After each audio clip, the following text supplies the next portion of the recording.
wanna be like me. Niggas is mad cause I'm in it. Niggas even hate me cause I'm in it. Still good and plenty, scream Henny.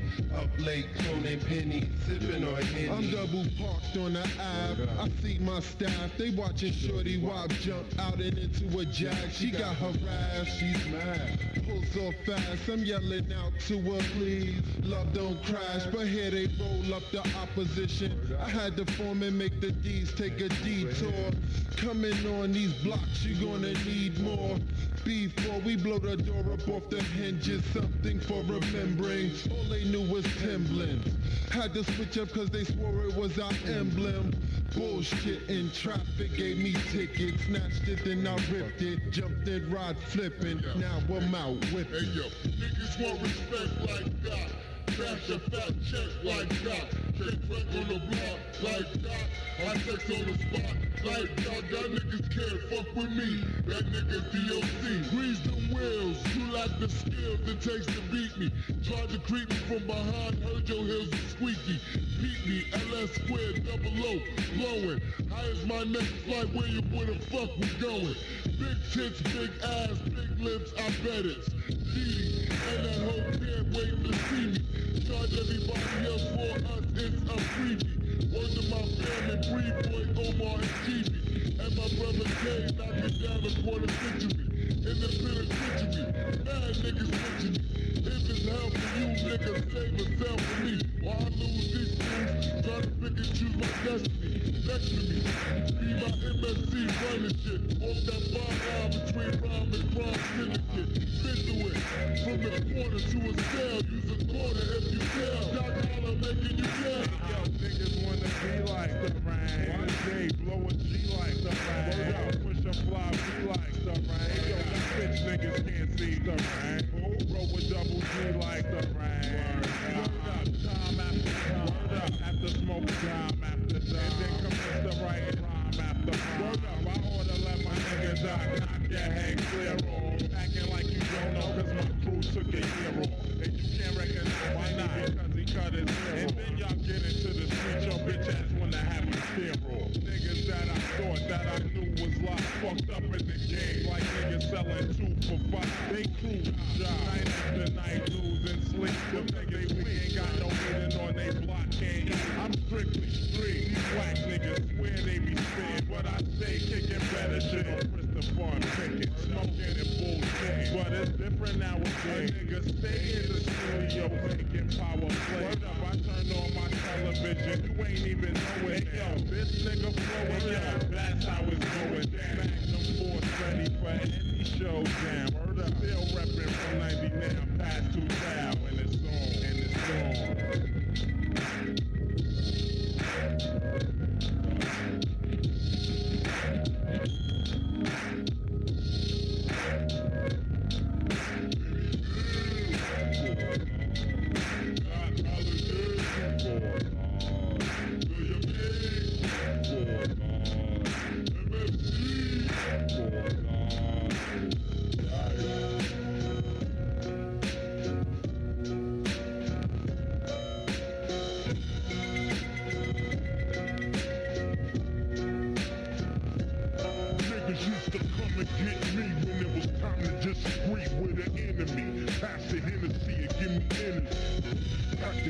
In the small of my back, where these niggas at? I clear the whole pack. Talking shit cause I'm down for my set. I'm a vet, smoking on the wet cigarette. These niggas think they are wishing on the ghetto star. I represent my home. Man, I start busting and they scatter like water bugs. Cause these west side niggas is harder thugs. Enslave us but never can save us from Fort Ben Davis shooting at your neighbors. Cause sometimes I feel like a nut. Don't give a fuck, wanna open your hot rocks, fly from the back seat. And buster ass niggas run like a track meet. And if you caught in the middle, bleed more than a little one. Killer King is the hospital. What the fuck is up? What the fuck is up? Black mothers have fits, I don't give a shit. I'm a bitch, you can bet. Hey, how you doing? A nice chatter, huh? Yeah, okay, we'll see about that. Welcome to the motherfucking News Underground. I am Abandoned Nihilism, and this is the News Underground. I kind of fucked up the intro. Now, how you doing? I'm in my garage today. I got family visiting, so I don't want to bother them. Welcome back, Kronos. We got a new chatter in here. Dari Arts. Big props to your boy DJ Echoza here. Thought of many ways. And this video from Atomic Marvel, visualizing what it looked like inside that poor submarine. I mean, the poor people in there, they had no idea that they were getting led around by a charlatan, by a confidence man. And they paid the ultimate price. Those poor souls. Hope you're doing well today. We're going to be covering Canada news, U.S. news, world news, with Armenia, Taiwan, and Bangladesh being in the world news section. Then we're going to hop over to Ukraine, and then, of course, everyone's favorite subject, Gaza and Palestine. Palestine and Israel. No, they really did, Kronos. But, you know, it's just like, you know... I mean, check it out, Kronos. Let me just turn this down for me here. I gotta turn this down for you. Hold on. But check this out, Kronos.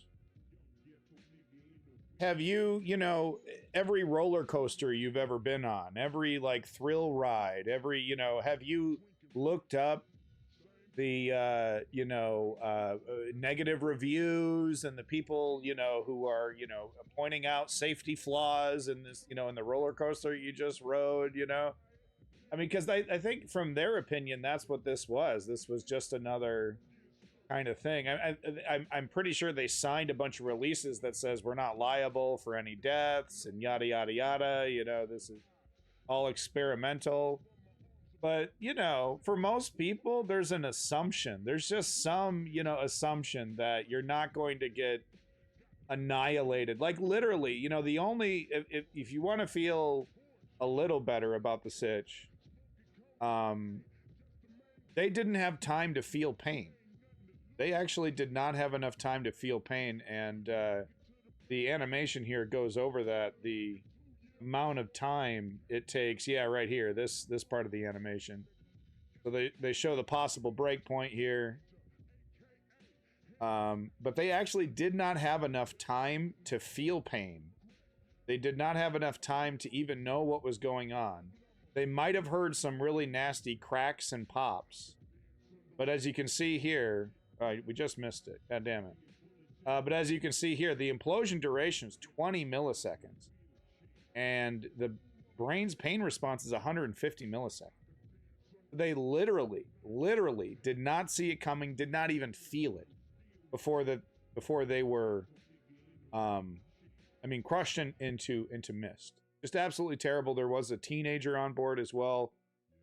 He was going on Father's Day because his father was a fan of the Titanic. And just the whole thing is incredibly tragic, and it's a great example as to why we should not put our faith, put our trust in confidence men. Very tragic indeed.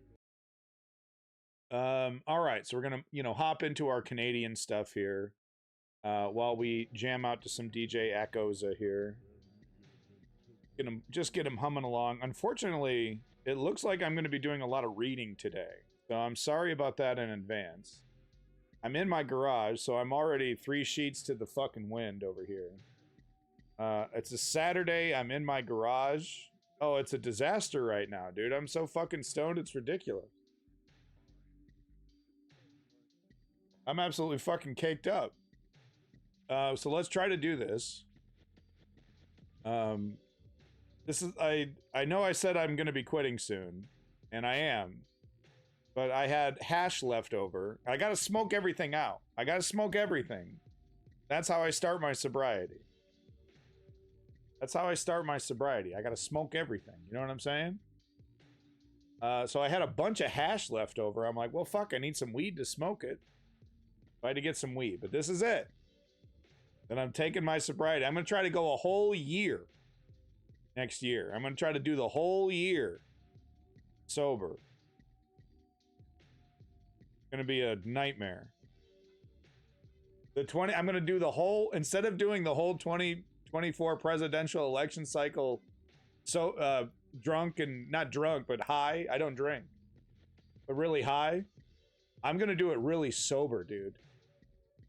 I'm going to do the whole presidential election cycle sober. I don't know. Maybe I'll do some mushrooms on election night. That'll be fun.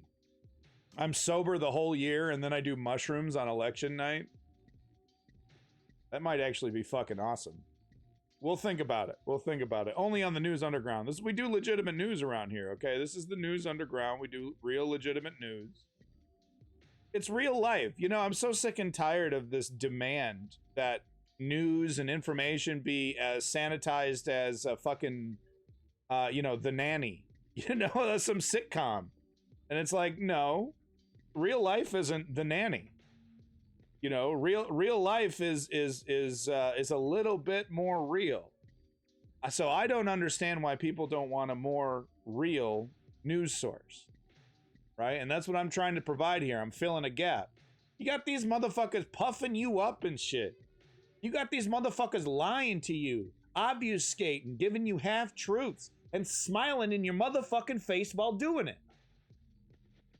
Is anybody else sick of that shit? What are we, idiots? That's what I'm saying. We're not a bunch of fucking morons. I know we're all stoned, but that doesn't mean we're stupid. And they're pissing in our fucking face on MSNBC and CNN. Yeah, I'm talking to you, Wolf. I'm talking to you, Aaron Burnett. You know what you're doing. Russia being more demonic than Ukraine doing elections and all. Oh, democratic than Ukraine. Oh, really? Really? You think so, huh? Really? That's your take. That's pretty clear why you're here. That's your take about Russia, about Russia's elections, huh? More You know, there might be a reason why Ukraine doesn't want to do elections. In fact, the United States had to do a similar thing during World War II. Didn't we? Didn't we have to suspend our elections? No, we went through with our elections. Did we? What? No, okay, no. Oh, that's right. No, the strange thing was that we got him for a third term. That's right. So we did have election. But yeah, no. So really, you think Russia's more democratic than Ukraine, huh? That is fascinating. That is quite a whopper. All right, let's get this a little bit bigger for everybody. Let's start our Canadian coverage. We'll get to Russia. We'll get to Russia and Ukraine. I don't really have anything queued up for the election in Russia because it's a complete fucking sham. Are you kidding me? Oh yeah, what am I gonna cover it like a real election? Guys, I think Putin has a pretty strong chance at winning re-election, guys. What do you think? I think Putin's got a pretty good chance, guys. He's got a really good platform in this democratic election. Yeah, and it's way more democratic than Ukraine. Can't even hold an election while they're being invaded. What a bunch of bitches. I mean, they're only getting invaded from all sides, from like not all, almost all sides. No biggie. No biggie. Most people in Ukraine are against elections right now, and different parties agreed on no elections. I mean, I'm on the fence, but the reason why I'm okay with what Ukraine is doing election-wise is that they're people. You know, the plurality of the entire country has been scattered, right? So it's not fair. You know, unless they implemented some kind of, you know, vote from anywhere system and verification system and all that, which, you know, maybe they should consider, but it's unfair to demand that standard while the population is, removed from their homes. A big chunk of the population, millions of people, are not in their homes in Ukraine because of the war. So it's kind of unfair in a way. At the same time, I do believe in democracy. So I don't know. I think a healthy debate needs to be had, quite frankly, about how does one preserve a democracy while you are in the throes of a war, not of your making, not of your choice. You have to defend yourself. How do you maintain your democracy while defending yourself, right? And millions of people are being removed from their homes by force, from airstrikes and God knows what. So that is a kind of an interesting question. All right, well, I'm babbling. We're talking about Ukraine over here. We got to be talking about Canada. So hold tight. I'm going to ignore Ukraine comments until we get to our Ukraine segment. All right, guys? So I wanted to start in Canada here because, what we're seeing in Canada is to maintain your democracy, you have to already have a stable, robust electoral system. Yeah, I mean, that's a great point. Let's pick it up in the Ukraine segment, guys. You guys are very smart. I love how the chat is just complete. It's almost like the chat isn't even watching the show. You know what I mean? Like, you guys will be talking about some other shit. But no, we got to talk about Canada, because look, what's happening right now in Canada is the Justin Trudeau Liberal Party is just shit in the bed right now. With bog standard neoliberal policies. They're just not enough right now. We need transformative politics. We need real reform. We need the neoliberals to actually go after the billionaire class in Canada, and they're of course very resistant. They don't want to do it because they go to the same fucking country clubs. Their kids marry each other, yada yada yada. Okay. They don't want to touch the fucking oligarchy. Same story in America, but it's different in Canada. It's like a little microcosm. It's really interesting, but there are certain trends that just that are not the same here. There's certain, like how the people behave and what they think. With that said, the Conservative Party is gaining quite a lot of traction amongst millennials and Zoomers, which is depressing. These guys are con men. They're making flashy grandstand like statements, just massive hyperbolic statements. They're getting Justin Trudeau with a lot of zingers, but just like any conservative party, look under the hood, and what is it? It's a big plan to privatize everything, right? Vouchers for schools and of course digging away and dismantling and destroying and changing the single payer healthcare system we have in Canada and privatizing that. Just you name it, right? And of course, they talk a big game about the welfare state and how Justin Trudeau is failing poor people and the middle class. And then they do shit like this. Listen to this. So of course, Elon Musk had to get this off his off X right away. We have to censor this right away. Twitter just suspended Anonymous after these tweets about Pierre Poilievre. Pierre Poilievre is the head of the Conservative Party. Anonymous over here saying, "Don't think we've forgotten you, Poilievre. We are not the tolerant left you are used to. Expect us." So they got this right here. Let me see if I can get it bigger for you. Here we go. And you see this kind of shit every single fucking day on every conservative social media algorithm you can run into, right?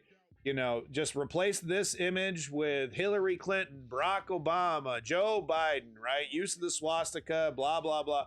But no, this, for some reason, this has to go, right? X all over this, right? We got to suspend them for this one. So I don't know if I necessarily agree. I think Pierre Poilievre, I think, is the equivalent of basically a neoliberal Democrat in America, just an extreme cynical corporatist that never found a corporate handout that he didn't love, and what's the solution for the housing crisis? Well, allow companies like BlackRock to buy everything up and then rent little bits and pieces. National alert. BC Amber Alert issued all of BC. Amber Alert issued by Surrey RCMP. The abducted female child. Oh, we got an abduction here, probably from a parent. Issued by Surrey RCMP. The abducted female child is Macaulay Ari Jenna Rose, described as 2 months old, Caucasian female, clothing DESC. Last known location SB on 176 and 48 Avenue, Surrey. Suspect is Macaulay Skylar William, 27 years old, 5 feet 8 inches, heavy build, approximately 250 lbs, short dirty blonde hair, blonde facial stubble hair, wearing tan beige canvas jacket Carhartt style with hood and blue jeans. Possibly traveling in white 2002 Chevy Suburban 4 Dr. Sub BC license plate RD862E. Not approach, call 911. Yeah, so this is usually 9 times out of 10 when what is happening, it's usually a dispute between the parents, and it's usually the father, just saying, "Oh, fuck you, bitch, I'm taking the kid, this is my kid," and it's like technically it's a kidnapping, you know what I mean? So they send these out. So hopefully that's the case here. Hopefully this 2-month-old baby has not been abducted by a sex predator or some other crazy shit. Hopefully that's okay. Maybe we'll get an update. Remind me at the end of the stream, Chem Goblin, remind me at the end of the stream to follow up, and we'll do a quick search on BC News to see if we caught this guy or not. So anyway, just wanted to point this out over here in Canada. In the Canadian news section here, Elon Musk all over it. I mean, we could talk about that for sure, but it is hypocritical to be banning over this imagery. I swear to God, we could find something like this very soon. We could find something like that very soon, very easily. I mean, on right-wing media. So Anonymous here pointing out, you voted against an excess profit tax, of course. You voted against a wealth tax. You voted against eliminating stock option loopholes. Sound familiar, guys? You refuse background checks. You are the very machine you claim to be against. Protect capitalism while raking in millions. The PP News. Oh, you're here just in time. Pierre Poilievre was found guilty of taking illegal contributions by the elections commissioner. He's just a rank hypocrite, and he's a slick nerd, and the Canadian media doesn't know how to deal with a guy, like this, kind of similar to Trump, but it's different. And is it possible, that the conservatives want to do what the conservatives are doing in America? To Canada? Is that the goal, where they're going to utilize every little loophole to dismantle, our democracy, while gaslighting and fucking, bloviating and gish galloping all the way through, and the media is just going to let it happen? I don't know. The media does seem more aware, but they do the same thing that American media does in Canada, where they pretend like this party is a serious party, and they treat it with a seriousness that honestly their policy proposals don't deserve. He's rotten as fuck, yeah. But the bad news, and the reason why I'm talking about him, is that the poll numbers are showing that young people are starting to like him. They're starting to like the theatrics. So, and we should also talk about Elon Musk and his hypocrisy. So I wanted to point this out because this is fucking hilarious. Actually don't need that. But grocery code of conduct will raise prices, not lower them. Loblaws and Walmart tell lawmakers. So if you're not from Canada, you're like, what the fuck's a Loblaw? Well, these motherfuckers run the whole goddamn grocery store industry. So look at this shit. They basically run the whole goddamn grocery store industry, a massive chunk here, almost 30%, dwarfing Walmart, Costco even, and then here are all the other independent chains, and then Sobeys as well, another massive grocery company. Okay, and basically what they're trying to say is that, oh no, we only raised prices because of the cost of goods. This is not profiteering, even though our profits are amazing since COVID. Even though our profits are fantastic since COVID, this has nothing to do with profiteering.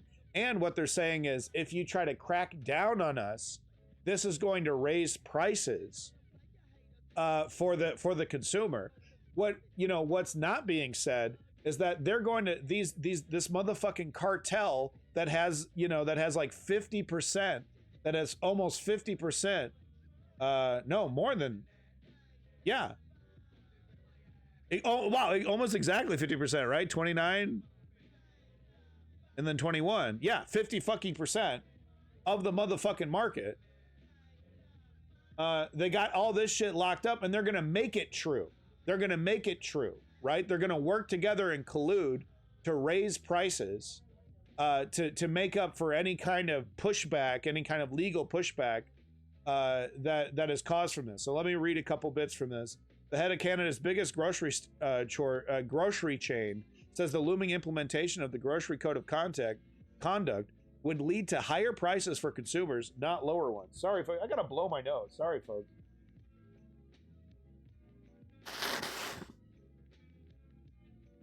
There we go. Ugh. Much better. So they're saying the Grocery Code of Conduct, which is the policy that is, I think, being debated right now. I think that's what's going on. Code of Conduct would lead to higher prices for consumers, not lower ones. Speaking at a House of Commons Agricultural Committee meeting on Thursday morning on stabilizing food prices, Galen Weston, he's a motherfucking, I think, billionaire, might be just a millionaire. Galen Weston, executive chairman of Loblaw's group of companies, said his company and the industry at large have been unfairly targeted for food price inflation. Basically saying, oh, it's not us. It's not our fault, dog. Oh, we didn't do it. We didn't do it. It's just the market. It's just the market. Except these are the motherfuckers that make the market.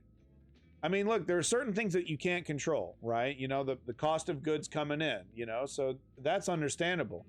But, an honest look at their books, a transparent look at their books would show clear profiteering. They, of course, are going to try to hide that as much as possible, from any kind of scrutiny, because they're lying, because they're fucking lying. They've made insane profits on top of inflation and on top of the increase of goods into their store. They've made a shitload of money. He says Loblaws has been an active participant in discussions with government on the topic of food prices, and noted that the company has, quote unquote, meaningfully reduced its prices on staple items that make up about 10% of its chain-wide sales. Look, it's just not true. It's just not true. Maybe like 10, 20 cents, right? But the prices have gone up dollars. Eggs have gone up $2, $3. Oh, we put them on sale for a month, 50 cents off. Not good enough. We're talking about an increase of $2 to $3 at least. Milk, bread, cereals, the essentials, dog. Poor people food.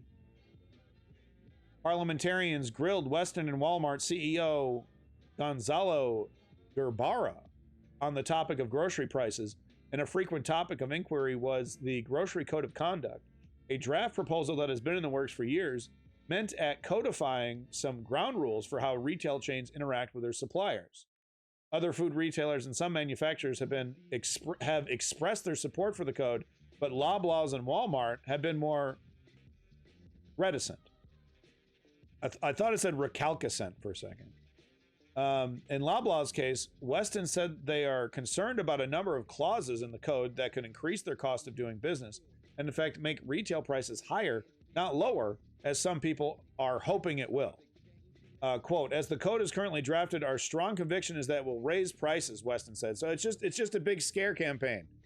Oh, whoa, it's going to raise prices. And then if this passes, that's exactly what they're going to do. They're going to make it true. They're going to make it true. All right, so I wanted, and you know, we can hear their lies all day if you want. You know what I mean? Here, play a little bit of this. To struggling Canadians buying groceries. Oh yeah, struggling Canadians buying groceries. Patron ad. Patron ad. That is some comedy right there, dude. That is some fucking comedy. Know that food inflation is a global phenomenon driven by higher commodity and input costs. Or to know that food inflation in Canada is actually lower than many other G20 countries, including the US. It is no solace to struggling Canadians buying groceries to know that food inflation is a global phenomenon driven by higher commodity and input costs. Or to know that food inflation in Canada is actually lower than many other G20 countries, including the US, the UK, and Mexico. It's gaslight. It's actually not even as high as you think it is, and it's actually not that bad. And and it's just a coincidence, I guess, that you're raking in more money than you've ever made in profit. We're not talking about money that's going, you know, into, I don't know, making eggs cheaper or some shit. I don't know. Some kind of grocery innovation or something. No, we're talking about money into your pocket. This guy's probably a millionaire.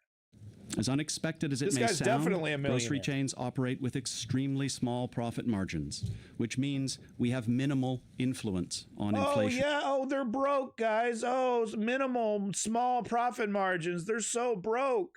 Oh, poor. He can barely afford a second mansion.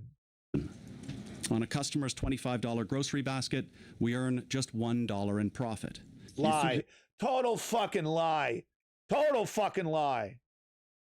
What, you know, what if the customer calculates the most perfect set of groceries, you know what I mean? Like, where are you getting those numbers? Let me see that. Oh, I got it off this white paper that we wrote based off numbers that we liked.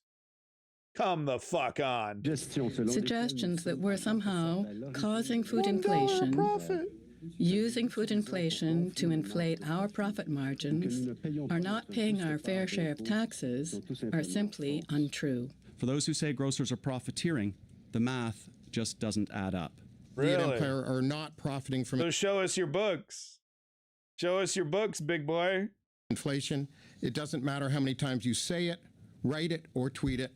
It is simply not true. Oh, cool. So we can see your books then. Confirm that, right? No, we can't do that. The truth is we are at the end of a very long food supply chain that has economic inputs at every step and stage. Okay. We've been clear. It's the efficiency of our business and the strength of categories like cosmetics, even cough and cold, that have been driving our growth, not food.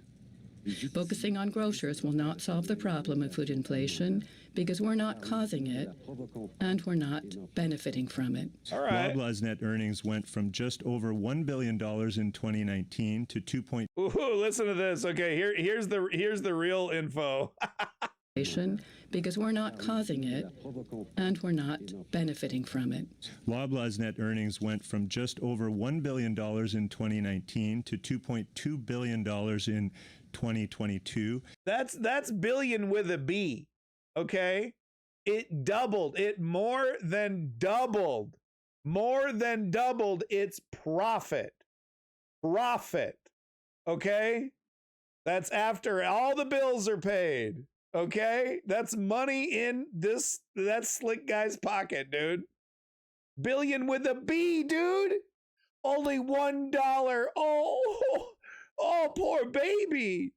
And Empire Co.'s net earnings went from $387 million in 2019 to $746 million in 2022. Another doubling. In terms of sales volumes, we've seen evidence that the sales volumes... and those $1 billion, that's a handsome profit.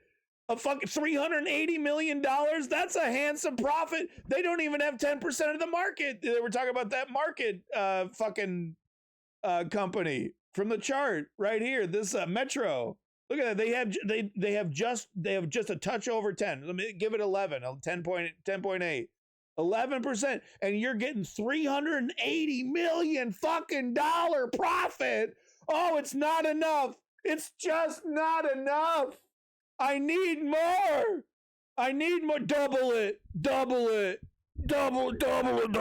Oh, double it. Peaked or spiked at the beginning of the pandemic and then have been declining since. And lastly, you've increased your quarterly dividend payments to your shareholders. We have families going into your stores, looking at the price of items, looking at them and putting them back because they can't afford them. We have families on top that of are struggling shrinkflation to buy food for their kids in this country, in a G7 country. And they look at you and they see you making record profits. You're making more money than you've ever made. How much profit is too much profit? We're a big company and the numbers are very large, but it still translates right down to the bottom line at $1 per $25 of groceries. I've got more than 2,000 people who submitted questions saying we are struggling while you're making these record profits. That explanation does not give any solace to the people that I've heard from at all. Well, I understand how difficult it is for so many Canadians, and that's why we're taking decisive action within the constraints of what we're actually able to influence. So we are working hard on behalf of Canadians. You've still not been able to answer this basic question. Then when a family that's struggling right now looks at your profit, how much profit is too much profit? How much is enough? Like, you're making more than you've ever made ever. And you've not contradicted that point because we know it's true. How much profit is too much profit at a time like this when Canadians literally are saying no amount of profit is too much profit. Thank you. That they are struggling. How much is too much then?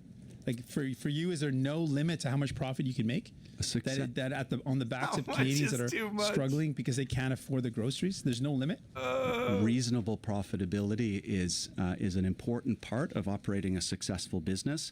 I think at $1 out of $25 of sales, that's reasonable profitability. So just to understand, you think $1 million in excess profits, not normal profits, in excess profits a day that your corporation is making with you as CEO is reasonable profit? I don't agree with your characterization of excess profits. I'm giving you the facts. Well, it's not my character. This is a report from a professor. I disagree with the characterization of the report from the professor.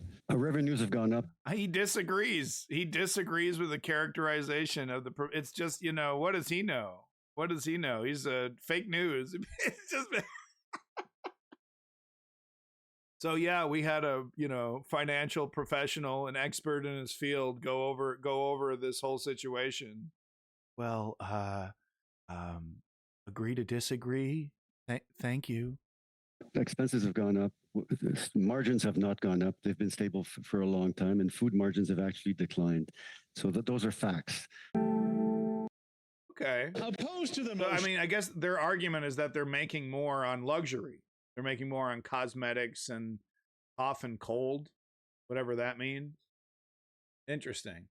Last little bit here is from the independent chains. So Gary Sands, vice president of the Canadian Federation of Independent Grocers, told the committee on Monday that the code is required to level the playing field between the major players like Loblaws and almost 7,000 smaller grocers he represents, because they don't have the same leverage to demand lower prices and often have to pay more. And this is the reason. This is why this is how they're making so much fucking money.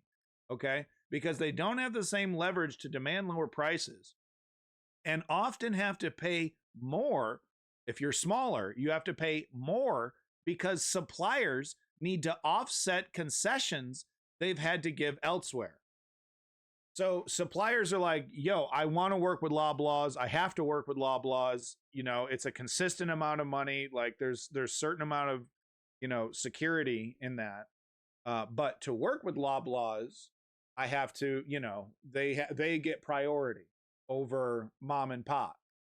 So, you know, so we have the vice president of the Independent Grocers Federation that represents 7,000 of those wonderful mom and pop grocery stores that we all love so much, saying, yeah, no, this is, we want this. This is good. So sounds like it's a good thing. Last quote from him: "We don't point our fingers at our supplier partners. We understand the pressures that are driving up their cost," he told the committee. So he's not trying to vilify the suppliers. He's like, look, it's business. I understand what's going on here. Quote, "An independent grocer has no leverage to demand a price freeze or a drop in price. He says the code is good for everyone because it will get rid of, quote, distorted market practices and onerous fees imposed by some large retailers.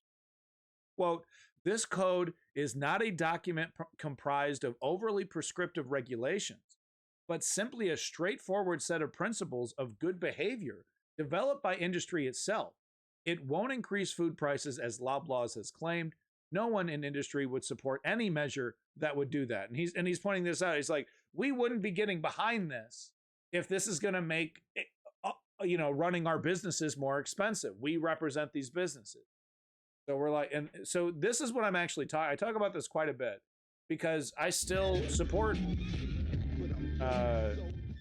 because I still support capitalism. I still think we should utilize capitalism. But this is exactly what I'm talking about when I say we should chain capitalism. We need to chain the beast with regulations. We need to make capitalism work for humanity, okay, until capitalism becomes irrelevant and useless to humanity, okay? We can't allow capitalism to run our, to run the show, because capitalism is inherently exploitative, right? For proper capitalism to work, there needs to be have and have nots. That is incompatible with a, peaceful, properly peaceful, mentally health, mental health, everyone's mentally health. Everyone has good mental health. Everyone, it's for a good society. We can't have this system of have and have nots, this intense system of exploitation, without addressing the faults in capitalism. It is these regulations, these rules, are the chains that I'm talking about. We need to continue to utilize these regulations, these chains, or else are we really gonna let our lives be run by Poindexter in a suit and tie? Well, actually, we're not really making that much money. We're really sorry.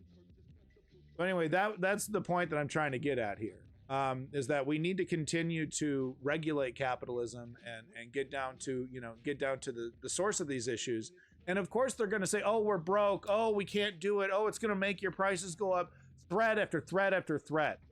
Okay? We just need to keep pushing on and ignore their pleas. Okay? And all right. You got several, enough is enough. You know what I'm saying? This idea that all of us are going to get rich and, we're going to be like him, it's ridiculous. We need to level the playing field. And the only power we have is the democratic ability to change our laws and implement regulations. So this is big. This is big for the liberals. But the problem is they're whining over nothing. They're whining over nothing because this isn't really going to hit their profit margin.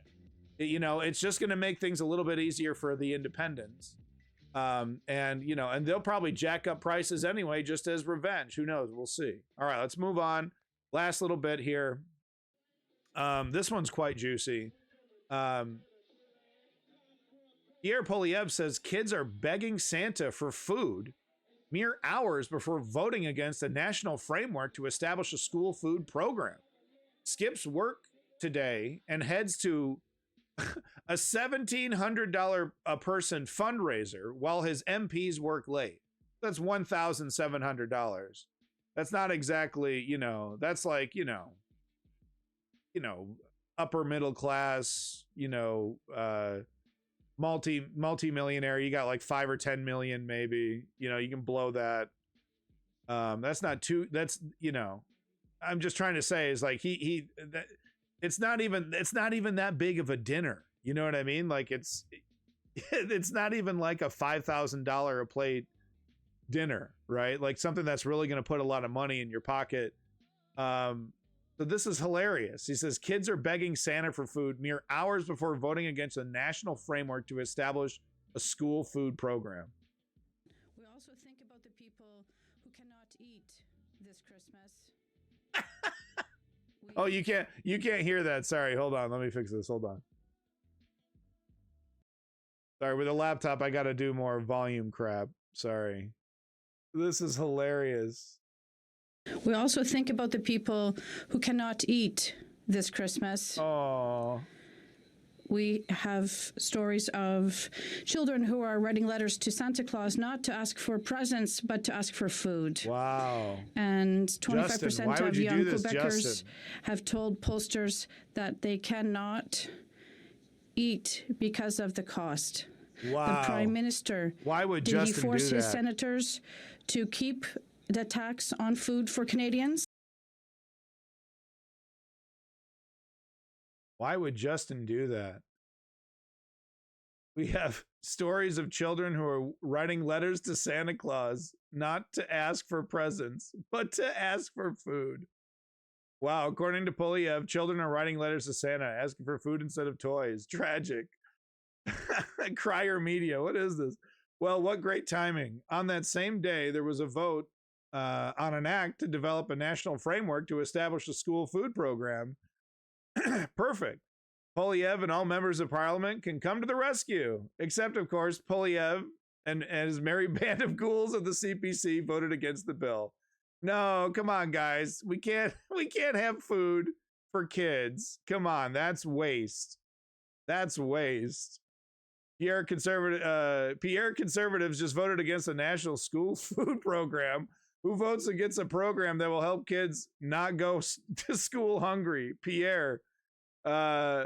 Same guy who voted against dental for kids. That's right, he pushed against that. Yeah, votes against every program that lifts people up, even kids. It's so true.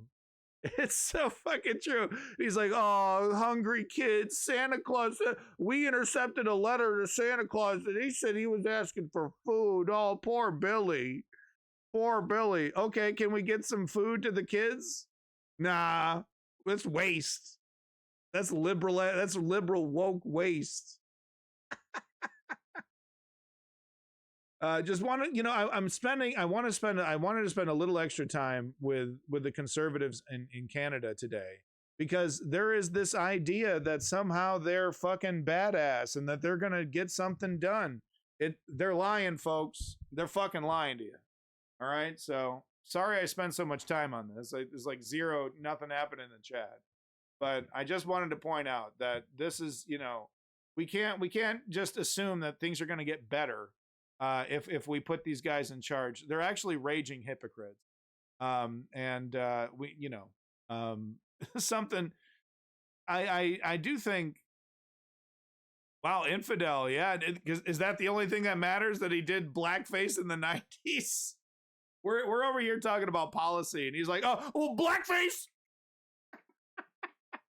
Yeah, okay, yeah. No, I kind of agree. I'm tired of Trudeau. I would like to see the NDP take control, but honestly, Jagmeet Singh is he doesn't seem willing to sever.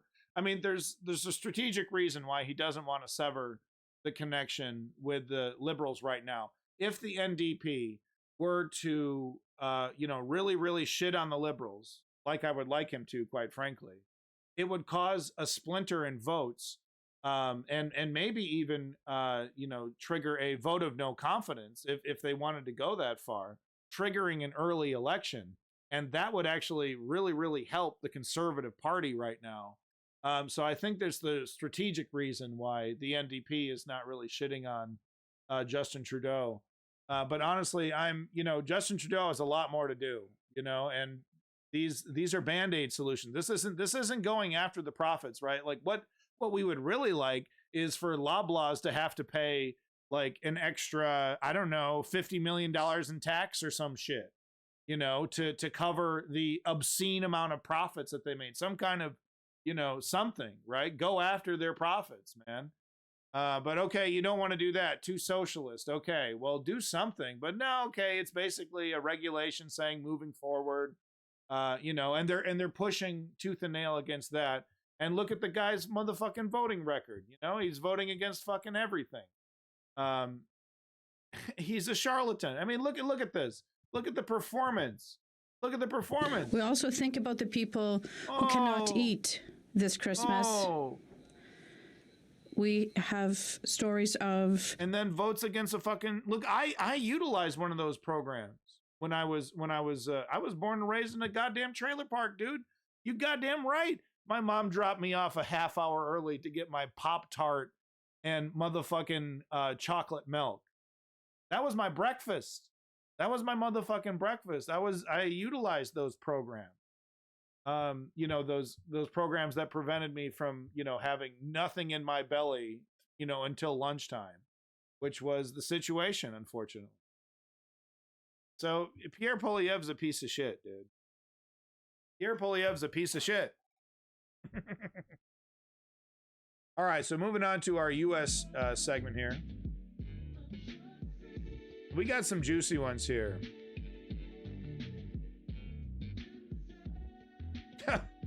Okay. Wow. Horrible chatter and person I've had to time out, you know, time and time again. Infidel has a really shitty opinion, guys. News at 11. All right, let's switch it over to our U.S. news.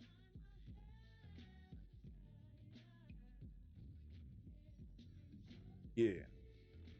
All right, it's a juicy one too. You guys are we're gonna have some fun here. We're gonna talk about Bill Burr, Joe Rogan. We're gonna talk about him, dude. We're talking about him today.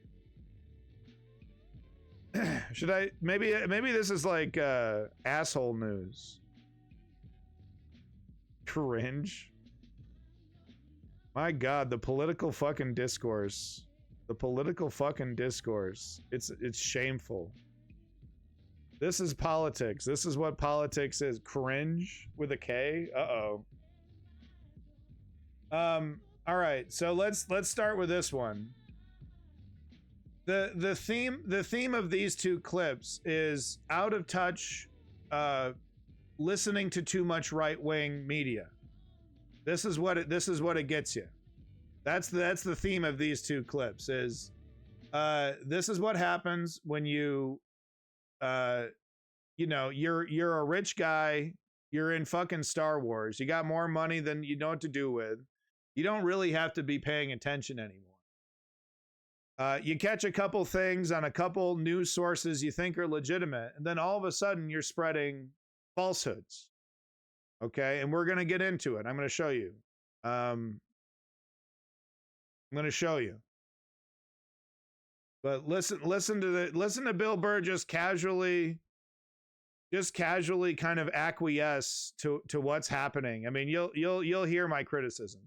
Like, I know what I'm gonna tell my kids when they get to a... Hold on here. Let me turn it up here.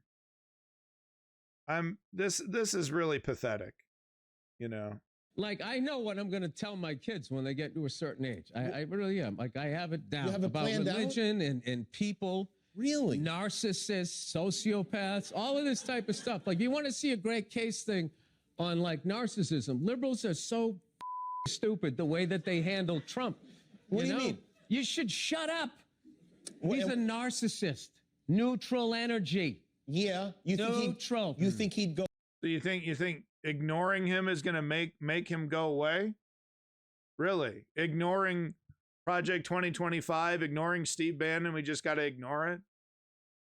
Go away? You know what I think he was? I think he was a one-hit wonder. Right? He wrote The Twist, and then that was it. He was on the casino circuit, and then you idiot liberals wrote him Twist again when you indicted him. And now he's a martyr. And now he's coming back. Oh, so now he's a martyr. If we don't hold criminals to justice, You know, it's so fascinating to me, this idea that we should just let him go. Let January 6th go. Let the obvious attempt at destroying our democracy come on. TDS. You got TDS. Back, Jimmy. The peppermint twist is back. Coming back. It's going to be great for comedy. He's coming back. I can't believe like these are honestly going to be our two choices, because I really try to, with each thing, to try to be like, figure out who I'm going to put. I mean, it's got to be, I want somebody in their 40s, somebody that's going to have to live with their decisions. I don't want like, you know. I agree with him here. With any luck, they'll both die of natural causes before the election. And maybe you could get somebody that still has something to live for. Wow. You know? This year, you're not going to get a visit from Santa, but you are going to get a visit from the Secret Service.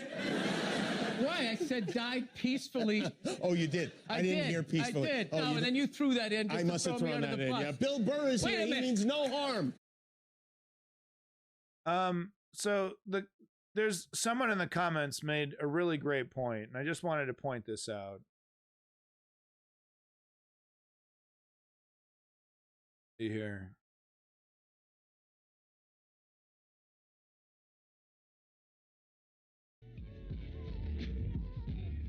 Yeah. I mean, we're so dumb. Liberals are so dumb for prosecuting criminals. You know, because like letting Obama off the hook went really, really well. Like letting Bush off the hook went really, really well. Letting Nixon off the hook went really, really well. See here.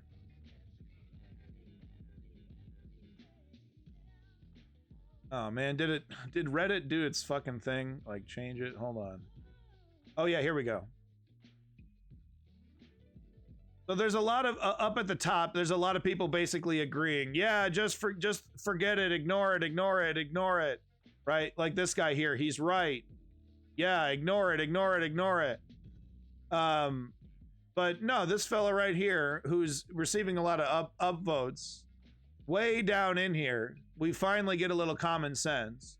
Liberals didn't indict him though. The indictments were recommended by a special jury of his peers, and it was NARA, and the FBI and the DOJ that want their top secret government governments back, government records back, not liberals. They literally also investigated Biden and Pence for having records they weren't supposed to have as well, but they cooperated and gave them back. And Trump's already been found guilty by juries of his peers for sexual assault and fraud. Again, not liberals, but the court of law using a jury of his peers. I mean, it's not hard to be funny when you make shit up, but when you make shit up that isn't real and pretend it is. And this is what I'm talking about. You know, and people are like, yeah, it's jarring to hear him say that like it's a fact. Conservative propaganda works wonders.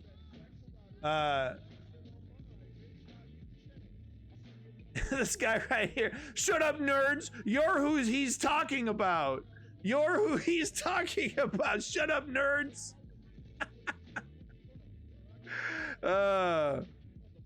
It's like, no, we can't talk about it, guys. We just got to let it happen. Welcome back, Borderline Feline. All right. So that's the Bill Burr section. Look, I think Bill Burr is very funny, right? I don't think he's as bad, but I think he's honestly consuming, man, you know, you're so negative, dude. I'm gonna have to, I hate negative people like that. I'm sorry. What do you want me to do? Bust out my motherfucking titties and lick them? I mean, what the fuck? I'm just gonna motherfucking ignore you, dude. You know, you just bad negative energy. Fuck you, dude. I'm trying to cover real topics. Oh, why is everything so boring? Where? You're pathetic. But I like Bill Burr, but I think he can do better. I think he has the time and money to do better. And I honestly feel like if he did his own research, if he started digging, he would actually have some really funny opinions about how stupid and ridiculous right-wingers currently are. You know, only someone who's not paying attention would be making these kind of arguments. So here's the next one. This is just embarrassing. This is just embarrassing, dude. This is fucking Stavros of Cumtown. If you don't know who this guy is, he's been blowing up. He's got his own comedy shit happening. Good for him. And he's, you know, you'd have to listen to Cumtown to kind of understand, but he's, you know, kind of a goofball. He's more informed than he looks, and he can hold his own in a conversation, but he's not exactly a scholar. Like he's like an extreme pervert, basically. He's very perverted. You know, but he's blowing up. He's, you know, but what's hilarious here is that Joe Rogan basically tries to present some incorrect information framed in a conservative way, and Stavros, I don't even think he's like against, I don't know, I think Stavros, it's fair to say he's on the left. I don't think he would ever admit that he's like a liberal or a progressive. I don't know, you know what I'm saying? I think it's too cringe. It's too cringe to like apply a label for guys like him. But I do think he has more left inclination. And he's like, you know, he has immigrants in his family, and he just points out some falsehoods to Joe Rogan's narrative. And listen to how Joe Rogan like goes through several stages of denial in accepting that the information that he's presenting is incorrect, and that he's framing it incorrectly. It's God, it's fascinating. It's absolutely fascinating.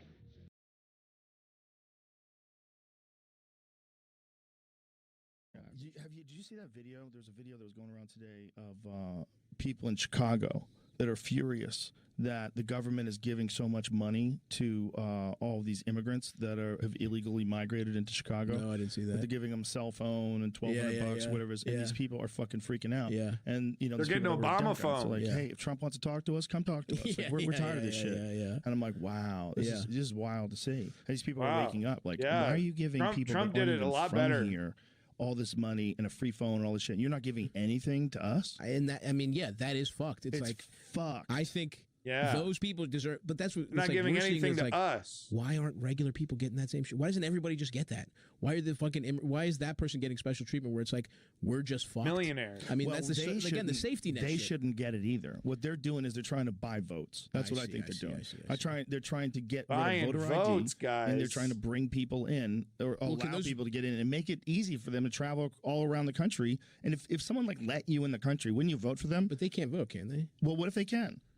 I mean, but they're talking what about if they can, not having voter ID. But you have like, what do you think that they were talking about it in New York? They were going to try to make it so that if you weren't a citizen, you could still vote in New York. Interesting. That was something that was discussed, right? I don't know, because my dad can't vote in New York. I think it was discussed, but I don't know that's attempts to have people that were immigrants capable of voting in New York, whatever you would search it under. But my dad straight can't vote, and he's been here, 40 years or 50, 40 something. If they start changing things, look, why else would you want that many people to cross over? I would want those people to cross over if I wanted one of two things. I wanted chaos, or B. But what if it was true? What if my bullshit was true though? I wanted voters. Yeah, that's what Wild Country did. They brought in the homeless people. Yeah. It's the same kind of deal. But also, here. Oh yeah, struck down. Okay, State Supreme Court judge from Staten Island said. Click on it so I can read it. So. State Supreme Court judge from Staten Island said the measure, which would have allowed more than 800,000 non-citizens to vote, violated the state constitution. So they're trying to pass this measure. Imagine what would be the motivation? What would be the motivation of allowing people? Wow, he's got him. What would be the motivation? Man, that's a pretty salacious headline from left-wing New York Times. Left-wing New York Times. What if there is no conspiracy? Indeed, Timmy, and thank you for the follow. I didn't quite know what was going on with your account. Thank you for the follow. That are illegal aliens. Well, they're permanent legal vote. residents. Permanent legal residents. So they're basically like guys like my dad who've been So these here are just and don't people have that a are not citizenship. American citizens. Yeah, like somebody with their green. I mean, some people never. Like I said, I don't think my dad is ever going to become a citizen. Also, only applied to. Yeah, wow. So they've lived here for decades. The system that should have normalized them decades ago is never going to help them. Okay, this is the state stepping in for these extraordinary cases of people that, like I said, have lived here like most of their life, and the system is failing them so badly that they're not able to access basic services and things like that, and they've contributed their whole life and absolutely deserve it. They like I said, they've lived here for decades. So Joe Rogan's like, can you believe they're getting the right to vote? The Democrats are giving them goodies. Democrats are getting. I mean, he sounds like fucking Rush Limbaugh.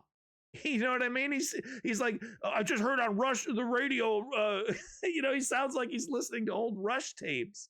It's like that's exactly. Remember the who was it? The welfare queen slur, right? Welfare queens over here. The Democrats buying votes.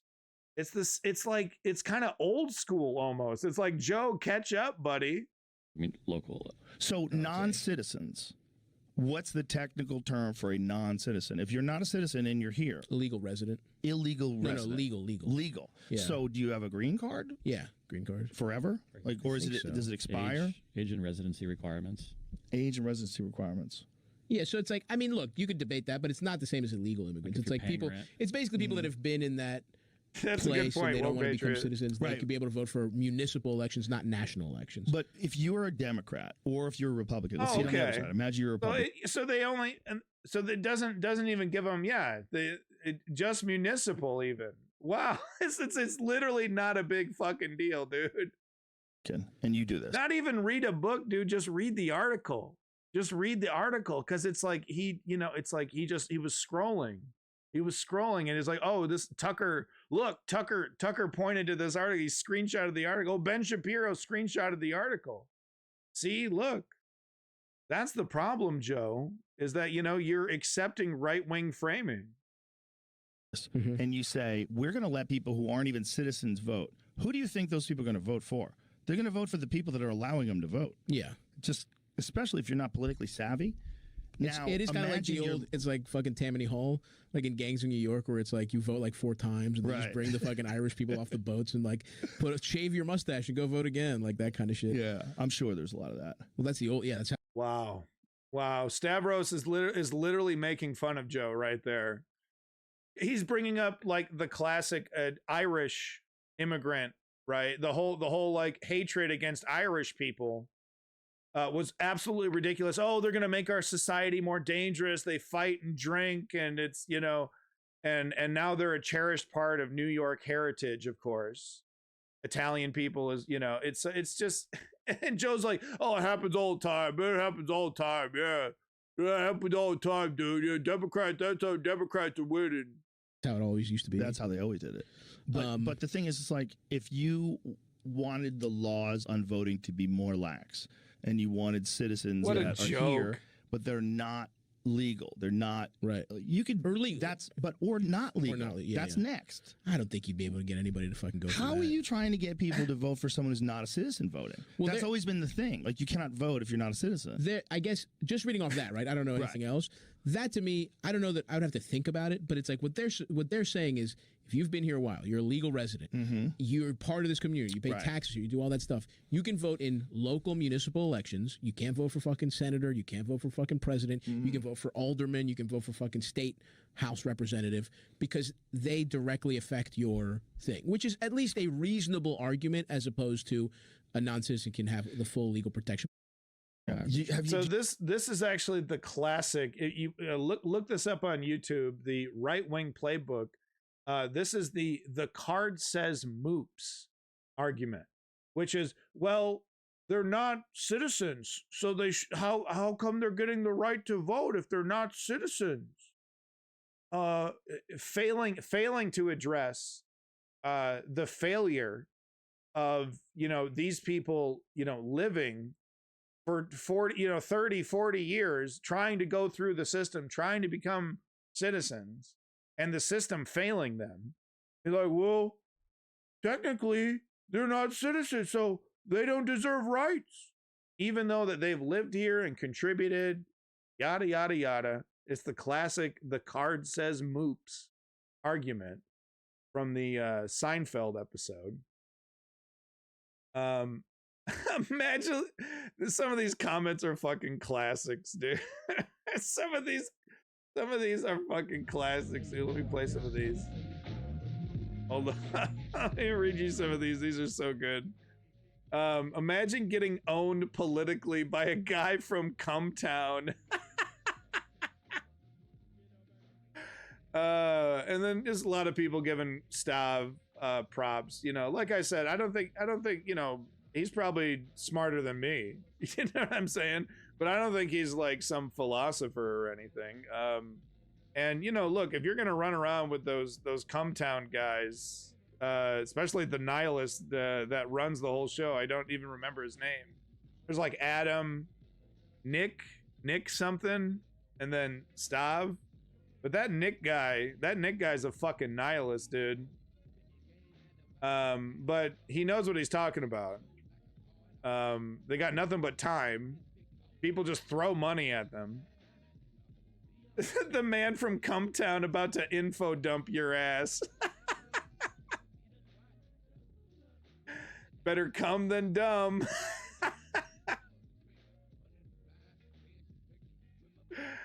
Well, this is a great rundown right here. This is it. This is exactly what Joe did. Listen to this. Did you hear about this thing that they're doing? They're not doing that. But what if they were? Yeah, but they're not. Yeah, but what if they were? Or they did this other thing? And how about this and that and those? Wouldn't that be crazy? And just like the Democrats buying votes, it's not happening. I can't see what's going to happen. That's not even what the matter is about. You're just flat out wrong. Yeah, but what if? Obviously, that's not exactly what Joe said, but that's the spirit of it, right? Which was just, well, because that even back then, it wasn't true about Irish people, stuffing the votes and bringing in and like there was still fraud protection even back then. So it wasn't even as bad, and maybe it did happen, but it wasn't nearly as bad as people. It was a lie back then to vilify immigrants from all the way back then, man, like in the 1800s. They coming in on boats legitimately. All right, so there you go. That's my two dumbasses of the day. I just had to cover, the main thing that I wanted to point out with covering those two is just how nasty and easy it is to assimilate those right-wing narratives, and then it just becomes logical. It just becomes logical. Why would you give people who aren't citizens the right to vote? That doesn't make any sense. It must be the Democrats, rigging the vote. That's the 1 + 1 = 2, right? No, lunkhead. No. These are for people, in exceptional circumstances, and here's the reason. Oh, well, but what if that crazy thing that I just made up was true, though? That'd be crazy. Yeah, I guess it would there, Slick.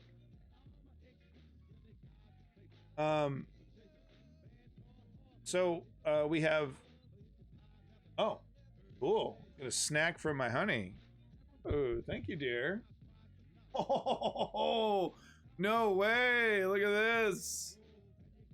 2 beautifully cooked drumsticks. Wow, these are gorgeous. Thank you, Ann. Beautifully cooked drumsticks. Oh my God. And it's so cold. It's so cold in my garage. I don't have the heater on or anything. And these are so warm. Oh. Oh. That was so good. Oh, it's so juicy. Oh. Mm. Oh. That's so good. Okay.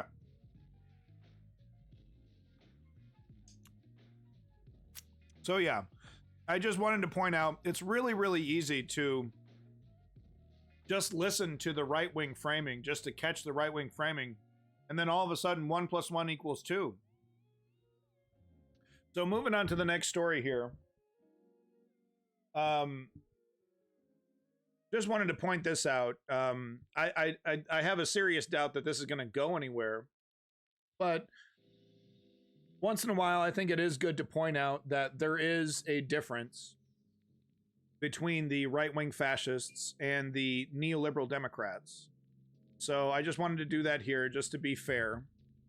Fair and balanced TM. Democrats have introduced a bill in both houses of Congress to ban hedge funds from buying and owning single-family homes. I mean, this would be huge, and the industry would lose billions of dollars. The bill would require all hedge funds to sell off all the single-family homes they own within 10 years, then prohibit them from owning any again. So it would give them a big chunk of time to offload their assets, and then prohibit them from buying more. This would be massive, of course, for single families, and it would really help control costs in this out of control housing market. So here's the thing: is that usually when you see Democrats introduce stuff like this, it's usually when they know for a fact that it's going to go nowhere. That's usually when they introduce stuff like this. When they know for a fact that the Republicans are going to shoot it down, or someone else is going to get in the way of it, and it's basically safe, so that they can run on saying, "Oh, look, we tried." It's kind of an age-old strategy that the neoliberals have been utilizing for decades to try to trick people into thinking that they're somehow progressive, that they somehow give a shit. Because let's not get it twisted. These hedge funds that are going to lose a lot of money if this were to become law, help fund the Democratic Party. Okay? And they hang out together and yada yada. Their kids marry each other, yada yada. You know what I'm saying? So just wanted to point this out, though.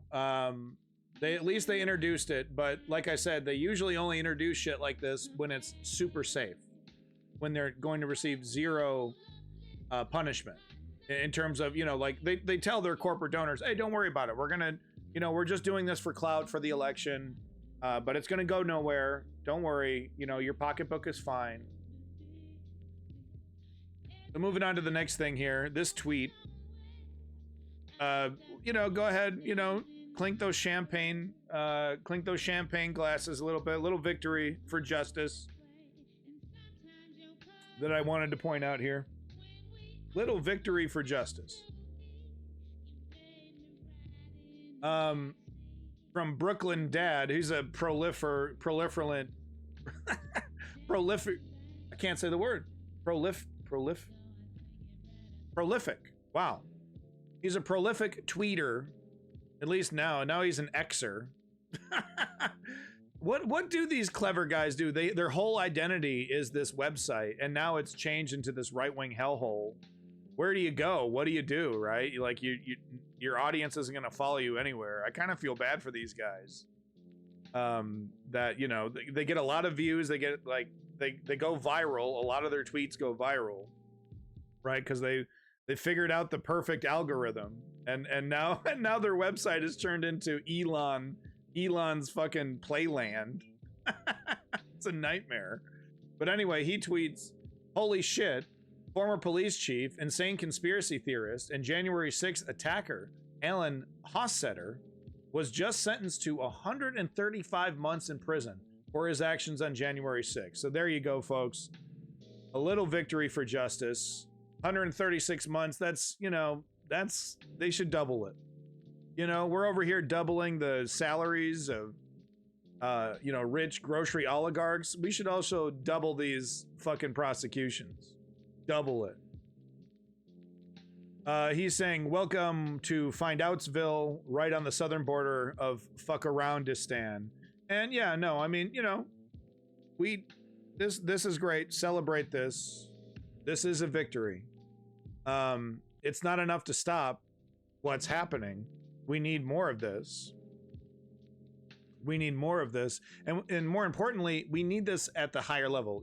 Jim Jordan, motherfucking Mike Ding Dong there, Mike Johnson, running the motherfucking, Republican Party right now, is one of the architects of January 6th, needs to be behind bars.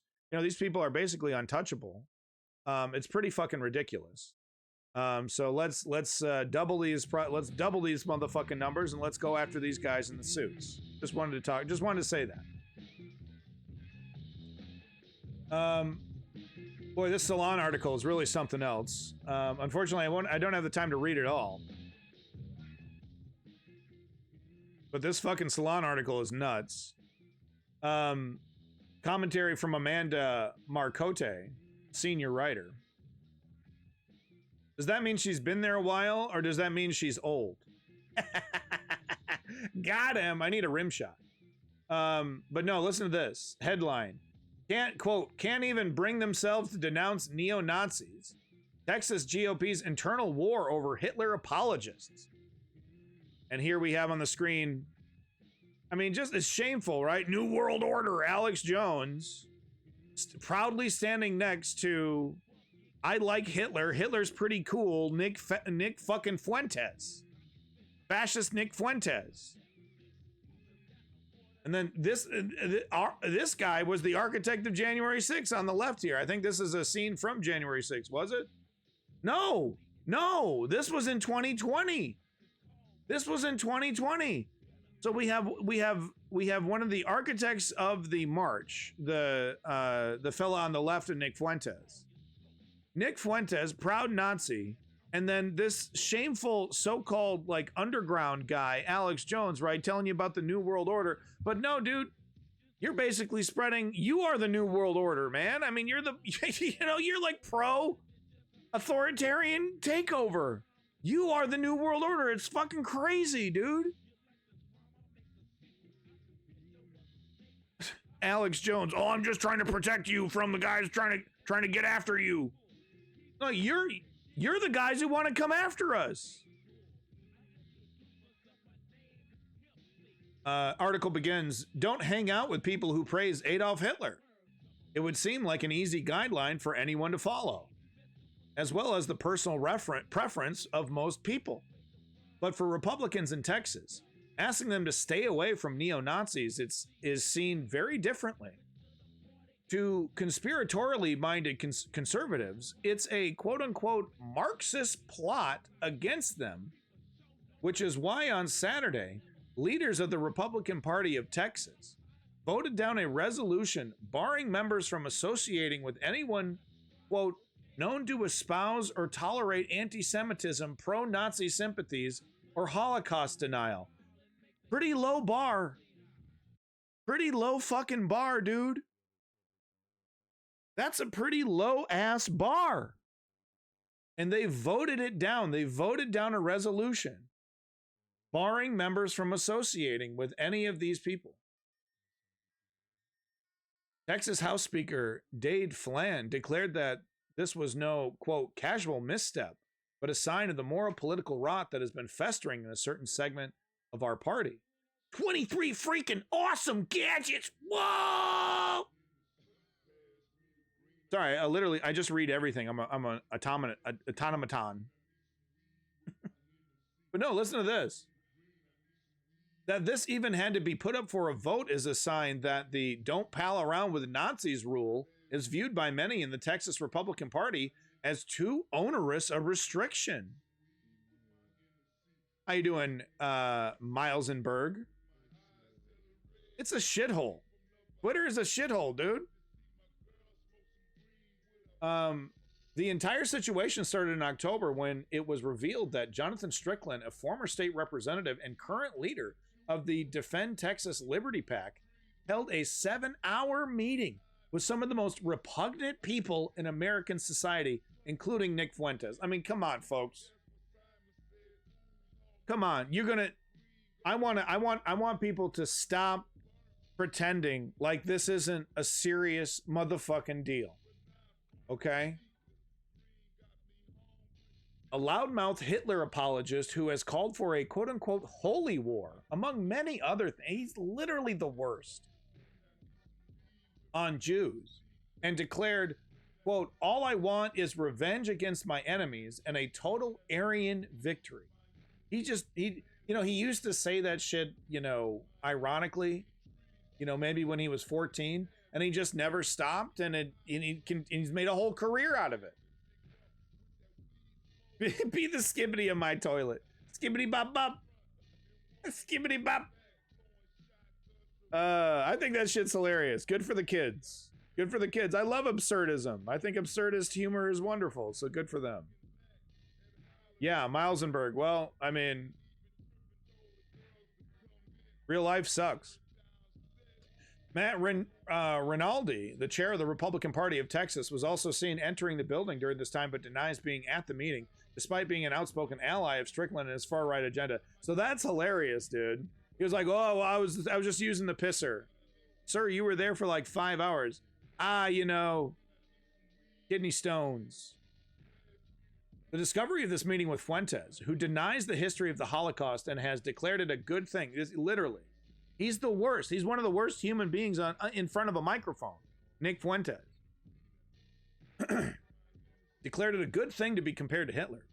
Caused an uproar at the Texas Capitol, and which has a strong Republican majority. Texas House Speaker Dade Flynn declared that this was no casual misstep, but a sign of the moral political rot that has been festering in a certain segment of our party. So this is like Republicans being fed up with the pro-Nazis in their own party and just being like, all right, put it on the table. Put it on the table. Are you guys pro-fash or what? And guess how they voted? They voted pro-fash. Oh, that's too onerous. Well, we can't hang out with Nazis? Oh, that's a liberal agenda. It shouldn't be controversial to denounce, as Phelan did, quote, the tacit endorsement of such vile ideologies as Nazism. But from the get-go, his Nazis bad stance has drawn Flynn grief from other Republicans in the state. I can't stress this enough, folks. You know what I'm saying? I'm not being hyperbolic. Lieutenant Governor Dan Patrick, while claiming to oppose Fuentes, nonetheless saved his real anger for Felian, calling on the speaker to resign after revealing this bold no-Nazi stance. So he was like, no, you need to resign for calling us out. You're making us look bad. You're making us look bad for forcing us to renounce Nazis. Other leaders, including Rinaldi, decided they would rather have a semantic debate over terms like tolerate and anti-Semitism than face the uncomfortable question of why one needs to take 7-hour meetings with a Holocaust denier during the referendum on whether or not to bar members from broing down with Nazis. Many Republicans saw leftist plots and even being asked to ponder the question, as the Texas Tribune reports. This is it, folks. This is what it looks like. This is how the internal, the party shifts. This is how it happens. In at times tense debate on Saturday, members argued with words like the ban, some argued, would akin to Marxist and leftist tactics that would create guilt by association that could be problematic for the party, its leaders, and candidates. You should be ashamed.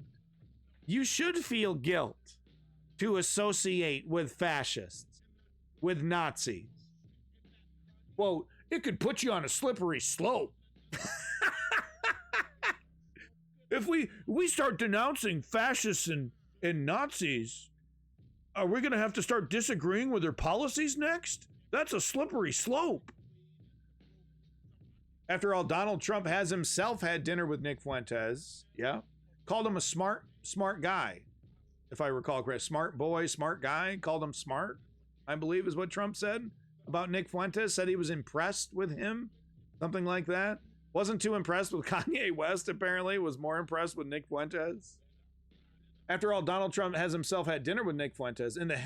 If the head of their party thinks dining with Hitler apologists is okay, who are they to argue? Felon was exacerbated after the vote. On Twitter, he groused that the committee can't even bring themselves to denounce neo-Nazis and Holocaust deniers. That Strickland would go there with Fuentes is sadly not surprising. His entire career in Texas politics has been about right-wing trolling. That, they no longer need policies. That's how George Santos got into office. They don't need policies anymore. It's just fuck the libs, fuck the libs. That's my ideology now.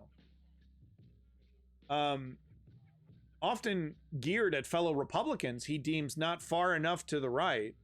When he was a legislator, Strickland hung a sign that read "former fetus" outside of his office. Wow. Which he intended as an anti-abortion statement, a reading less apparent to those who know of his career. He also defended marital rape on Facebook, writing, "Rape is non-existent in marriage. Take what you want, my friend." Yeah. Yep, that's who these guys are. Strickland's grossness goes beyond cheap tricks, however. He's long been the face of a billionaire-backed effort to paint the current Texas GOP as somehow too liberal. The Texas GOP, look it up. Too liberal. Where's my tunage? Ooh, yeah, this is a good one. Talks too much. No, this is too much. Here we go. That's too much too. I need something more chill. I need something a little bit more chill, man. All right. Yeah, somehow too liberal and force them as far to the right as possible. Billionaire brothers, Dan and Ferris Wilkes, for instance, have been pouring money, much of it through the Defend Texas Liberty PAC, into the unsubtle goal of reforming the already far-right state into a Christian nationalist theocracy. They're really doing it, guys. This is not a joke. It's not Trump derangement syndrome. They're literally doing it. They're going for it. They're attacking your democracy. Your liberty is under attack. This is no exaggeration, as Ferris Wilkes has been recorded arguing for the destruction of, quote, the secular religion of man, and instead calling for Americans to submit to Elohim, who has the right to give us laws and commandments to follow, since he is the one who created us. He's viciously homophobic as well, claiming, quote, this lifestyle is a predatory lifestyle in that they need your children and straight people having kids to fulfill their sexual habits, unquote. He's described modern society as, quote, not a sexual revolution particular to our own enlightened age, but it's a return to pre-Christian pagan sexual immorality or perversion. I mean, this, if you've been following this shit for a while, Woke Patriot especially, this is nothing new, right? We've been hearing this shit since the days of Pat Roberts, right? Pat Robertson, maybe, right? But these evangelicals that have been on TV since the 80s, this is exactly what they've been talking about. What's shocking is that this is now getting closer and closer to official government policy that is going to be implemented by the Republican Party. It's gone from just placating these stupid people for their votes and has now started to infect their governing. It just Woke Patriot, because you've also been following this for a really long time. So you should well know that, these are the narratives that have been that have been cycling for years and years and years. And argued that our country died that Tuesday night that Barack Obama was elected president. Yeah. Then I guess what? We rose like a phoenix once Trump was voted in. Anyway, folks, I just wanted to read this here. Just you know, I'm not kidding. I'm not playing around. Our liberty is under attack. We are being attacked. And we seriously need to take this seriously. We do. Wow, man.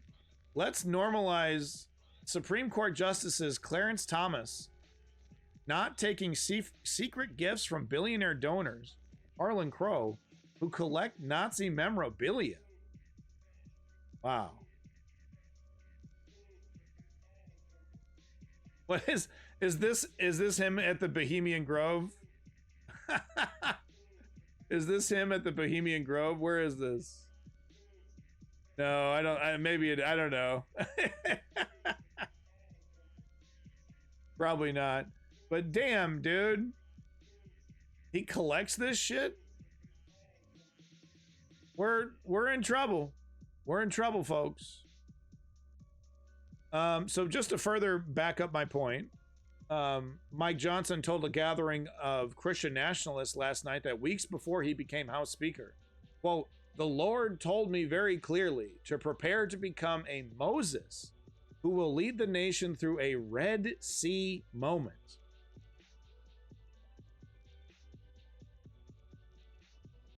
It's happening, folks. You know, it's exactly like they said, right? That this tyranny would come wrapped in the flag, carrying a Bible, sounds like an American, eating hot dogs and fucking baseball. You know what I mean? Regular Joe. I don't know what's going on with my screen right now. Hold on. Right? But regular guy, right? All shucks American. Full blood. This guy's like number what? Number 3 to the presidency? 3rd in line to the presidency? Talking like an evangelical pastor, dude. To prepare and be ready. Be ready for what? Okay, I don't know. We're coming to a Red Sea moment. What does that mean, Lord? And then when the speaker's race happened and Kevin McCarthy, who's a dear friend of mine, was deposed, vacated from the chair, oh, wow, well, this is what the Lord may have been preparing us for. And so I started praying more about that, and then the Lord began to wake me up. Twitter, I don't know. Through this 3-week process we're in the middle of the night, and to speak to me and to write things down, plans and procedures and ideas on how we could pull the conference together. Now, at the time, I assumed the Lord is going to choose a new Moses, and thank you, the Lord, you're going to allow me to be Aaron to Moses. And so I worked to get Steve Scalise elected speaker. That didn't happen. And then Jim Jordan, who's like another big brother of mine. No, that didn't happen. And then Tom Emmer, and ultimately 13 people ran for the post. And the Lord kept telling me to wait. So I waited. And then at the end, when it came to the end, the Lord said, "Now, step forward." Me? I'm supposed to be Aaron. No, the Lord said, "Step forward." It's so frightening. It's so frightening. Because I mean, I don't think he actually believes this shit. I don't think he believes that. But no, Milsenberg, if the president is Robloxed and the vice president is Robloxed, then it's the Speaker of the House, right? That is the next in line. Isn't that how it works? Please correct me if I'm wrong. You don't have to rein in my references to certain topics, but our host is, quote, tolerant to various opinions, but doesn't abide stupidity. Yeah, that's that sums it up pretty much. Oh yeah, you got me there. Okay, I've actually driven the man to rant angrily, and he hasn't banned me yet. Several times, woke patriot.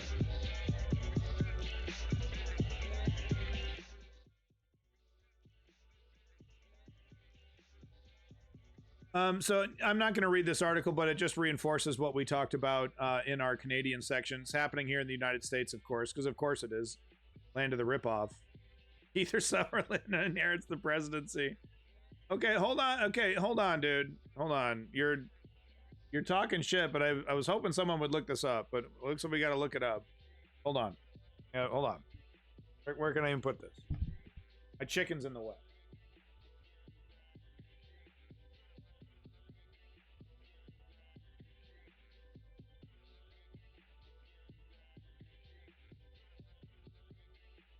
Yeah, so it's dog. Shut the fuck up, dog. Are you stupid? See what I'm talking about? So yeah, he's actually number 2. He's actually number 2 in line. So yeah, if Joe Biden keels over and Kamala Harris is Robloxed, third in line is a proud theocrat. No, Milzenberg, look, you seem like a nice guy, okay? Checkmate atheist. Look, you seem like a nice, I don't mean to, I'm sorry, I shouldn't have said stupid, okay? But, there we go. I was actually incorrect. It was actually second in line, not even third in line. So, like I said before, this just further reinforces what I'm talking about. These grocery store companies are acting kind of like a cartel and are colluding on prices. They're raising the prices together artificially, and then they're all making bank because we all need to make money. I'm sorry, because we all need food and they like to make money is what I meant to say. But U.S. Retail Group retracts claims that half of the $94.5 billion inventory loss was from theft. So they've been trying to say that their mismanagement and their bad business decisions and, just all kinds of mistakes, and some not their fault, some totally their fault. But they've been trying to say like every penny that they've lost since COVID is because of retail theft. So they've actually retracted their claim. National Retail Federation says 2021 data was flawed and based on congressional testimony from president of an advocacy group. So the powerful National Retail Federation lobbying group has retracted a claim that quote-unquote organized crime, retail crime, accounted for nearly half of the shopping industry's $94.5 billion loss due to the theft or shrink in 2021. The industry group has said that impact of organized retail crime, which it previously claimed had increased by 26.5%, had become increasingly violent. Retail giants like Target, Walmart, and Walgreens said it was threatening their businesses. The NRF said the figure was based on a congressional testimony from Ben Dugan, the former president of an advocacy group, the Coalition of Law Enforcement and Retail. Oh, yeah. Wow. And that an analyst from a K2 Integrity, a risk consultancy that co-authored the report, inferred that nearly half claim. The inclusion of the claim in NFR's report was taken directly from Ben's testimony and was an inference made by the K2 analyst linking the results of the NRF survey from 2021 and Ben Dugan's statement made that same year. NRF spokesman Daniel Inman told Reuters. In an updated report on organized retail crime, the body still maintained that organized crime is a, quote, high priority concern for the retail industry for decades, having a harmful economic impact on retail companies and endangering store employees and customers. The study added, quote, these concerns have grown in recent years as criminal groups have become more brazen and violent in their tactics and utilized new channels to resell stolen goods. So they're not exactly wrong. I want to point this out. They're not exactly wrong because there is an increase in these things, but what they overemphasized. They said like the reason why we're going out of business, we're losing all this money is because of this, and it's not the whole story. It's not the whole story.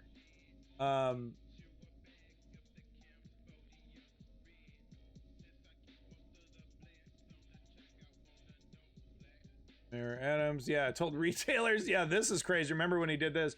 Eric Adams, the mayor of New York, told retailers last month that they must require shoppers to enter stores without face masks and launched a task force to support a plan to reduce retail theft outlined in a retail theft report. Just ridiculous.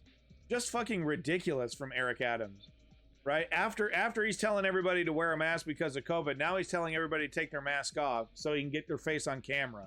Like, that's gonna do anything. Like thieves give a shit if their face is on fucking camera. Okay, I was looking for this buried down into the last fucking bit of the article here.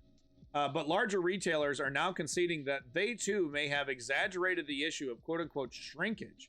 During a January earnings call, Walgreens then Chief Financial Officer James Kehoe said the company had seen lower levels of shrink in the second half of 2022. The loss of inventory attributed to theft, fraud, and damage was over 3%. Kehoe said the shrink rate is down to roughly 2.5 this year, probably due to all the new countermeasures that they've been implementing. Boy, I had to get to the very bottom for that Guardian article to give me the meat there.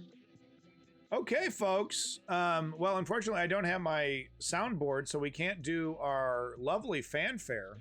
But we have a mass shooter update, so we definitely got to give you everyone's favorite TV show, the mass shooting update. But got a little update here about this guy, the Michigan teen, for the Oxford High School attack.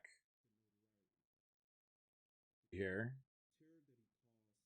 Not really playing any audio, doesn't sound like. Oh, no, it is. Hold on. Terrorism.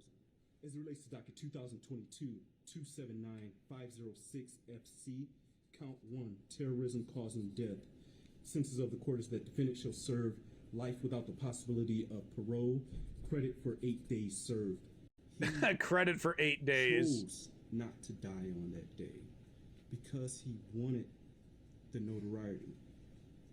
The terror that he caused in the state of Michigan and in Oxford is a true act of terrorism. As it relates to docket 2022-279-506. Okay, so we heard that part.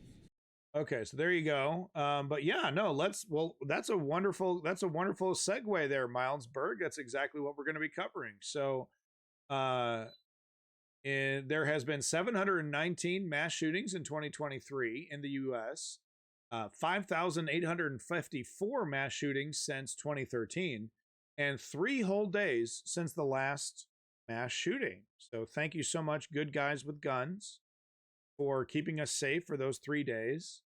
Over there in Peyton, Colorado, 3 days ago, 4 dead and 1 injured, gunman unknown. That's quite a massacre. Bluefield, God damn it, West Virginia, 2 dead and 2 injured. Juvenile victim, man shot and wounded a woman, and another man fatally shot an 11-year-old girl. Gunman Kenneth Smith died from self-inflicted gunshot. So he shot at these people and killed a girl, an 11-year-old, and then killed himself. Over there in Las Vegas, Nevada, 4 dead and 1 injured. Gunman Anthony Polito, this was in the news, 67, a former college professor who had applied for a job at UNLV, killed by police. Wow, quite a story right here. Almost a 70-year-old man, used to be a professor, a college professor.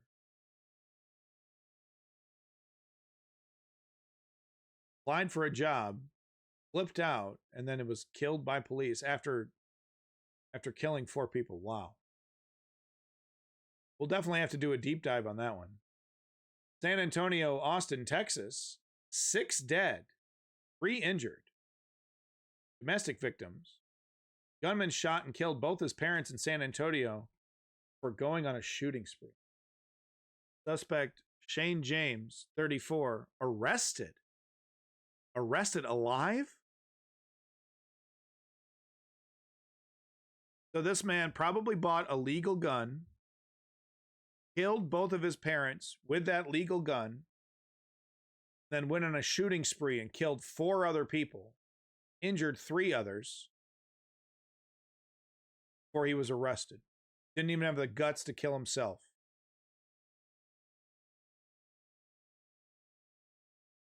Over there in Lugoff, South Carolina, I think, 1 dead and 3 injured. Gunman unknown. Well, there you go, folks. There is your mass shooting update. Garbage Fuel would like to remind you that this is just never going to change. It's just horrible. It's just absolutely horrible. I mean, what drives a 70-year-old man to pick up a gun? I mean, 11-year-old girl died. Then the guy just offs himself. Then this guy kills 6 people, including his parents. I guess. And I mean, were the parents supposed to be strapped? You know, this good guy with a gun argument. Were the parents supposed to be strapped? I knew this day would come, son.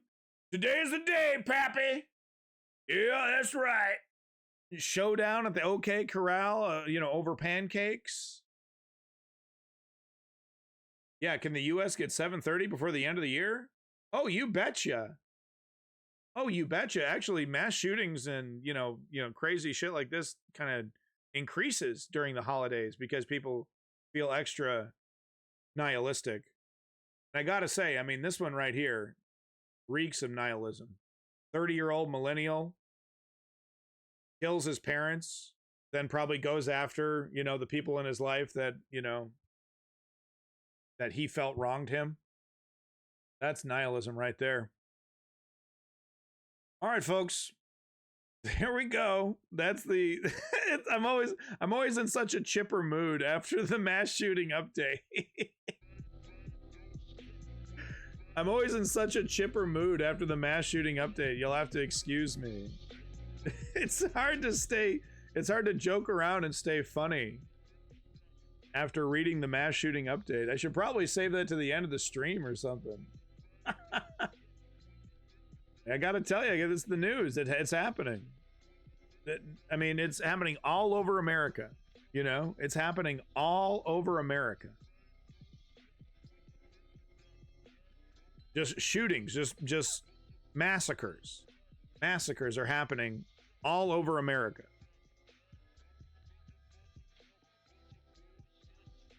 And I'm a news guy. I gotta tell you the news. I gotta tell you what the news is. You know what I'm saying?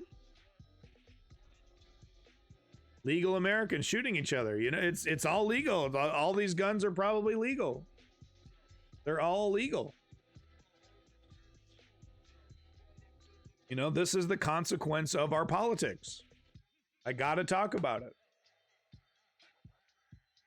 But moving on to world news, we're going to talk about Armenia and Azerbaijan. So there's an update here, and I like to see it, so that we, a ethnic cleansing was avoided, of, what was that town? Karabakh. Yeah. Nagorno-Karabakh. So there was an ethnic cleansing that was avoided in Nagorno-Karabakh. And I do agree that heavy-handed tactics were used. Who knows how bloody things would have gotten had the people of Nagorno-Karabakh not left. So definitely, who knows how it could have escalated had they not left. But we now see Armenia and Azerbaijan agree to exchange prisoners and work towards a peace treaty, which is really great news. Hey, a little bit of, positive news, I would say. I think a peace treaty is a positive thing. Let's read a little bit here. Ooh, listen. Armenia, Azerbaijan agreed to exchange. Oh, that's boring. Armenia and Azerbaijan agreed on December 7th to work towards a peace treaty and make tangible steps for stabilizing mutual relations, including an exchange of prisoners. Already strained relations between the two countries deteriorated further when Baku's swift September offensive seized Nagorno-Karabakh, driving out over 100,000 ethnic Armenians. And I showed footage of that. We covered that story. Totally crazy. An entire town, of 100,000 people abandoned, dumped. They just left. They all picked up and left. Really quite a shocking thing that we saw there. And the reason why they left is that they were being forced passports. They were being forced an ultimatum. They said, you either accept citizenship, or you are going to be deported by force. So they all made the decision to all leave at once, which is really quite extraordinary. The dispute between the two countries has been going on for decades, despite repeated attempts by the EU, the US, and Russia to broker a peace treaty. Yeah, because this was like this is a kind of similar to it was kind of a territory grab, quite frankly. Quote, as a result of negotiations between the office of the Prime Minister of the Republic of Armenia and the administration of the President of the Republic of Azerbaijan, an agreement was reached to take tangible steps in the direction of building trust between the two states. A statement from the office of Armenian Prime Minister read, Baku pledged to release 32 Armenian soldiers, while Yerenurev promised to release 2 Azerbaijani servicemen in return. Okay. Armenia also said it would support Azerbaijan's bid to host UN's COP29 climate talks while withdrawing its own candidacy as a goodwill gesture. Hey! Boy, goodwill gesture. You don't see that in the news.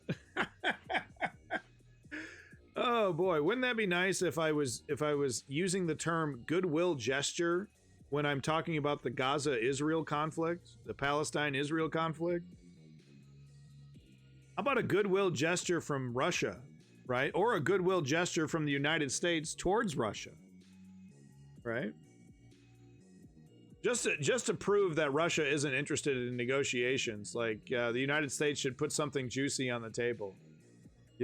Like Russia, if you pull out of the Donbas and the Kherson region, and you totally pull out of that, we will start a campaign to convince Ukraine for you to hold on to Crimea, right? Like they'll make a definitive promise. Like if you leave by Christmas Day and you're starting a pullout, we will stop supporting Ukraine militarily unless Ukraine accepts that Crimea is Russia,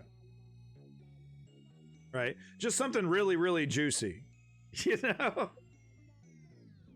And watch Putin just totally reject it. No, I want it all. I want it all, and then I'm gonna take all of it once I get a chance. Once you give me a chance to take a breather. Boy, wouldn't that be nice? Goodwill gesture. Oh my goodness. In turn, Baku said it would support Yerevan's nomination for the COP29 Bureau of the Eastern European Group. Both parties agreed to take further steps to build mutual trust and appealed to the international community to support their efforts. The conflict between the two countries had centered around Karabakh, a region which was until recently under de facto control of an unrecognized ethnic Armenian republic, but internationally recognized as Azerbaijani territory. It was a very messy situation. And thankfully it did not end with bloodshed, which usually stuff like this does. I'm sure there were people on both sides who wanted this to turn into some kind of bloody conflict. The two countries have also not yet agreed on the demarcation of their common heavily militarized border, and skirmishes have been a regular occurrence. Baku has reportedly backed out of talks mediated by the US or the EU, accusing them of pro-Armenian bias, while it's true. In turn, Yerevan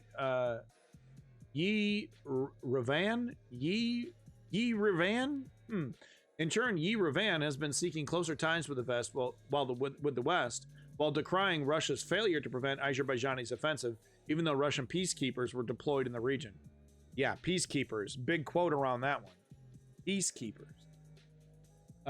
So there you go, folks. I think that's a little bit of good news. I think that's official. I mean, it's complicated. It's messy. Not everyone is getting what they want. But, welcome to the real world, son.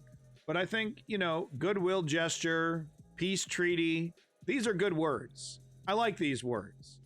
So big props to Armenia and Azerbaijan for working through this, for avoiding a massacre, for avoiding a very messy situation.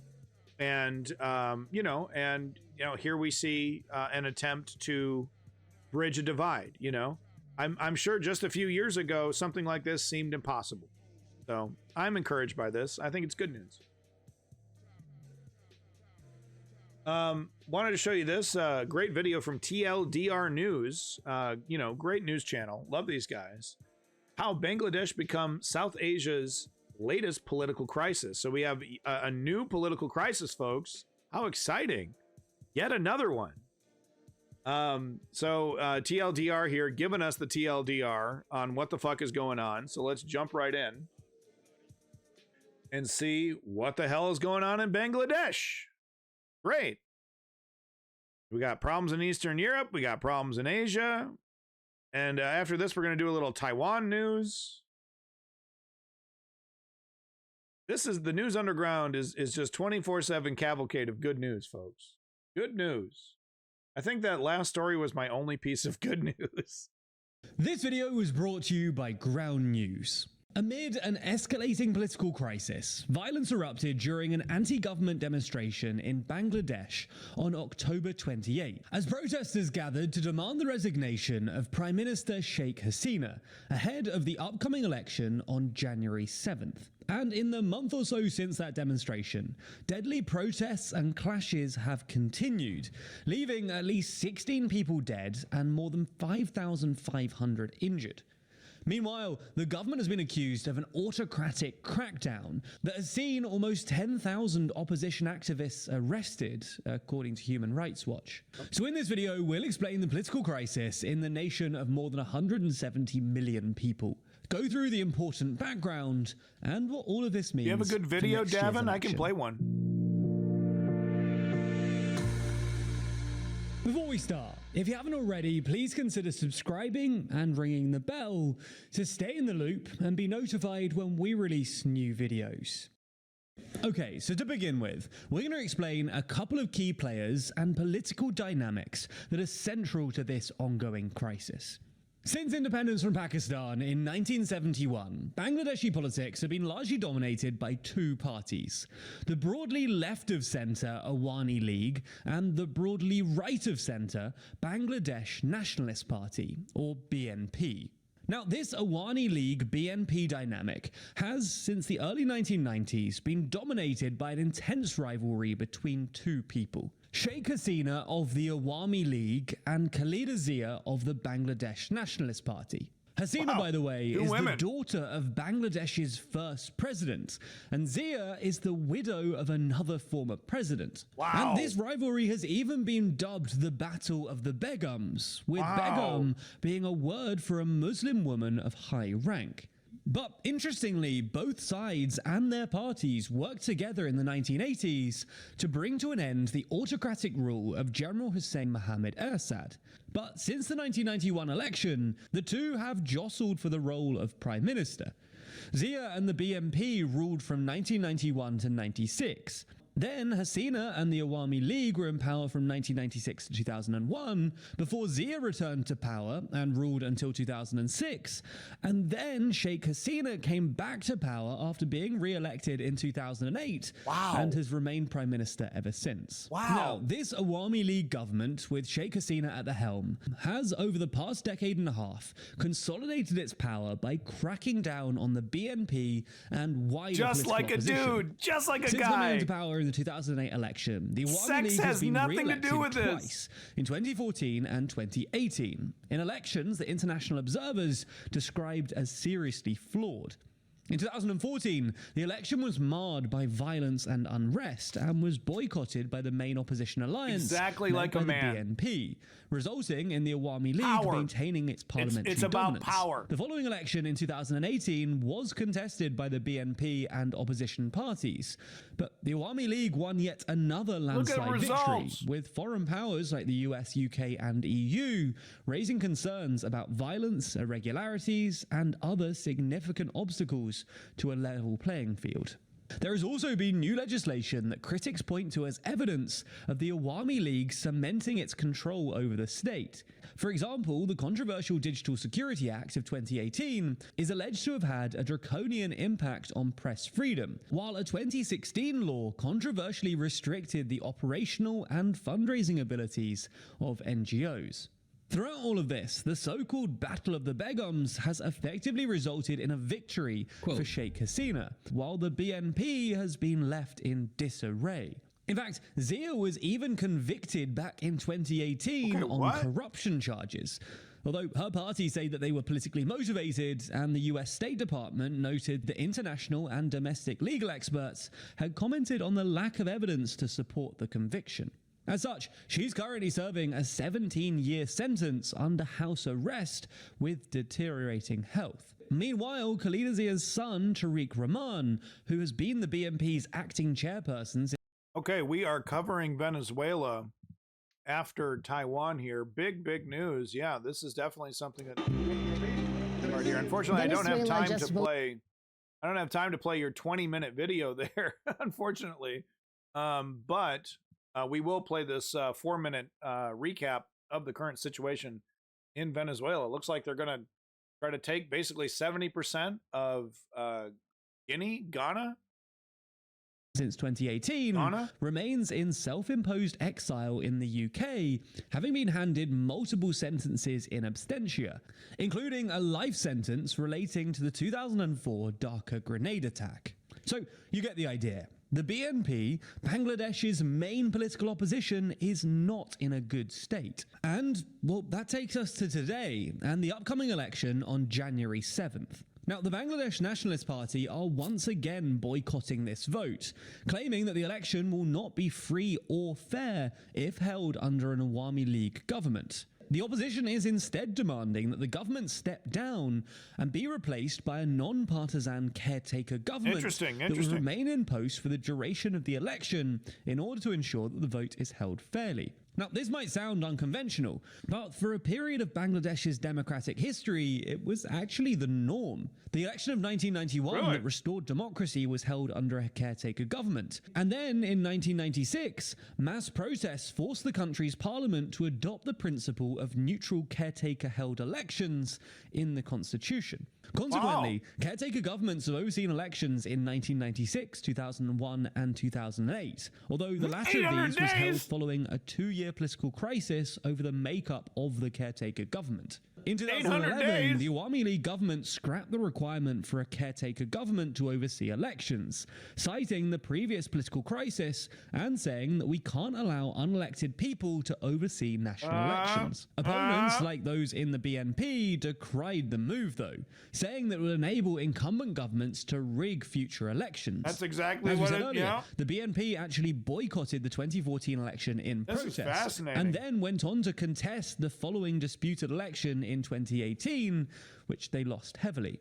So, sensing that the country might be increasingly becoming a one-party state, and looking forward to the January 2024 election, the BNP views a 4th consecutive Awami League term as a foregone conclusion, unless a vote can be held under a caretaker government. But the BNP's demand for a caretaker government, mass protests after the 28th of October, and plans for a third of the country's registered parties to boycott the election have done nothing to move the incumbent government, which strongly rejects the demands.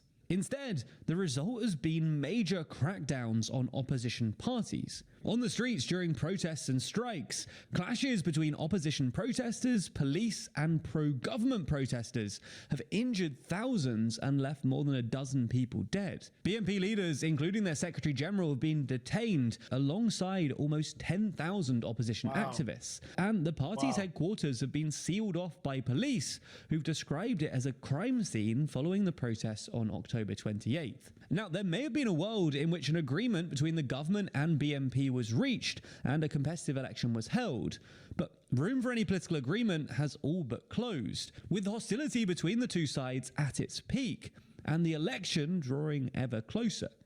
For now, it appears that the BNP's main plan is to follow through with its boycott, continue and try to intensify protests, while also trying to draw a stronger international response, though so far, not much has actually changed. In the meantime, it looks set to be another ongoing political crisis in the turbulent region. Neighbouring Myanmar is in a full-scale civil war, while 2 borders away, Pakistan is experiencing its own political turmoil ahead of its elections in early next year. And as we said, things do seem to be escalating in the country too, with stories emerging of militants opening fire on a bus, killing 9 people, being widely reported on internationally and in the region. Now, of these reports, 23% is coming from the left, while 16% is coming from the right. And if you compare those headlines, you'll start to see some interesting framing emerge. And this is all possible thanks to our sponsor, Ground News, a website and app developed by a former NASA engineer on a mission. Yeah, no, I mean, this website's really fucking useful. It is. I can't afford it. I can't afford to pay for this shit. Sorry, Ground News. Like you're ever going to sponsor me. All right, well, that is very interesting news out of Bangladesh. You bet I'll be keeping you up to date on that. Of course, the most fascinating element to me is the fact that it's these two women leaders who have been in charge since the 90s duking it out. And we see the same exact kind of power dynamic that we see in the male world. And here she is now removing a major check and balance that people expect. These 80-day interim governments, 600-day interim governments that are supposed to run the election impartially and then get the fuck out of the way. She's getting in the way of them. So very fascinating stuff. So we'll definitely be keeping up with that. It's the blueprint is pretty clear to me. It's not like this is some new innovation just because she's a woman. All right, so moving over to Taiwan, and it's getting hotter and hotter. That tension just keeps clicking, just keeps ratcheting. That tension just keeps going up and up, and I couldn't tell you what China's end game is on this. To what? Nut check the United States to say, you're not gonna get Americans killed over Taiwanese people? Are you kidding me? China, if that's what you're thinking, are you kidding me? Uncle Sam was perfectly happy to let 19-year-old good old American, corn-fed heroes die in Iraq and Afghanistan. You don't think Uncle Sam is going to have a problem sending boots on the ground into Taiwan to defend Taiwanese people? Yeah, probably, Chem Goblin. You'll have to excuse me. I'm in my garage. That means I have unfettered access to marijuana. Well, thank you, Davin, for thinking so. I appreciate that comment. I find this world news to be very fascinating. It kind of affects our lives, guys. It kind of affects our lives. But yeah, just this idea that, okay, the United States, maybe we don't have like all the official treaties or anything, but I don't know. I think the United States would put boots on the ground for Taiwanese people, but I guess it depends on the election, doesn't it? If America doesn't come to the defense of Taiwan and there's a full-blown Chinese invasion, that has to make the American president look bad. There's no right-wing way to spin that. There's no right-wing way to spin that. You know what I mean? We have to come to the defense of the Taiwanese. Anyway, let's get the latest update. U.S. reassures Taiwan as China's fighter jets and balloons raise tensions. So yeah, China just, like I said, ratcheting up that tension. Intentionally trying to, create a conflict. 2024 is going to be a shit show. You bet. I'm going to do the whole year sober. I'm going to do the whole year of 2024 sober, barring special occasions, barring a few special occasions, but I'm going to do the whole 2024 sober, dude.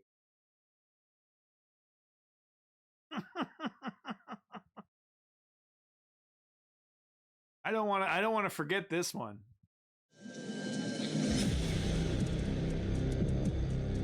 God damn the music.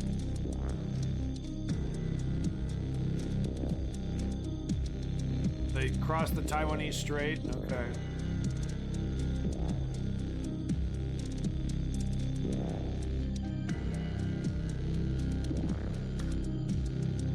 mean, honestly, am I supposed to be scared by this? Oh no, the 4th type amphibious assault. You mean this thing that's gonna get blown up by like a $5,000 robotic fucking, you know, a drone ship loaded up with enough TNT to blow up, you know, fucking New York? You know what I'm saying? We're supposed to be worried about this? You know, we took out the Ukraine with the United States' weapons took out the pride of the Russian Navy, the Moscow. I'm talking the battleship, dude. Like what if the USS Washington was sunk? You know, and we're all just supposed to pretend like these fucking boats mean a fucking thing in the world. Like they mean a fucking thing? You can't even get the boat close to shore before it's fucking blown up. You know what I mean? Like it's got to be subs. Like subs. It's all subs. It's got to be subs now. You can't. What's the point of floating on the water, except for like transport? Militarily, you're fucked.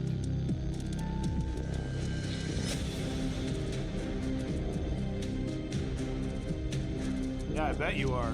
We will continue to stand up for peace and stability across the Taiwan Strait and freedom of navigation in the East and South China Seas.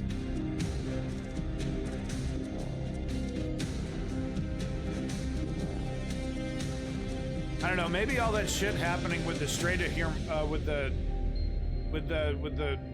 Panama Canal and the Strait of Hormuz and Hormuz. But there's all these essential transports, straits that climate change is affecting. Maybe that's what this is about.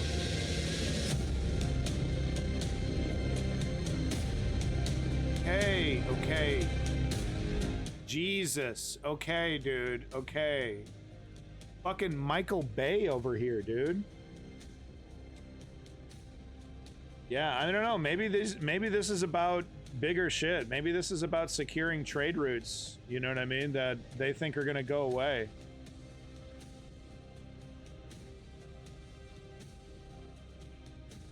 Because there's some, like, you know, check it out, the Panama Canal, it's like shrinking. Suspected weather balloon crossed the Taiwan Strait sensitive median line. All right. We're not flinching. We're not flinching, China. Details China said 12 fighter jets across the median line. Okay, we're not scared. We're not scared. Go ahead. Give it your best shot, China.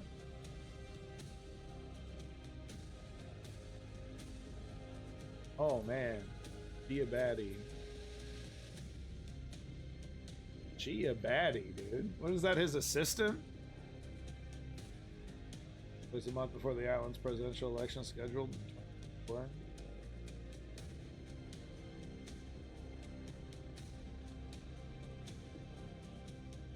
The pro-China element in Taiwan is growing in popularity. Polls and yeah, it's a major thing if you're running in Taiwan as a politician. Oh, whatever. Okay, yeah, I'm so scared. Undertake highly complex operations like amphibious landing. What do you mean amphibious landing? What, does this thing got wheels? What are they talking about? Does this thing have fucking wheels or what? Dude, what? Is it gonna roll up on the fucking shore like Cobra Commander? What the fuck? What is it talking about, amphibious? North and West Passage should be at play. I wonder what Russia's doing up there right now. I think something bigger is happening. This isn't out of the blue, you know? The main structure is done. Retype. Oh, whatever, dude. It's literally destroyed, one robot away from destroying it. Okay? If it's, and that's the same for the US Navy as well. Okay? It's all about drones. If you don't have a countermeasure, the little dinky ass robots running up on the side of your boat and blowing the fuck up, then, you know, what are you even talking about? I don't give a shit. And what is this amphibious? What are you talking about? Honestly, what the fuck are they talking about? Is this thing gonna roll up on can undertake highly complex operations like amphibious landings? Oh, they're talking about, okay, landings of, okay, so they pull up really close to the shore and then troops and armor and material come off it. Okay. How the fuck you gonna do that when robots are blowing your shit up? How are you gonna do that? Just, you know, just wondering. All right, so let's get last little bit. Well, actually, no, it's not our last little bit of global news. We have a little bit more because we're gonna take a look at the global conflict tracker just to make sure that we're getting all of the world news we can. So let's jump into our extra bit of news, though. Thank you, Davin. I think this was you, Davin, for bringing this up. But Venezuela is going to annex a chunk of Ghana. I think Ghana is how you say it correctly. Voted yes in a referendum to take over a huge chunk of land from its neighbor, Guyana, in a dispute that's been going on. Guyana. I knew I was saying that incorrectly. Yeah, so they're taking a big chunk from Guyana, and we're talking like 70%. We're talking, you know, a big chunk here. Venezuela just voted yes in a referendum to take over a huge chunk of land from its neighbor, Guyana, in a dispute that's been going on for more than a century.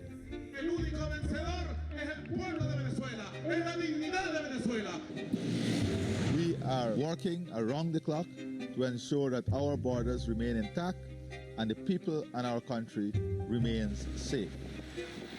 Tensions are high. There are even fears of a military confrontation. So how did we get here? Okay. So we got some bullshit happening. Venezuela is definitely not you know, in the United States' favor. Is Russia involved? Is Putin getting his greasy fingers up in this one too? Let's find out.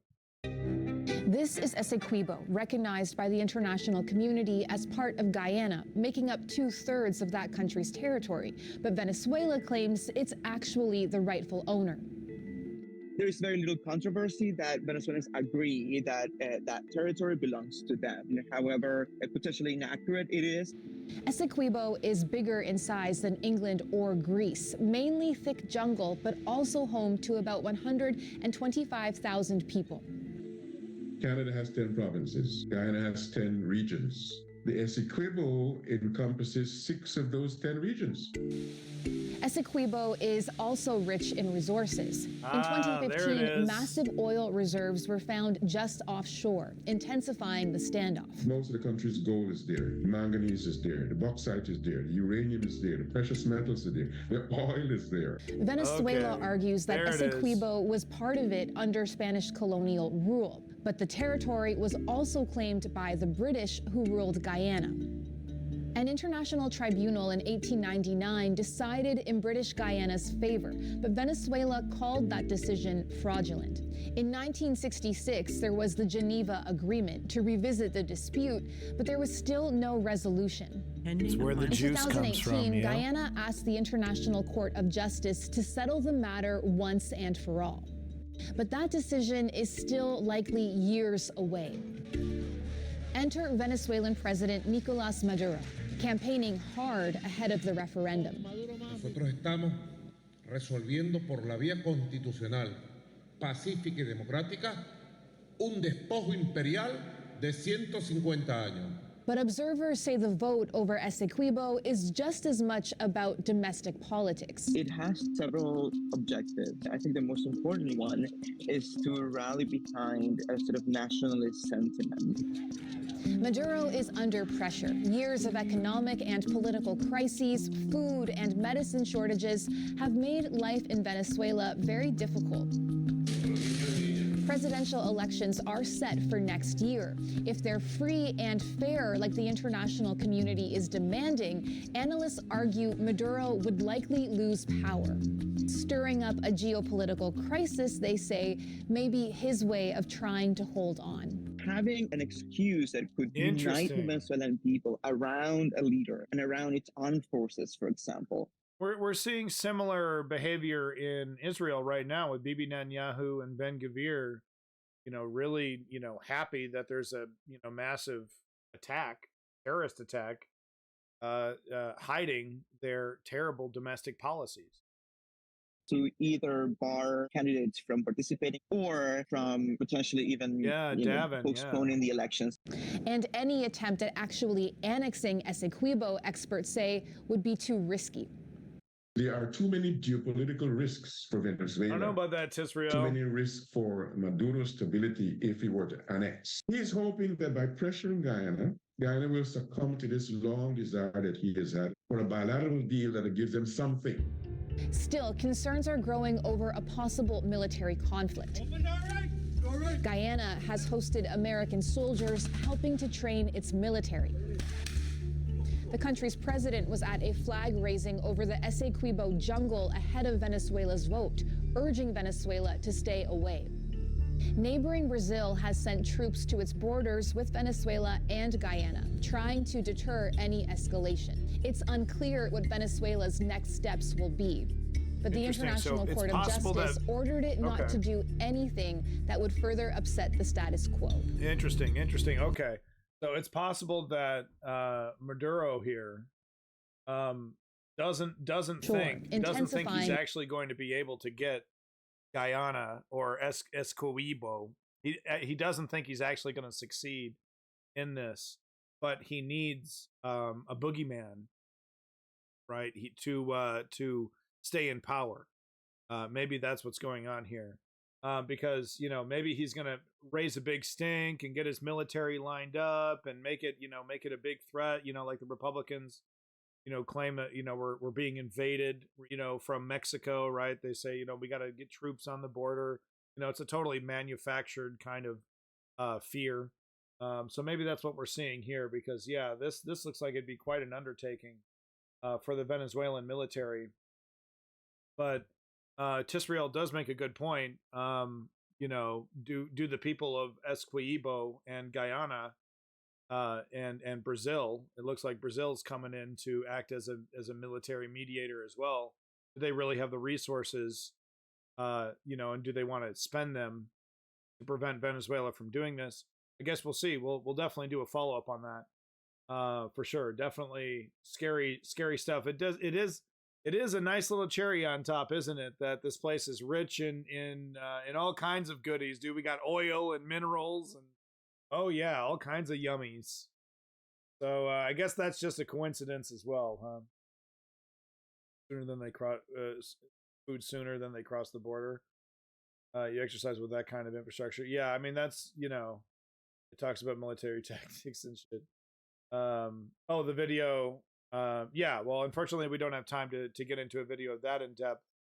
We'll see. We're definitely going to follow this story and see how far Venezuela pushes it. If we do see an invasion from Venezuela, I can assure you we're going to do a much bigger, deeper dive on that subject. All right, so real quick here.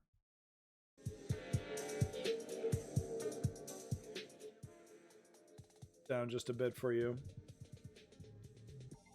All right, I just wanted to real quick, run through the global conflict tracker here. I got the worsening conflicts. Wanted to get an update out of Haiti. Latest news, November 17th. Despite parliamentary approval for the deployment of 1,000 police officers to Haiti, High Court Judge Chacha Mawinta said he would not make a ruling on the matter until January 17th. Well, geez, take your fucking time. Then the Kenyan Parliament approves 1,000-strong police department deployment to Haiti. I think we already covered that. All right, so worsening, but not much news.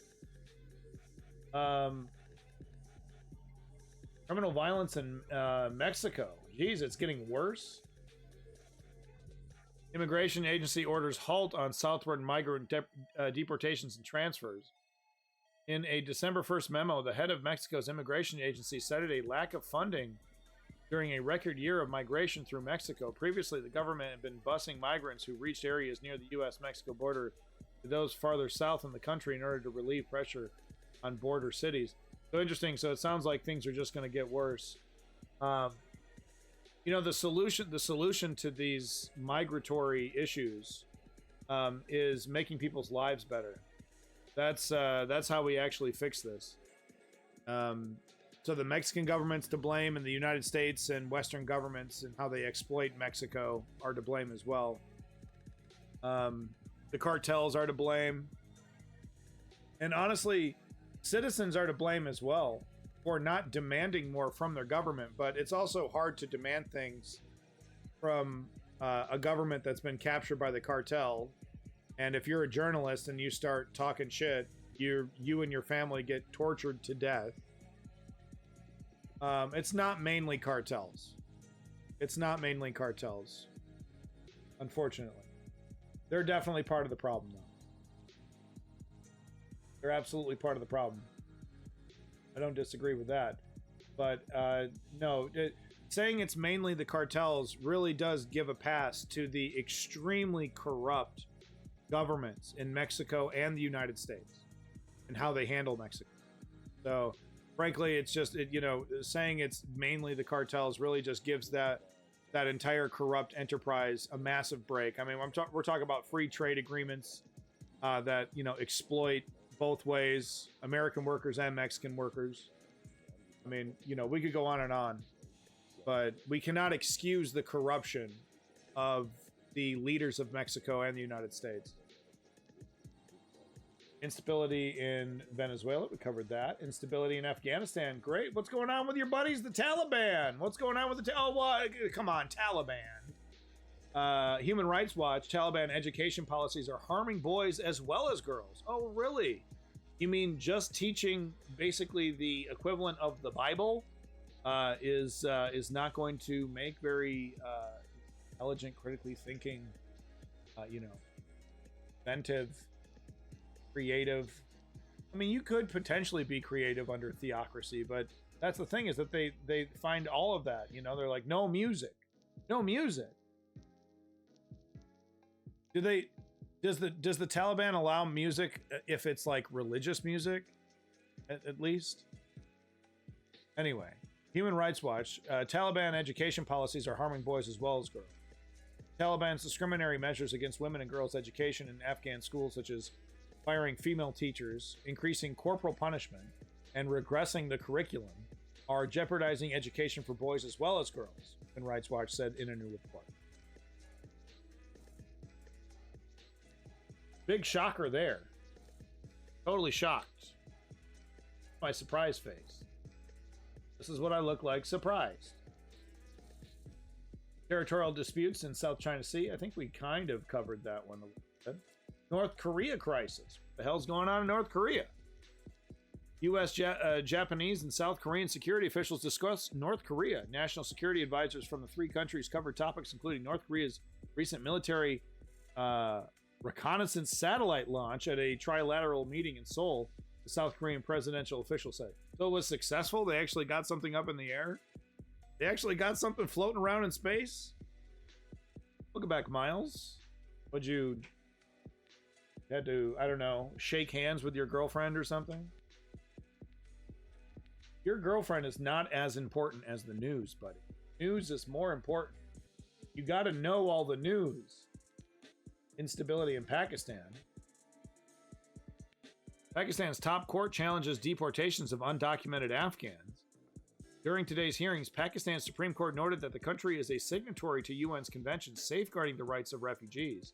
The lawsuit argues that Pakistan does not have a constitutional mandate to evict undocumented Afghans. Former Pakistan PM Imran Khan prison trial ruled illegal. Yeah, so they jailed this guy. According to Khan's lawyer, a court declared all proceedings in the trial void, saying that there must be an open process. The Authorities cited security concerns as the reason for holding the trial in prison. Yeah, right. Security concerns. What, he might tell the truth? The truth might get out? Can't have that. Conflict between India and Pakistan. That's right. We covered this a couple months ago, I believe. India-Pakistan border shelling damaging harvests. Really? Major violations of a ceasefire agreement in recent weeks have kept basmati rice farmers in Jammu and Kashmir from their fields, threatening livelihoods on both sides of the border. So can you imagine? You are a farmer farming some basmati motherfucking rice. The shit that they put in rice-a-roni. You're out there tilling your field or whatever the fuck, and you got to deal with artillery strikes, man. What? Okay. Interesting. Well, I mean, hopefully that doesn't escalate. Hopefully that is just, bluster. It's almost like being Palestinian. Almost. They've gone to space. They're just hiding their soup with the side. I'd say that about 60% of Ukrainian farmers can relate to that. True. Confrontation over Taiwan, we covered that. Civil war in Myanmar. Okay, so we've got a little follow-up here. We've been covering this. Several stories now in Myanmar. UN calls for a rescue of estimated 400 people adrift in Indian Ocean. Most of the people in 2 boats stranded in the Andaman Sea are thought to be members of the persecuted Rohingya minority, the UN Refugee Agency said. Now, these Rohingyas, their life is in danger. They are going to get killed if they're not careful. The persecuted Rohingya minority, the UN Refugee Agency said, it estimates that nearly 6,000 people, many Rohingya, have made dangerous maritime journeys away from Bangladesh or Myanmar since November 2022. Wow. So they're out there in boats, man. Good luck to them. See that? When was this story? This was the 5th of December. So hopefully they are still alive. Just a few more here from the Global Conflict Tracker, and then we're moving on to our juicy Ukraine section. My God, it's just so much. Stability, conflict in Syria. That's right. This is a follow-up. We were covering Syria. IGC ruling on torture in Syria. Yeah, so we already covered that. God, damn, look at that sweet-ass ride. Dang. The Duke boys are out there. All right, we got time for one more. Let's do one more. Worsening. Just sort by worsening. Hello? Oh, the website's breaking. Come on. Come on, help me out. Help Daddy out here. Oh, there we go. So, yeah, out there in the Middle East, we'll be covering Israel-Palestine, civil war in Sudan. All right, let's do that. Sudan. Washington Post, civilians forcibly recruited to fight in Sudan. Both the Sudanese army and rebel military group Rapid Support Forces battling in the country's civil war that begun in April have reportedly forcibly recruited civilians and even some refugees to fight. So it's pretty goddamn desperate, and I think I already read that one. But we're going to have to do an update on Sudan coming up. All right, folks, unfortunately, that is all the time I have for world news. We're going to have to kick it over to Ukrainian news next. Sorry to all the countries that I missed. We'll have to catch you next time. Too long didn't read. Too long didn't read. I'm sorry, I'm not Keemstar. I can't cover every topic. I'm not Hassan. I can't cover every topic.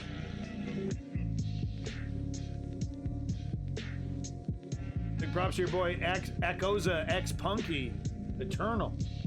We've been listening to Akoza X Punky Eternal.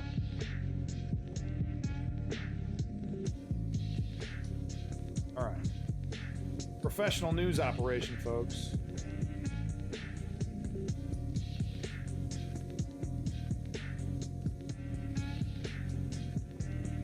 We'll be able to cover every time if we fund you. Yeah? Yeah. I'd do 8 hours of news a day. I'd have time to cover everything.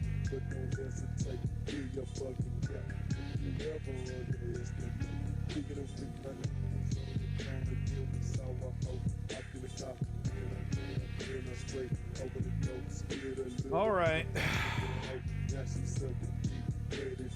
All right, folks. You know, today's Ukraine coverage is not going to be happy, joy, I'm afraid. You know, it's not going to be a lot of good news. Quite frankly. We are seeing the abandonment of Ukraine by the United States. Yeah, Cam Goblin, well, you can take a break. If it was like, if I was doing 8 hours of news, I'd do like a little video game break or something, you know, at lunchtime or something. When's the last time Ukrainian coverage has been happy? It's been a while. It's been a while. Being a commie, pink radical leftist Antifa guy, I'm more into the class analysis. I mean, well, that's really important, isn't it, though? Because really, it's not race, it's class, right? It's not race, it's class. It is really one of the most important topics. Commies won't shut up about it, but they're not wrong when it comes to the importance of class. But no, folks, Palestine's going through some shit. Yeah. Well, I mean, you would think a country as powerful as the United States would be able to handle more than one conflict, but seemingly no, because that is what we're seeing. We're seeing Ukraine getting abandoned. Here's the headline. Ukrainian soldier says he stopped shelling small Russian units because he is running out of US-made artillery ammo. Hasn't been bad for a while. People tend to associate Ukraine with not winning with Russia victory. They haven't moved on an inch. Well, no, I mean, Tisrael, I agree with that assessment. I think if this was a United States jam, if these were US soldiers, the United States would be saying, you know, this is a valiant stalemate. You know, if they were even willing to admit that. But technically, Ukraine is gaining ground. Just very, very slowly. Oh, that's good, Woke Patriot. It's good to match. They distract you with culture war and keep you from waging a class war. It's true, Miles, 100%. True. Normalize wearing bulletproof vests. Ukraine abstained from a ceasefire vote for Palestine. Like, no, I mean, Miles and Berg, I mean, they're in a rock and a hard place. The last thing Ukraine needs is to be disagreeing with the West on anything. Look what's happening, even with Ukraine playing ball on Palestine. Look what's happening. We're going to get into it, so let me dig into it. But that's the theme of today when it comes to Ukraine coverage, is the abandonment of Ukraine. They are absolutely getting left in the motherfucking lurch.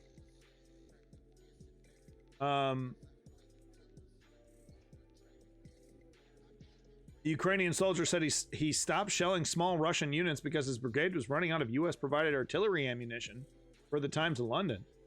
Well, when it's 2 or 3 soldiers, I'm not shooting anymore. Only when it's a critical situation, say 10 guys close to our infantry, we will work. Sergeant Terrace Fizrook told the newspaper. That's terrible, man. 31-year-old mortar gunner said that he and his comrades from the 47th Mechanized Brigade had 10 times more ammunition over the summer for the newspaper. American rounds come in batches of almost identical weights, which makes it easier to correct fire, with very few duds. Now we have shells from all over the world with different qualities, and we only get 15 for 3 days. 15 for 3 days? Last week we got a batch full of duds, said the soldier. My God. The lack of shells, Fitzroy said, was hampered by his... What is this disgusting... The lack of shells, Vizruk said, has hampered his unit's control over the northern flank of Avdiivka in eastern Ukraine and their ability to shoot Russian troops. Quote, we should be controlling our sector from 4 kilometers away. so we can kill a few hundred Russian soldiers before they got before they got to our infantry, and we only take a few wounded," he told the newspaper, adding, "But without ammunition, we can't." Holding their help and saying, "Why aren't they winning?" True. I mean, Israel, true. The U.S. and the NATO allies have struggled to keep up with Ukraine's demands for artillery shells and ammunition. They've been telling you since the very fucking beginning. Zelensky literally, like the first thing he said was, don't send me a plane, send me ammo. He's been saying from the very fucking beginning, where is the ramp up of artillery shell production? You know, how come the United States hasn't been assisting Ukraine in building artillery shell factories in Ukraine? What the fuck is the holdup? Like all of a sudden we don't know how to make fucking artillery shells? Bollocks. Ukrainian forces have been burning through artillery shells and ammunition at a rate of about 7,000 rounds a day, according to the figures from Estonia's defense ministry. Yeah. And they're fucking, destroying a lot of Russian assets and military troops. Not civilians. Not civilians. And Western suppliers are now at the bottom of the barrel. Admiral Rob Bauer of the Netherlands, who chairs NATO's military committee, said at the Warsaw Security Forum meeting in October, "This is exactly what Putin expected. This is Putin's strategy. Wait out the West. Wait out the West. This is exactly what Putin was depending on. Just wait out the fucking West. This is exactly it. And it's working. It's starting to work. Well, we need large volumes. The just-in-time, just-enough economy we built together in 30 years in our liberal economies is fine for a lot of things, but not for the armed forces where there is a war ongoing," he said. I find this shocking to me. Russia's the only one preemptively building artillery shell factories and stuff. Like America hasn't been spending some of its money just building ready-to-go artillery shell factories. Shocking. Where's all this money going, dude? We're dumping trillions, quintillions, unbelievable amounts of money into the motherfucking military-industrial complex, and they don't even have some factories ready to go.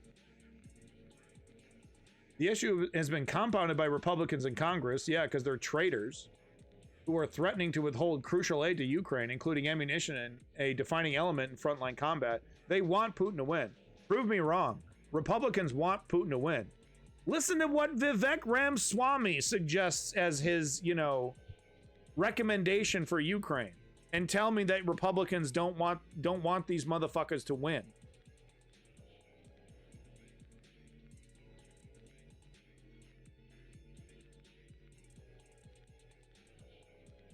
Guys, we're going to get to Gaza.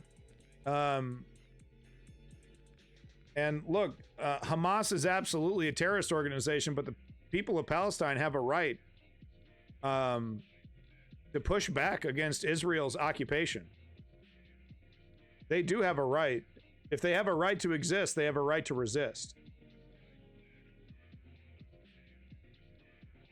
That doesn't mean that they have to do it the way that Hamas wants to do it, though. You can resist without Hamas doing what it's doing. It's actually counterproductive what Hamas is doing. So we're gonna get to Gaza, guys. Andrei Yermak, the head of Ukraine's presidential office, said that Congress' delay in providing aid to Ukraine would very likely make it impossible to continue liberating territory and create a high risk of losing the war. Wow, awesome. Newly committed aid to Ukraine reached a new low between August and October with a 90% drop. 90%? What? Compared to the same period in 2022, according to the report compiled by the Kiel Institute of the World Economy. The Kiel Institute, which has tracked aid promised and sent to Ukraine, said in an update on Thursday that while the new U.S. aid package was delayed to next year, the EU's promise to supply 1 million rounds of ammunition has stalled.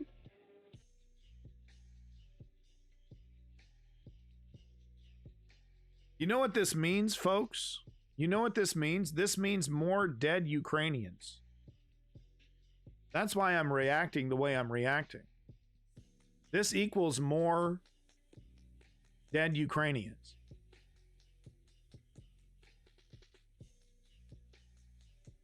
Israel's war with Hamas could also divert tens of thousands of artillery rounds initially slated for Ukraine, Axios reported in October. Despite having German Leopard 2 tanks and American Bradley M1 fighting vehicles, Fitzroy told the Times of London that his unit couldn't break through Russia's defensive lines without artillery shells. Of course. To make up for the shortfall, Fitzroy told the newspaper that his unit is now using unarmed drones to scare Russian troops away and fundraising for weapons they can buy. For fundraising for weapons they can buy.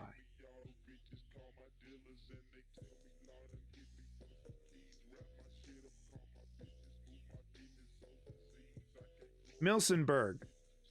What the hell are you talking about? Just preserve life. That's such a vague statement. Everyone should just get along is quite frankly a naive statement. Because yeah, sure, everyone should just get along, but there are crimes that need to be accounted for during negotiation. Stop the killing. Sure, okay. Right? So surely you mean Israel should stop its occupation when you say that statement, right? Stop it all. Israel should stop its occupation and stop its apartheid state in the West Bank. Right, Milsenberg? Right?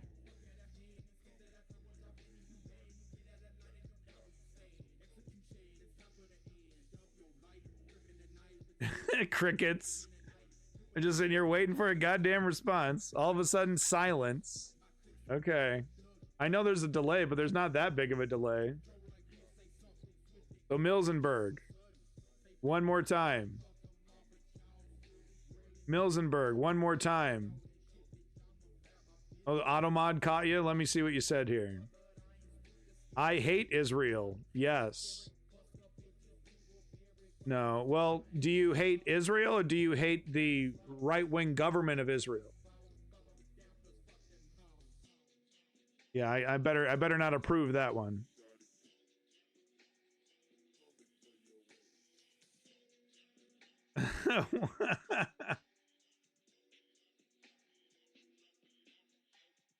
Well, come on. I don't want to get on the list. No, thanks.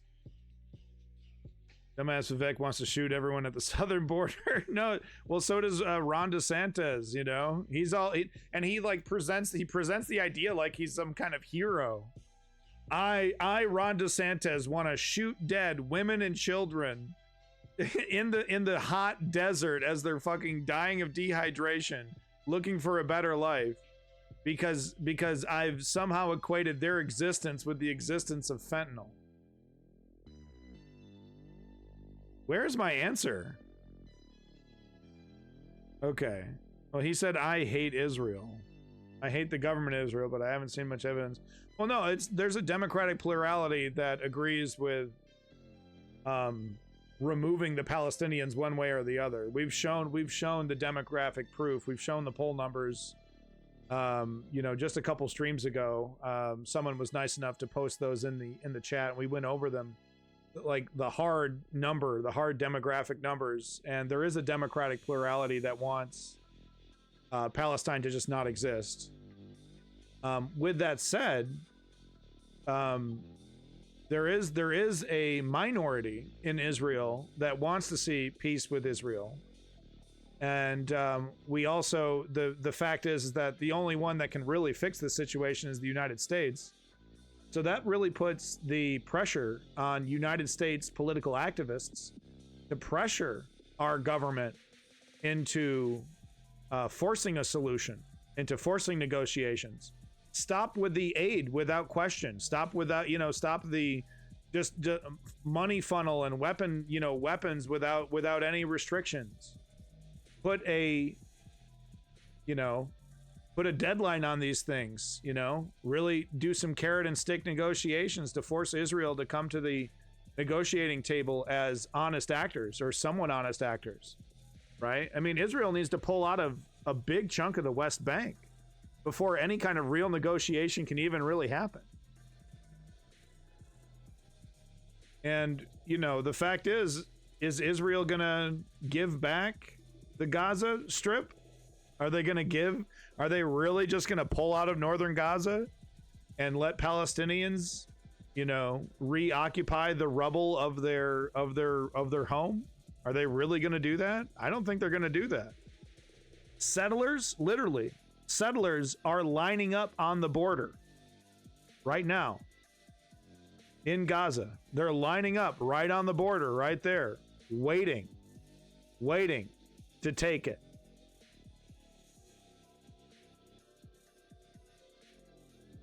No, I mean, you answered it. You said, you know, it sounds like you know, because the only question I wanted to ask was, you know, because some people say, oh, just stop the killing. What they mean is like Hamas should give up and Israel has done no wrong.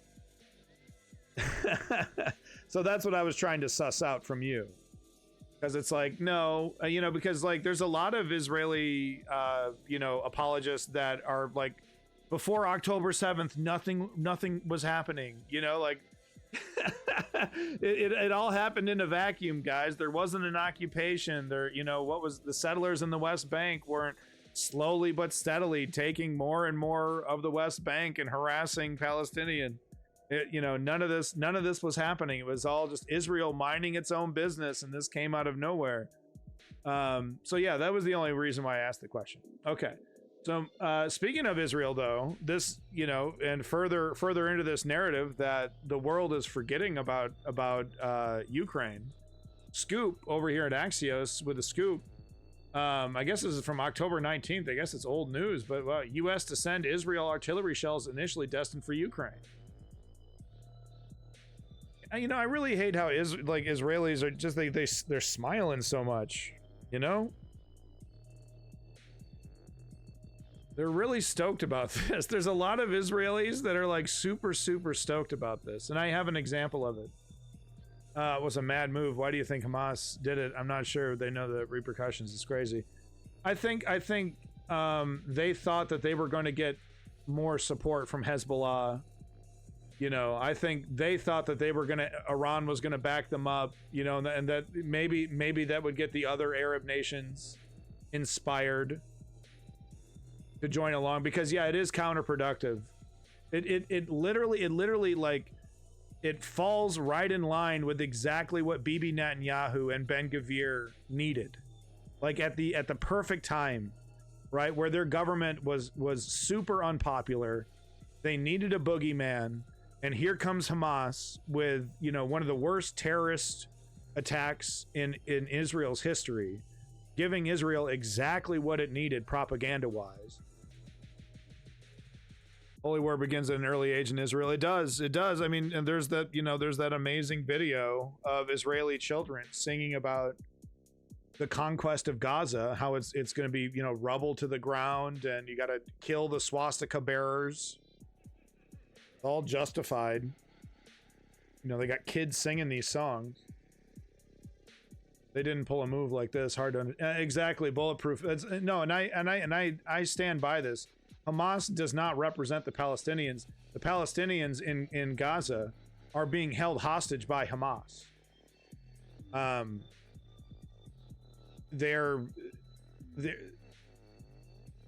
so counterproductive towards the liberation of the Palestinian people.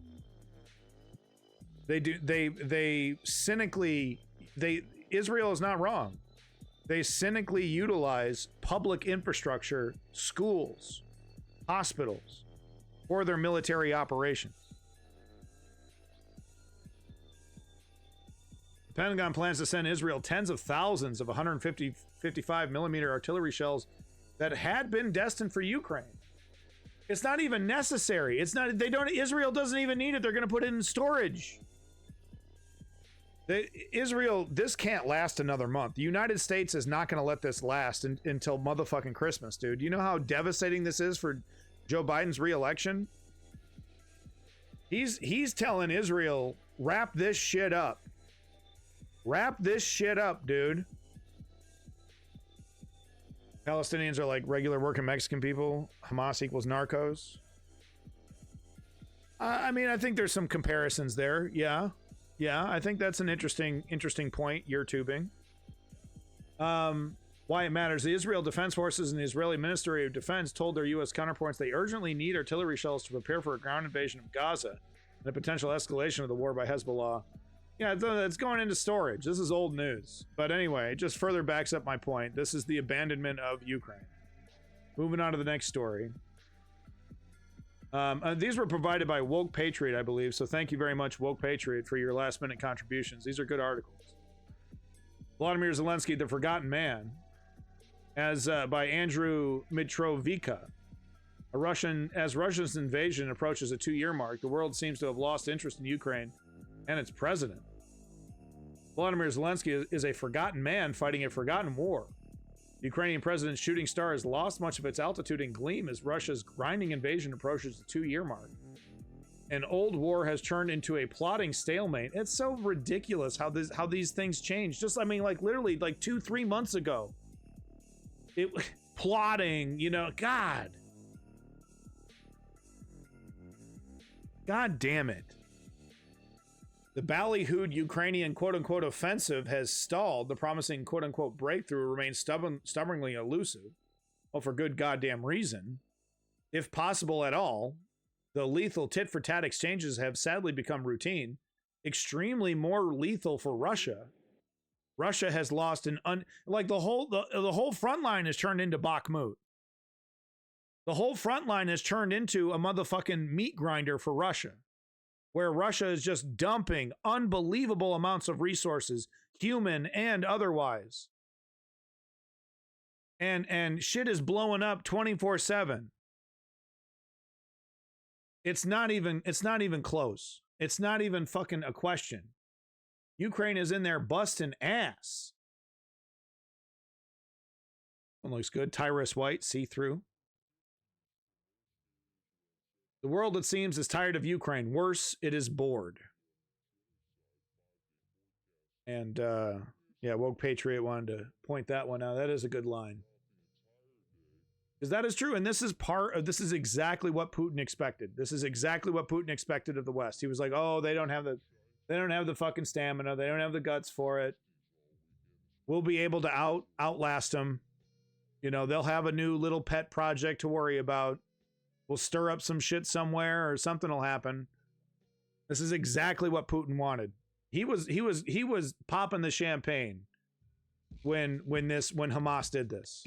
I guarantee it. He was popping the champagne because this is exactly, he was like, yep, okay, the United States, their little pet project is over. Yeah, bulletproof. Yeah, turns out he's a little smarter than your average psychopath. Hamas is not a person. It's a lot of subgroups. Good point. Waiting. One of the subgroups was funded by occupiers to serve as a bishop in a chess game, sacrifice a pawn to checkmate. Really? You think this is internal Hamas politics? No shit. I mean, Hamas has shown itself to be extremely cynical. So, I mean, sure, I could see that as a possibility. That's an interesting theory. I've literally never heard that theory, so it's interesting. You have to be a little smarter than a normal psychopath to serve in the KGB. Well, at least in the higher levels like Putin was. God, the Ukrainian president's shooting star has lost much of its altitude and gleam as Russia's grinding invasion approaches the 2-year mark. An old war is okay, blah, blah, blah, blah. The world, it seems, is tired of Ukraine worse it's bored. So the columnists who once praised Zelensky's courage and Ukraine's resistance in his saccharine last homilies have largely forsaken both. This article, this is definitely an opinion piece. Gone too are the invitations to address U.S. Congress or parliaments, where, clad in his traditional green pullover, Zelensky was feted as an impish, unorthodox warrior and liberator. Yeah, he still is, dog. The mass demonstrations of solidarity with Ukraine's brave and just fight. Okay, you know, the brave and just in quotations. Okay, all right. You know what? We're done with it. Thank you so much, Al Jazeera. And I'm going to take note of that author as well. Quote unquote, brave and just. You goddamn right it's brave and just. Speaking of brave, Yeah, mental states of America. That's a very quotable thing. Put that shit on a t-shirt for sure. But here, if you don't know who this person is, he's an absolute hero. He, it was a very famous photo. He was assassinated, murdered by Russians. He was a POW. Wow, they went with lifelike too. They dressed him up exactly the way that he was dressed. This is his mother. I tried to turn the TV at the office at Al Jazeera, but it couldn't find it. Fuck Al Jazeera. Quite frankly, I got a lot of problems with Al Jazeera. You know, it sucks. For every awesome, they do such amazing reporting, and then they let trash like that just and brave. I'm sorry, but the Ukrainians are fighting for their existence. Okay, this is one of the most just fights of the 21st century. All right? And yeah, you goddamn right, these men are brave. So if you don't know the story of this fellow right here, this absolute hero, he was a POW. The Russians gave him a cigarette, didn't even give him time to really smoke it. After they made him dig his own grave. You know, the camera's sitting there, you know, they got the camera rolling right there in front of him. And they just gun him down, and he collapses into the grave. But you know what? He died on his feet. You know? He died on his feet, man. I mean, this guy's an absolute hero. This is a brave and just fight, Al Jazeera.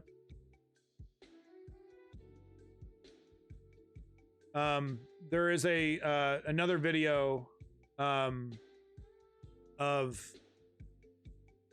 Well, I showed it last stream, actually, of the Russians killing more unarmed POWs. You know, they come out with their hands up and they just get murdered. Wannabe Hitler. I'm still not convinced of the Hitler label. Putin is really an original kind of dictator. You know? There's a lot of unique things about what's happening in Russia with Putin. I mean, because what happens when Putin dies? The whole system goes through Putin. And he set up a system where there's no vice Putin, you know? There's no one below him. There's no ascension for anybody. So what happens when this guy dies? It's like a Stalin situation, power-wise. But he's not like Stalin. You know, Stalin was ideologically driven. Putin is he's like a millennial, dude. It's like he can barely even pay. Well, I don't know. I'm going too far. Watch Vlad Vexler. Watch Vlad Vexler. So anyway, this man's a hero, and this is his mother putting on a happy face. I mean, it's got to be rough, but she's just very proud of her son, as she should be. Man's an absolute hero. You know, he heard the call of duty. He showed up. He got captured. I know I'm a millennial. I don't think he's a millennial. He's probably Gen Xer. Putin's a Gen Xer, maybe even a boomer. But I don't know. He doesn't. These new dictators, they're not like the old dictators. You know what I mean? Stalin was dedicated, to his political ideology, the Bolshevism, his vision. He was totally, thoroughly dedicated. He slept on the couch. You know what I mean? He didn't even sleep in a big elaborate bed. He didn't have some ballerina as a side dish. You know what I mean? Like Putin did. He didn't. I think Stalin did have a lot of money, but he didn't spend it. You know what I mean? These new despots, like Trump and Putin and Kim Jong-un and Kim Jong-il, all of them, their motivations are different. Their motivations are different. You know? Because like Stalin probably would have gone into full total war by now. You know, like the entire, like, okay, this is it. Yeah, Putin. Yeah, I thought he was dying of cancer. Yeah, great point. Guy never die. Evil, man. Evil never dies. But Stalin would have told Russia, no, every citizen, this is it. You know, we're basically at war with the United States through Ukraine, and we need every man, woman, and child, you know, proud Bolshevik, you know, get your ass into it. But Putin has been afraid to do that. Why? Because he's afraid of his people. He's afraid of a revolt. It's just not the same. Just not the same. They don't have the cojones, you know? Sure, they'll get a lot of people killed. Anyway, absolute hero. Thank you so much. Let me get his name here. See if I can get his name properly. Yeah, here we go. Second. Ukrainian mother, Parasaka Matselevskaya Demchuk, stands at the monument depicting her son who was executed by Russian forces. Shocking. Shocking image.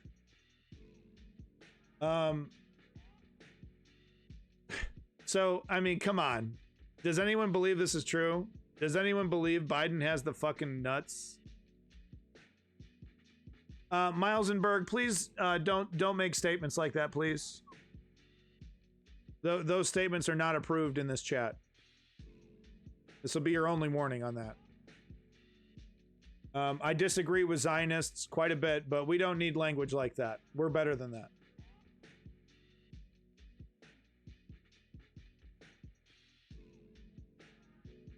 Let's see here. Well, Joe Rogan should be a nice one for president, just like Frank Zappa. Really, just like Joe Rogan, just like Frank Zappa. Huh? Yeah, fucking right, dude. Joe Rogan is nowhere near the intelligence of Frank Zappa.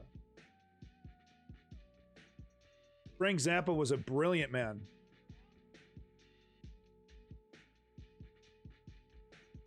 But okay, does anyone believe this is fucking legitimate? Come on. It's Conor McGregor. Conor McGregor is a joke.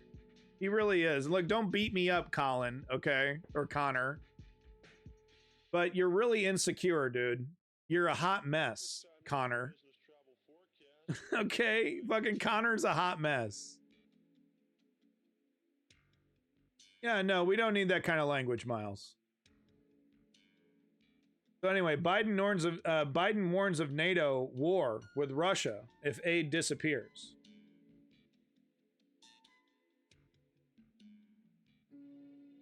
President Joe Biden implored the Senate to vote in favor of his proposed supplemental package, saying that history is going to judge harshly those who turn their back on freedom's cause.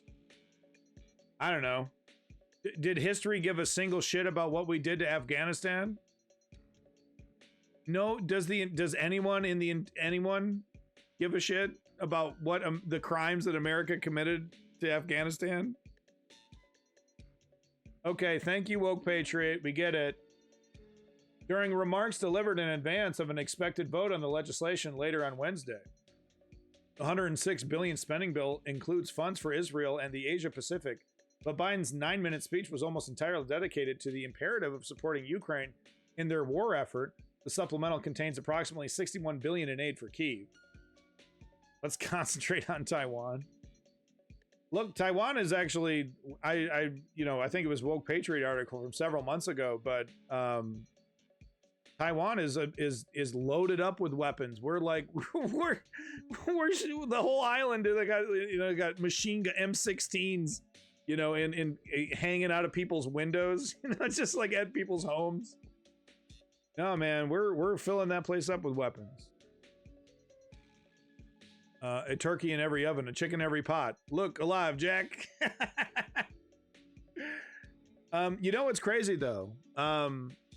Biden has already, I think he has used executive action to send money to Israel without approval So there are mechanisms that Biden can use to get Ukraine money, and he's not using them. Congress needs to pass supplemental funding for Ukraine before they break for the holiday recess, Biden says. It's as simple as that. Yeah, okay, Jack. Does anyone really feel like Joe Biden's even in charge? You know what I mean? He's so weak. And I'm not talking about physical, you know what I mean? But just his refusal to use the power of his presidency for anything, good or bad. He's just there. His administration earlier this week urged congressional leaders to pass this bill, telling them the Pentagon was close to exhausting all the funds that had been allocated to Kyiv. Biden spent much of his remarks criticizing members of the Republican Party who have soured on giving more aid to Ukraine and who have insisted that Democrats acquiesce to their demands on border security policy in exchange for their support for the supplemental. Quote, extreme Republicans are playing chicken with our national security, holding Ukraine's funding hostage for their extreme partisan border policies. Totally true. What are you going to do about it, though, Joe? Because right now, they're winning. Right now, they're winning. I mean, there's a certain evil to having power, knowing and not using it. Like, having power, acknowledging that there's a problem, showing telling the world, I know there's a problem. And then you have power. We gave you power. We voted you in, and then you don't use that power to make the world a better place. There is a certain evil. I don't like to use that word. Maybe there's a better word for it. But there is something really, really gross about that. About telling people, I know there's a problem. I've identified, because neoliberals can identify the problems, no problem. They're talking about, oh, watch out for the Republicans. The fascist Republicans are going to take over our lives. The fascist Republicans. And then they don't do jack shit. The Voting Rights Act fails, and they never try again. They're silent about it. They've never tried to pass the Voting Rights Act ever again. So no, there is something really, really gross and corrupt about knowing about the problems that are existential threats to our liberty, to our democracy, and not acting on it, not using your power to do something like that. Miles and Berg, come on. Why don't you calm yourself down, buddy? It's a little bit more complicated than that. Okay? Can we stop with the Zionist every 3 fucking seconds here? All right, you're going to piss Jeff Bezos off. I don't want to piss Jeff Bezos off, okay?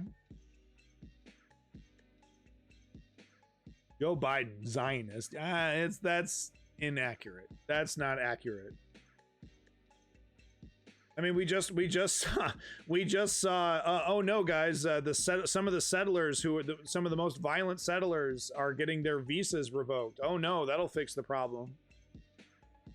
That'll fix the fucking problem.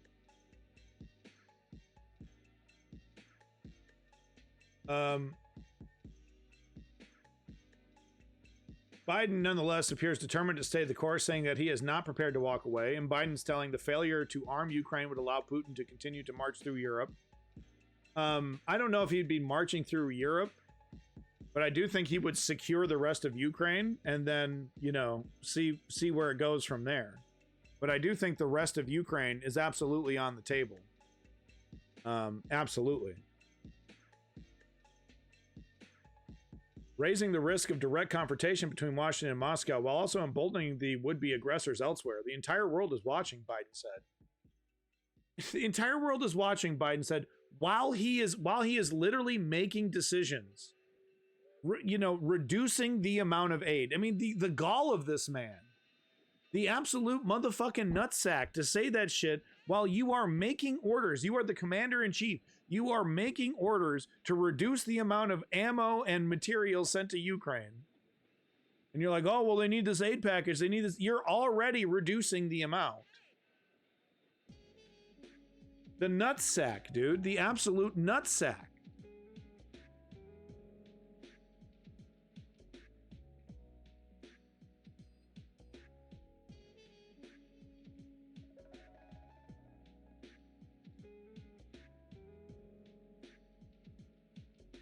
Well, we must couple this defensive strategy to a diplomatic offensive aimed at bringing about a stable armistice because Ukraine is unlikely to weather a long war of attrition with much more populous and military capable Russia, Baby tells RS. Responsible statescraft.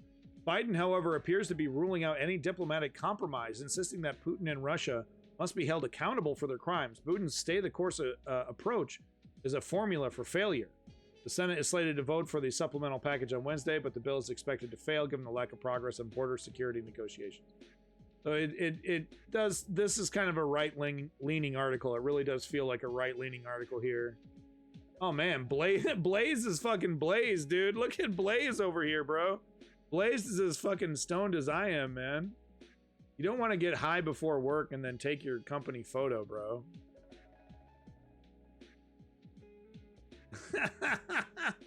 Blaze is blazed up, dude.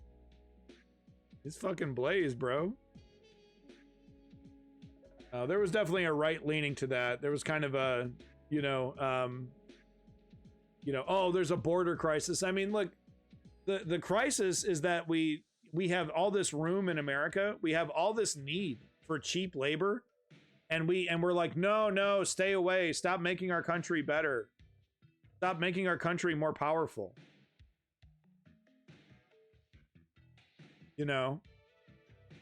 And immigration can make our country great. It already has made our country one of the greatest countries on planet Earth. We got nothing but space. We got money. I don't understand. How come we don't set up towns? Democracy doesn't exist. We make democracy, do we? Is that from Malcolm in the Middle? Anyway, I keep finding these videos of Russian soldiers that I just feel so fucking bad for. So here we have a Russian who might be injured. People in the comment section were pointing out how ill-advised doing what he's doing right now, and he might not have a choice. He's lying down on open ground on the snow, so it's melting and it's wet. He's uncovered, and that's bad for various reasons. And just look at this poor guy. He's eating snow. He's eating snow. And people were speculating, maybe he's hallucinating, maybe he's, hypothermia. Maybe he's, dying and he doesn't want to die of thirst. He's like thirsty. He's just very, very thirsty and he's just waiting to die. But look, Putin doesn't care about you. We've actually been seeing, there's an article, I don't think I have it queued up. Oh no, I do it. This is the next article. But, number of deserting Russian troops has been surging. Because they're getting the memo. They're getting the memo that there's no rotation. There's no, on the front lines for 6 weeks and then you get a break. You're sent to the front line to die. You're sent to the front line to die. As Russia's 21-month war in Ukraine drags on, reports are appearing that the numbers of its mobilized soldiers seeking to desert are surging.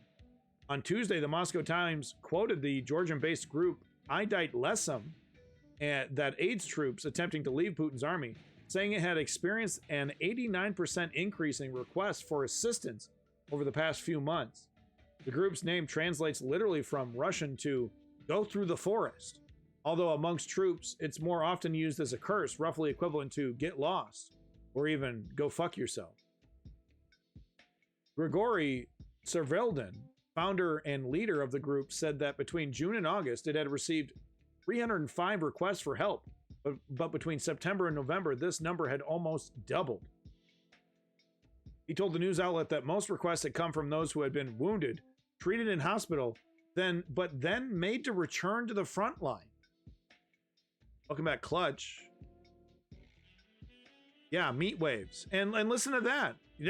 You're injured. You get your, fingers blown off, or your hand blown off, or you get shrapnel in your ass. Who knows? You get your testicles blown up. Well, they give you just enough time to catch your breath in the hospital, and then they're sending your ass right back to the fucking front lines. Yeah, the meat waves in Avdiivka have been for the past 4 or 5 weeks now. They've made some gains. It's very similar to Bakhmut. Very similar to Bakhmut at Avdiivka. And Ukraine's going to stick around as long as they strategically can, and then, pull out when strategically it makes sense. That's the only choice that they have. He told the news outlet that most requests have come from those who have been wounded. Okay. Sergei Korovenchniko, director of the human rights group Grizdanian Armaya Pravo, Citizen Army Law, echoed this view, saying, "A year has passed since the beginning of mobilization. If some people still had hopes that they could go home after a certain period of service, there are no such illusions now." Wow, so everyone is pretty convinced that this is, once you're in, you're in. No one gets to escape. That's really great for morale. That's really going to make morale really awesome. He noted that servicemen see that there is no rotation, that even seriously wounded men are being sent back to the front after being hospitalized. The Ukrainian equivalent of I Dipe Lesem, the government-sponsored Krochi Zait, I Want to Live, also indicated that it has seen an increased number of Russian troops trying to get out. A spokesperson for the project, Vitaly Matvienko, told the Meduza website in September that in the year Kochu Zait has been working, it was launched to coincide with Putin's 2022 mobilization announcement. The project has received over 22,000 applications from Russians wishing to voluntarily surrender to Ukraine. I mean, that is so small compared to the amount of people that have been dying. Actually, really quite dinky. It's something, though. I mean, you're risking it all when you're calling these numbers. When you're calling Ukraine, I want to live, and you're like, I want to give up. Yeah, you're basically, if you're busted doing that, you're basically going to get it tortured and possibly raped by your commander or by your fellow soldiers. So it's actually incredibly risky. So it's, don't get me wrong there, but I mean, 22,000 Russians will die in, 22,000 Russians will die in 1 week of fighting. The death tolls are insane right now on the front lines. In August, Andrei Yusov, a spokesperson for the Ukrainian Military's Intelligence Directorate, UHR, told the Ukrainian YHIH news agency that 1 in 5 POWs captured by Kyiv surrender voluntarily. 1 in 5, huh? Every day, 3 to 5 Russian servicemen surrender under the I Want to Live program, he said. Okay, all right, well, that kind of helps contextualize things a little bit better. They'd rather go invade and kill than fight back or surrender. Yuan is Union. Thank you, Kem Goblin. In September, Yusuf said that there had been almost 70% increase in the numbers seeking to desert following the August 23rd defecation. Defection. August 23rd defection by Russian pilot Maxim Kuzmanov. Oh yeah, that was big news. Fucking Russian pilot in a Russian plane, right? Pulls in. Maxim Kuzmanov, who flew his M8 armored combat helicopter to a Ukrainian airfield in an operation engineered by the UHR called Sinistia. Ooh, wow, that is super embarrassing for Russia. Quoting the Russian online publication Media Zona, the new Voice of Ukraine news outlet said on November 24th that since the start of the September 2022 mobilization in Russia, more than 4,000 criminal prosecutions for desertion have been brought before Russian courts. If Ukraine was clever, they should get that pilot in his helicopter to do, attack runs in Russia. They should get that Russian defector in the Russian helicopter to fight against Russia. That'd be great PR. Almost done here. Recent reports have indicated that it is not just the troops on the front line who have had enough. Their families are beginning to protest, forming a Telegram group with 30,000 members to organize demonstrations, petitions, and letters to the Russian president demanding the return of those who have been fighting for more than a year without relief. Now, remember, folks, 30,000 may seem like a small amount, but you're putting yourself in big risk by associating yourself online with any kind of pro-Ukrainian group, and this would be considered pro-Ukrainian, right? The Russian government would immediately see it as traitorous. So 30K members, I think, just represents the people who have enough balls to put their name down, in public, or even their pseudonym down in public. But I think it indicates that it's, a much larger group of people that are voicing their concerns. No one is against the war in Russia. I don't know if that's true. I think you have everything to lose. You have nothing to gain and everything to lose to be pro-peace in Russia. You know what I mean? It's not a democracy. It's not free speech. You know what I'm saying? So I think it's very difficult to have a peace movement, to have any kind of movement.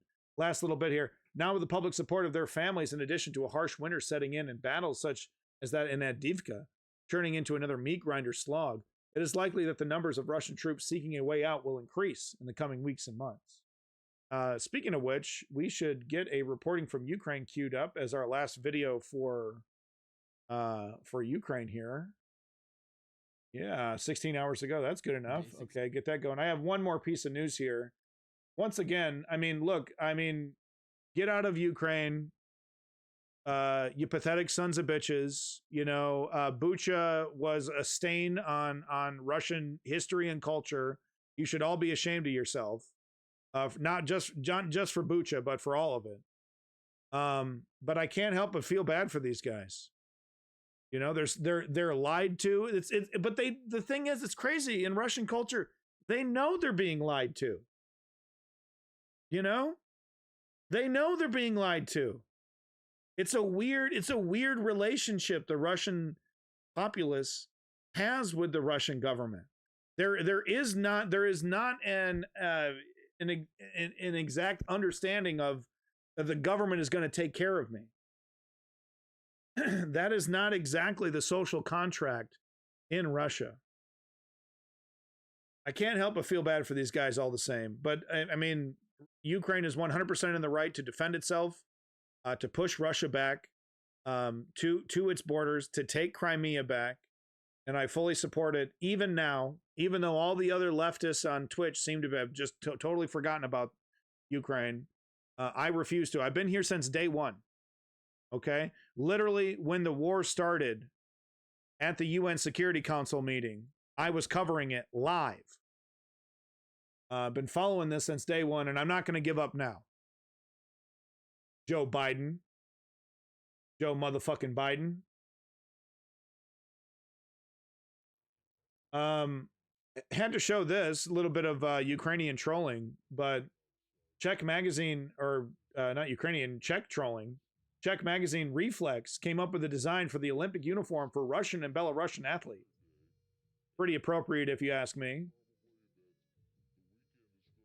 It actually looks like there's a clothing line in Grand Theft Auto 5. Maybe it's 4 or 5.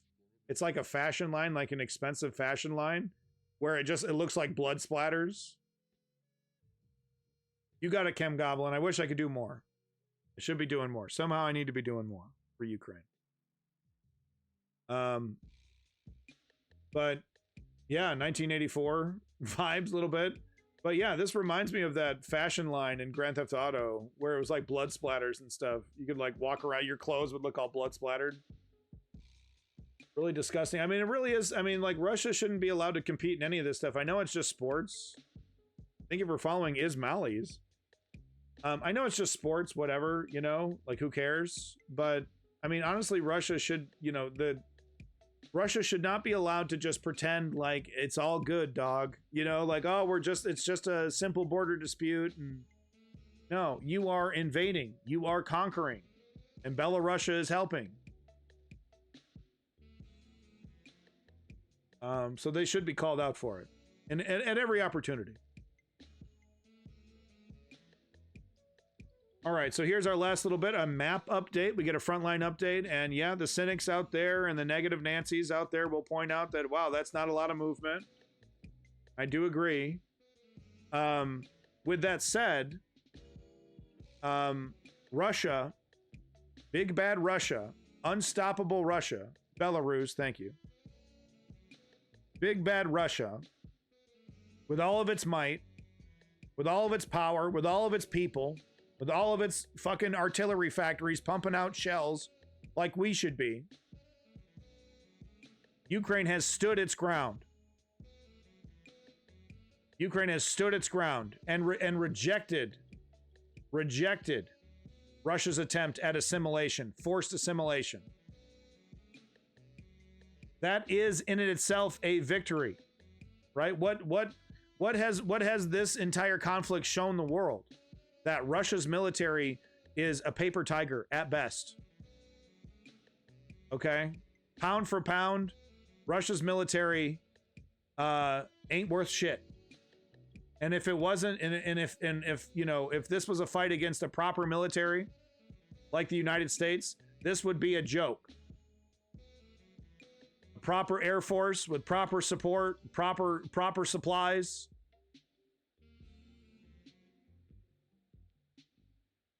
Well, Bulletproof, claim victory. There's no victory without pushing Russia back into its borders.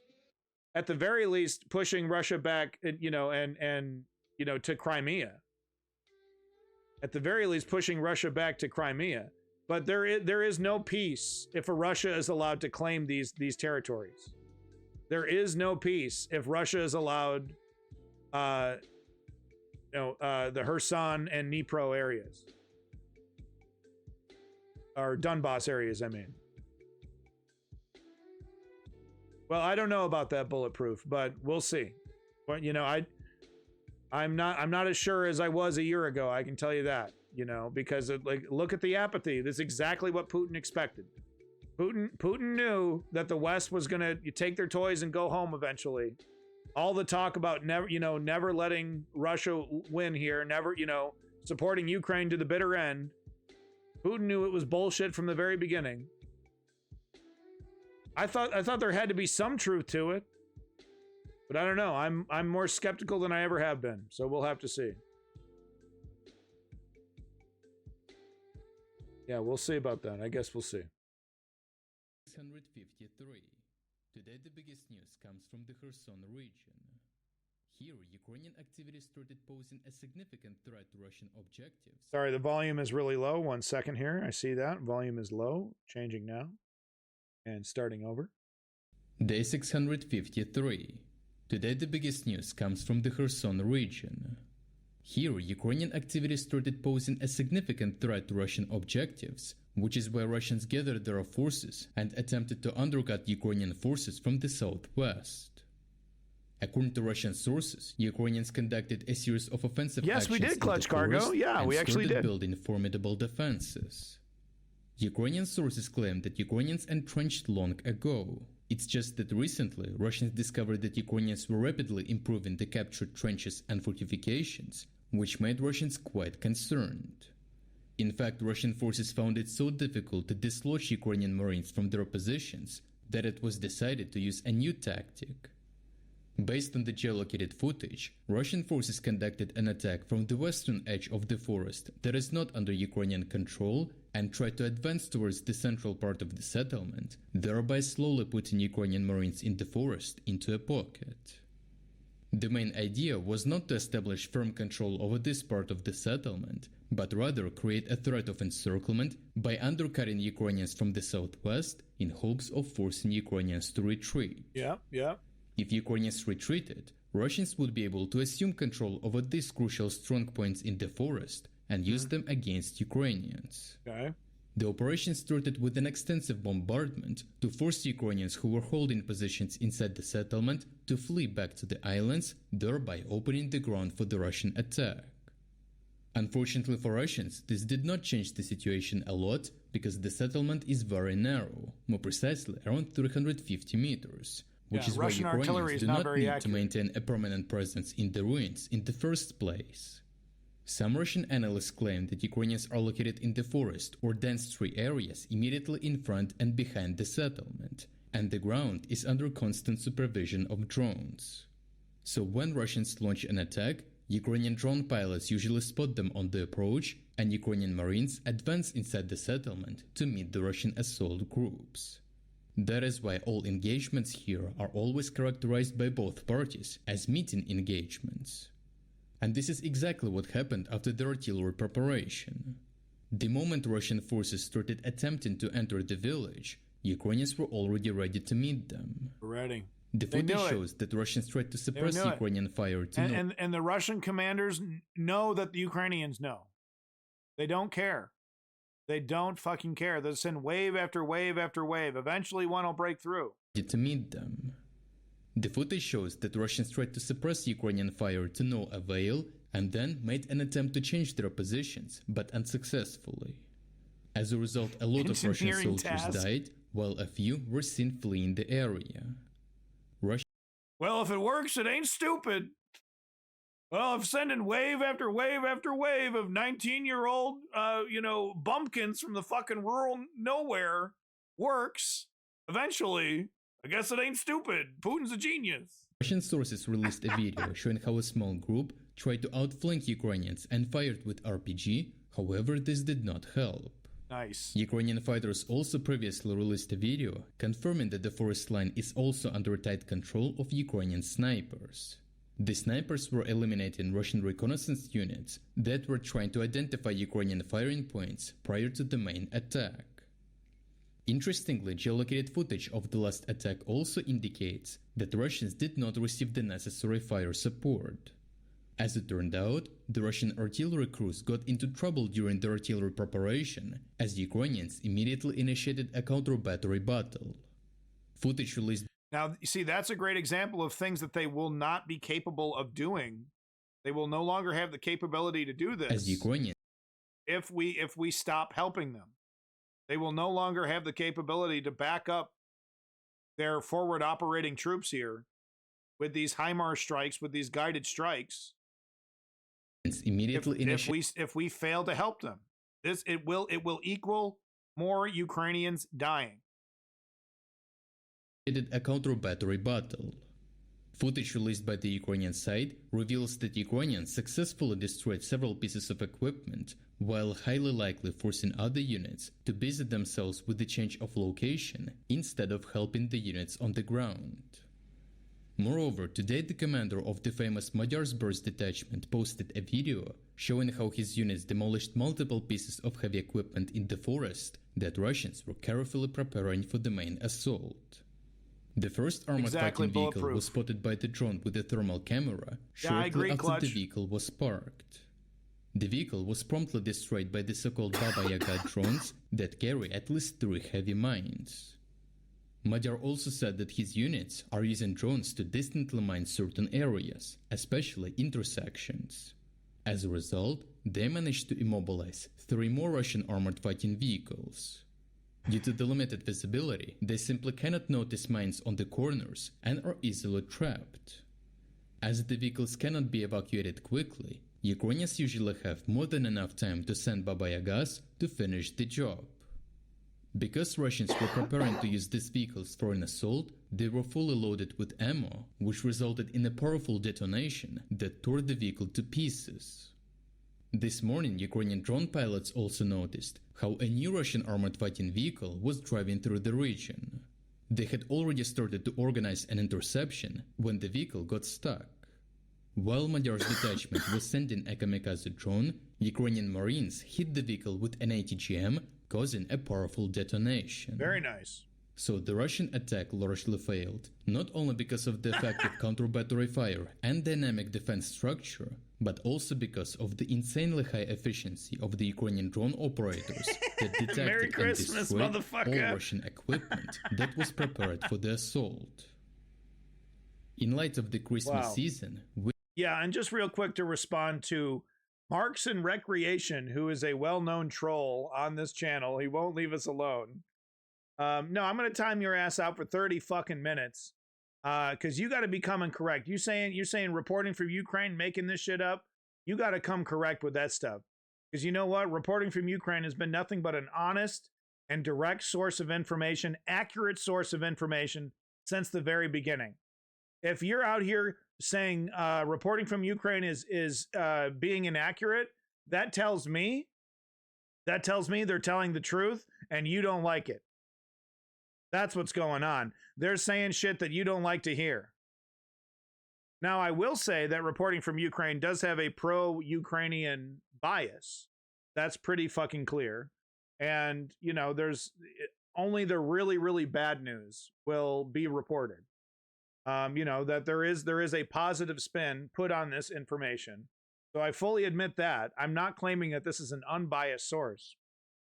But if you're trying to tell me the reporting from Ukraine is lying about what he just described to us, the troop movements, you know, the stories on the line, you know, the various clips and videos, he's just fabricating that, then you better come correct. Like, you know, he said, oh, this was, I believe, a Russian firing a rocket. In fleeing the area. Russian sources released a video showing how a small group tried to outflank Ukrainians and fired with RPG. Right. So, you know, are you just trying to say he's making that shit up? Then you better come correct and give me some motherfucking sources. And I've just given you a nice 30-minute timeout to go ahead and do that. All right. So if you're still watching, if you haven't left in a huff, go ahead and take that 30 minutes that I just gave you to sit in the fucking dum-dum corner and give me some evidence that reporting from Ukraine is fabricating anything. You butthurt commie. In the meantime, we're going to go ahead and move on over to a less depressing topic and talk about Palestine+Israel.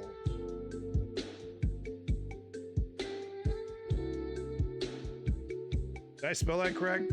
I probably did. Come on. I'm so fucking big. Okay. I did. I spelled it right.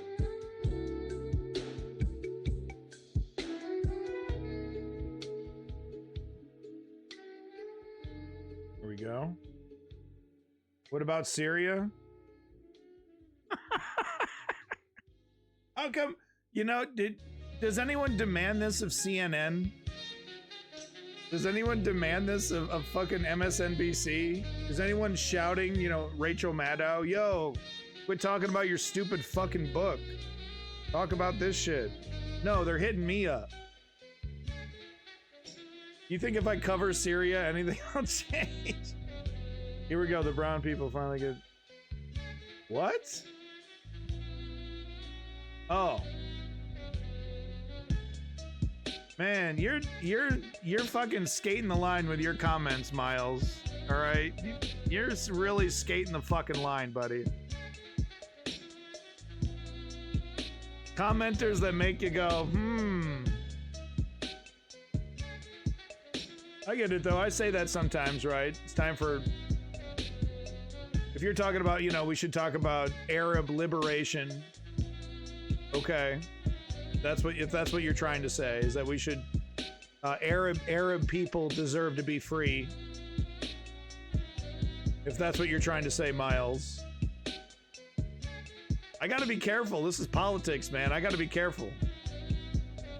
I gotta be careful, man.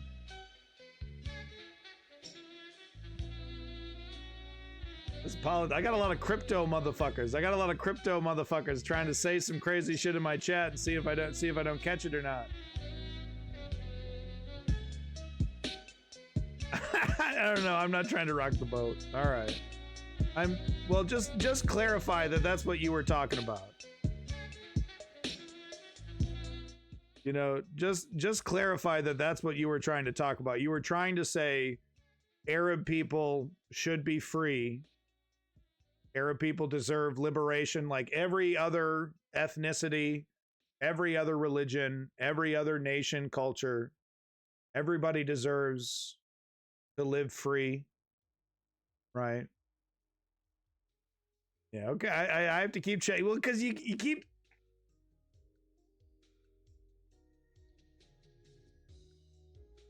Because I got to watch out, man. Jeff Bezos is watching me, okay? Jeff Bezos is watching me. Seeing as they invented math. Yeah, that's a good point. Good point.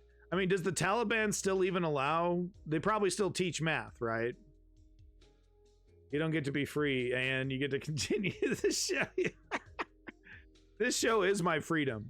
You kidding me? Freedom to shut the fuck up, maybe.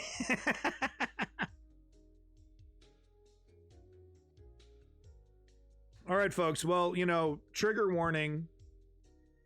We're going to be talking about very depressing topics. You know, this is gonna be a very, you know, this is not. People are dying. We got dead children, dead women and children and men getting pulled out of rubble. We're talking about, you know, 1-ton bombs being used on civilian infrastructure, exploding the people inside them, men, women, and children. You know, their heads getting exploded, their bodies getting eviscerated. You know, very, very serious business, what's happening right now. And there's a lot of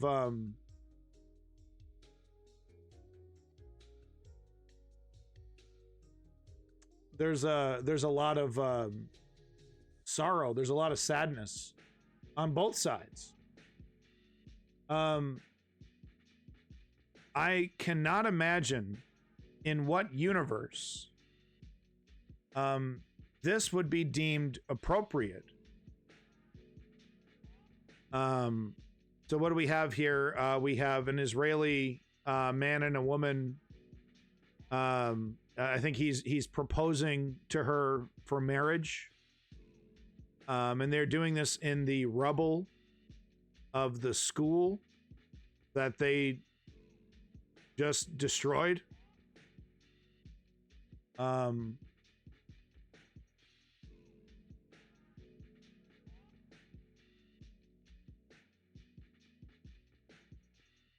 I can't imagine the kind of dehumanization that one would need to have fully ingrained to feel like this is appropriate.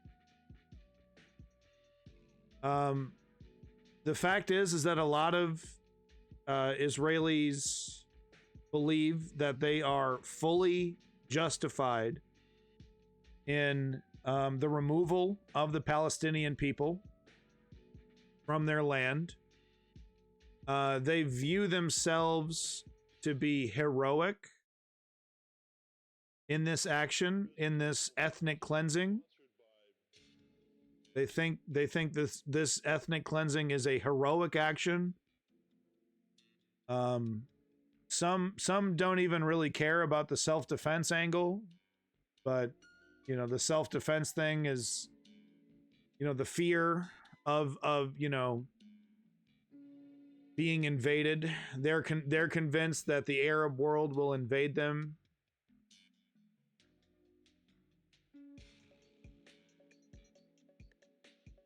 Well, I certainly need to punish that comment. That is for certain. But yeah, I definitely need to punish that one. We need to avoid stuff like this. And look, you know, Miles' emotions are, you know, appropriate.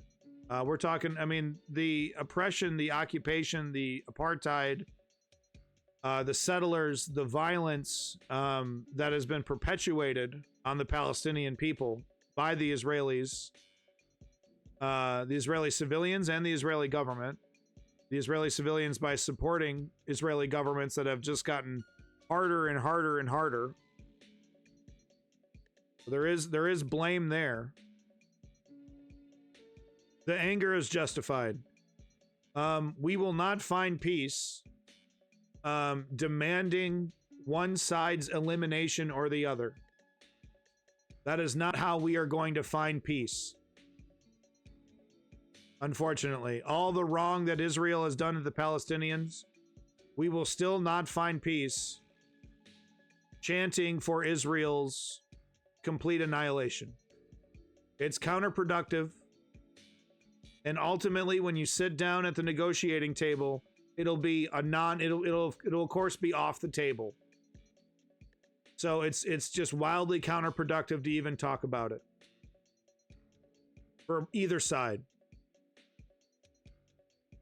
Once again, one more time, it's just shocking. Yeah, bulletproof badly. Yeah, no, like like this idea that we're gonna, like, Russia's gonna go away. Russia's going nowhere, and if you're on the left and you're trying to, inject nuance into this discussion, the simplest, these people chanting for, like, oh, we just gotta, assassinate Putin, blah blah blah, Russia just, it's like, no, we gotta talk about the reality.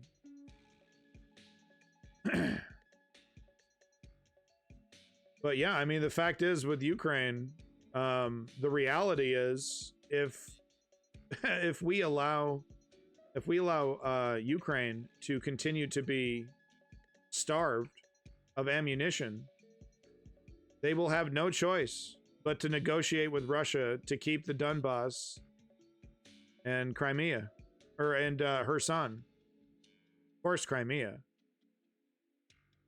But there won't be a choice. They'll have to negotiate. And what will that tell Putin? And what will that tell China? What does that tell China and Putin? All you got to do, take what you want, be as brutal as you want. Oh, the whole Western order will get pissed off for a little bit, but eventually they won't have the stamina. They won't have the stamina to really back it up. As long as they're not in NATO. As long as they're not in NATO, right? It's a terrible, terrible thing if we really can't allow it to become the normal.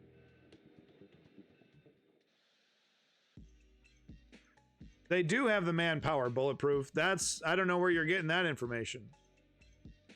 They have soldiers. They absolutely have the manpower. They need artillery shells. Yeah, Sean, I do. Every Saturday. I do. I don't know where you're getting that information, homie. I saw contradictory information on that to what you're saying just last week. There's a massive new recruitment happening in Ukraine. Yeah, I mean, I look into it, man. Yeah, look into it, please. I mean, prove me wrong.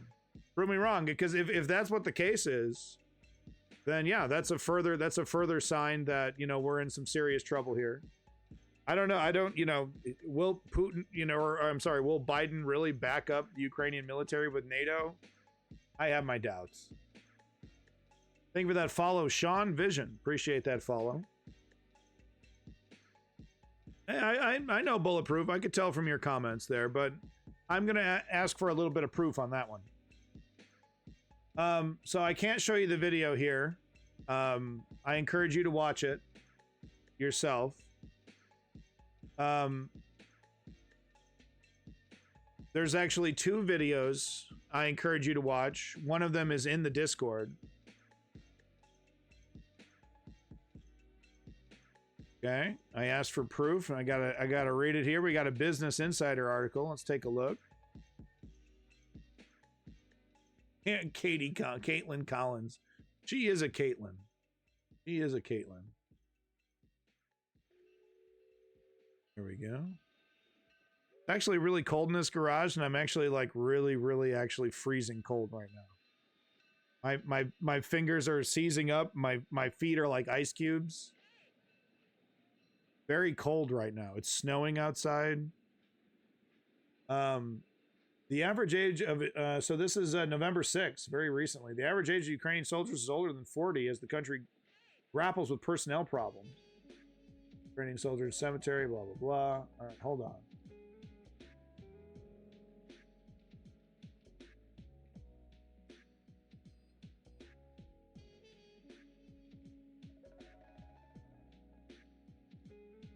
According to FT, what's this, Financial Times? Okay, Financial Times. Interesting. Interesting. Hold on. We're doing some live. This is how I do news research, by the way. You're looking at it live, folks. This is what it looks like. All right, so I want to see this article.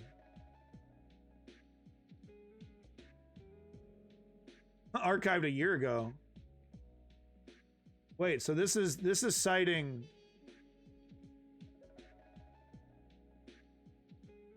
March 2022. Okay, so this is citing a year-old article. That was actually pro-Russian. Interesting. But let's just see. Let's find the 40%. I don't see the 40 claim. Age.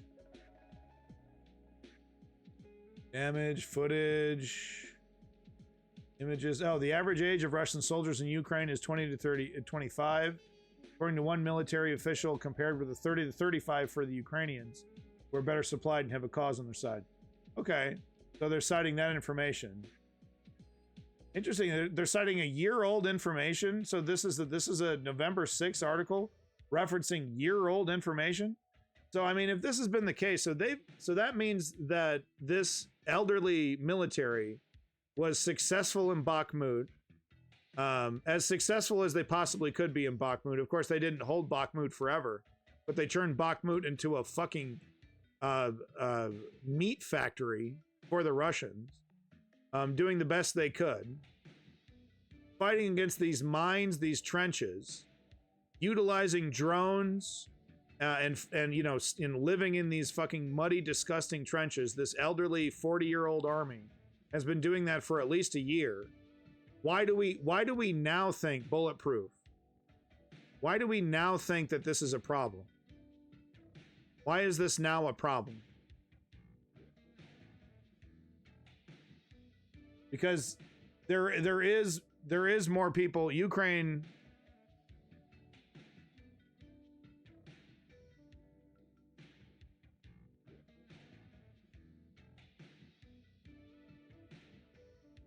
Yeah, Ukraine has been doing a big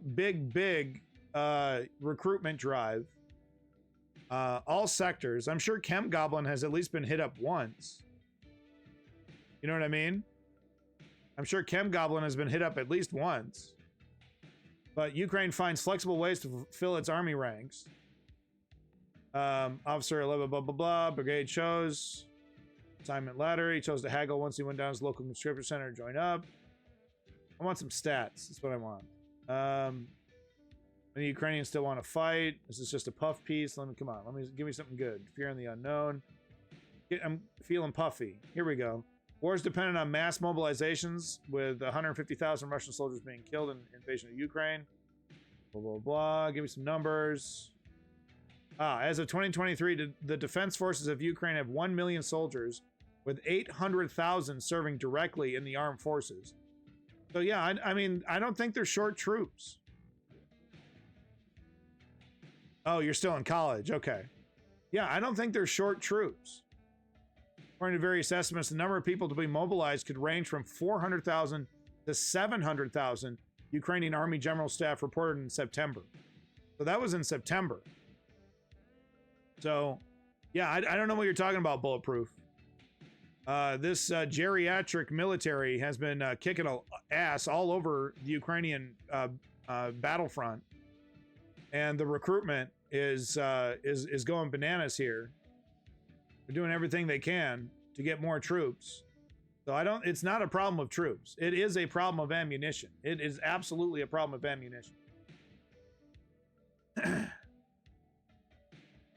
They've been amazing. Yeah, I mean, are you kidding me? The Ukrainians? I mean, I understand what you're saying though, Bulletproof, which is that they're not in the best of position, right? Things could be better for the Ukrainian military. I'll take your point, right? Things could absolutely be better. Number one thing that the U.S. needs to nut up on is a motherfucking get those planes in the air. Either give the jets to the goddamn Ukrainians, or send them up yourself.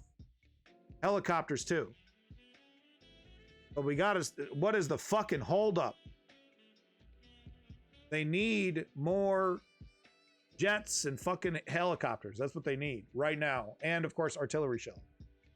All right, getting back over to Palestine and Israel. Woo! It's so much fun. It's not like I'm trying to avoid talking about this because it's just fucking exhausting.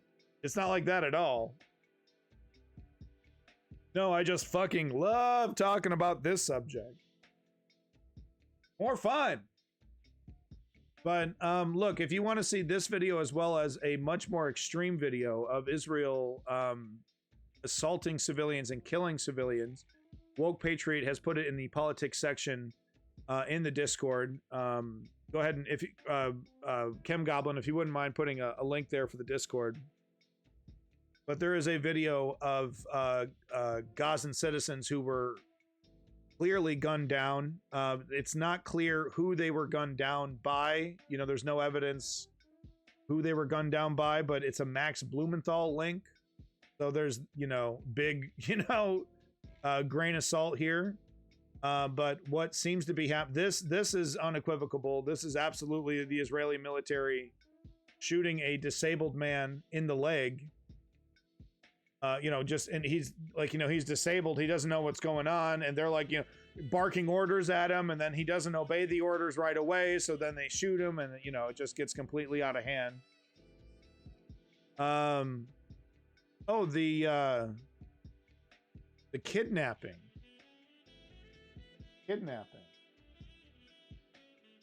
I'll follow up. I'll follow up on the kidnapping on the Discord. That's what I'll do. Max is usually on the money. No, he's usually fucking wrong. He's just spent the last 2 years defending Russia's invasion of Ukraine. Max Blumenthal. So, I mean, the thing about Max Blumenthal is that he'll report on very true things, and then he'll spin it in some insane way. But he just spent the last 2 years playing full-blown apologetic politics for Russia's invasion of Ukraine. It's disgusting. It's still disgusting. Look at his Twitter. Bunch of falsehoods. No, he's not on the money. Broken clock, or, the fact, he's not stupid either, right? He knows how to take real information, report accurately on it, and then use that in a false narrative. Right? It's all some fucking weird game to Max. I don't understand it. The games that he played with Bucha, man. The games that Max Blumenthal played with Bucha, dude, was fucking gross. Did the whole crisis actor bullshit. Yeah, Max, bunch of crisis actors, buddy. Okay. Maybe that was Aaron Mate. I can't quite remember. One of those. Good thing I'm a nobody, so I don't get called out in my bullshit. Just the point.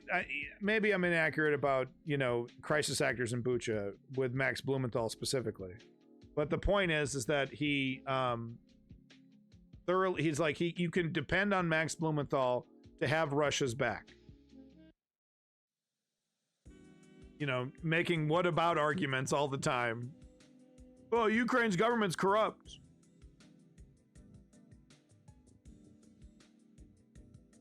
Anyway, I can't play this video. You're welcome to watch it yourself. If you want to see it, the link is right here. But this is the Israeli military injuring a mentally disabled Palestinian man. And this is the kind of violence and oppression that they receive on a daily basis. This is literally, this wouldn't have made the news. This is like everyday stuff in occupied West Bank and on the Gaza Strip, but occupied West Bank especially. Israel using the IDF to harass the Palestinians. Incidences like this happening all the time.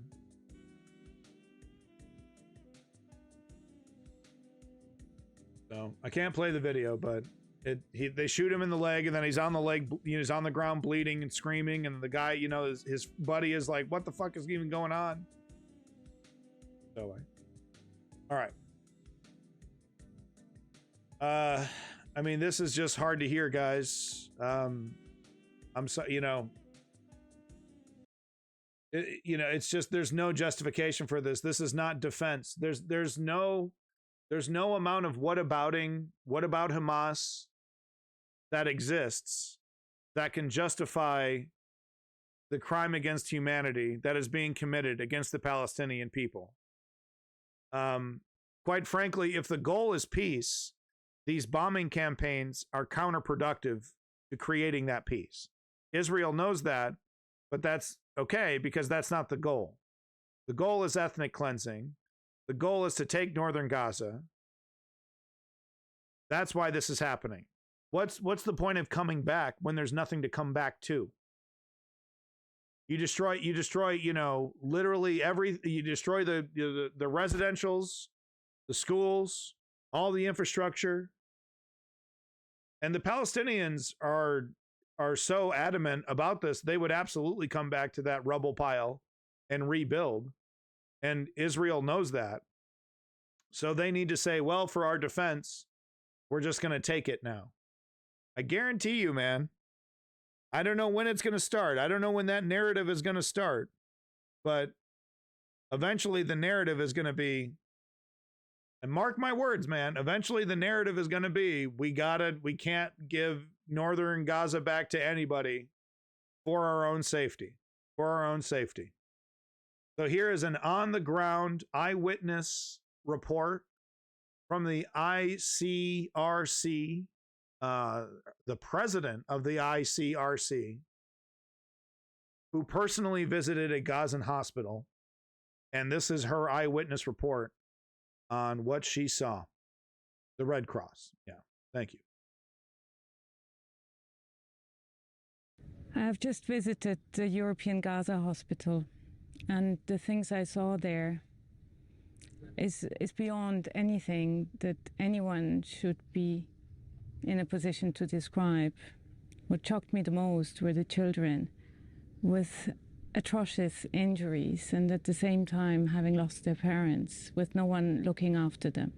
We are facing a situation here that will not be healed by sending in more trucks. We need to provide protection to the civilians in Gaza, to the women and children, to the elderly people that I saw today that have nowhere to go. The majority of people I met today have been displaced several times. I met people who have lost limbs because they needed to evacuate between treatments, and they lost a hand or a foot because they couldn't be treated in the hospital where they arrived first. I was told today that the North has lost its entire surgical capacity. We have to find solutions to this.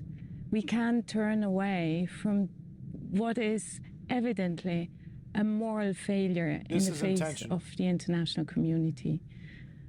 I'm calling on all parties, on everyone who has an influence, to de-escalate and to find the military solutions to what is an immense suffering of the people on both sides. We have to protect the rights of the people. We have to protect the rights of the civilians. We have to protect the rights of the detainees. We have to protect the rights of the hostages. The ICRC will do its utmost to help that appears to be the goal, Dream, and reduce the suffering, but we can't do this alone. And there's not only a humanitarian solution to this. There must be a political one. But the World War II comparisons aren't accurate. I just watched a documentary on World War II. That shit was a death factory. Just the whole thing, man. Just all kinds of people getting shot up. It seems pretty clear to me that Israel is well aware they're not going to be able to do this by just killing everybody.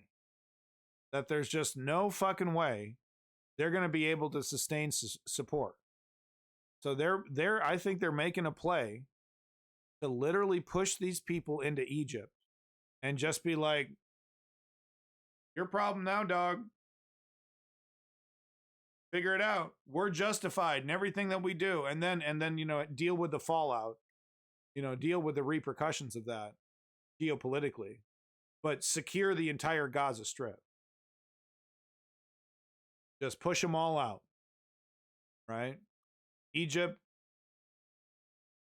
right? Because they're not even going to open up they're not even going to mess around with a corridor, right, to Jordan. Nope. They got to do it quick. They got to do it really, really quick. So they're getting entrenched in the south already. They're already moving to the south. And she says there must be a political solution. Of course there's a political solution.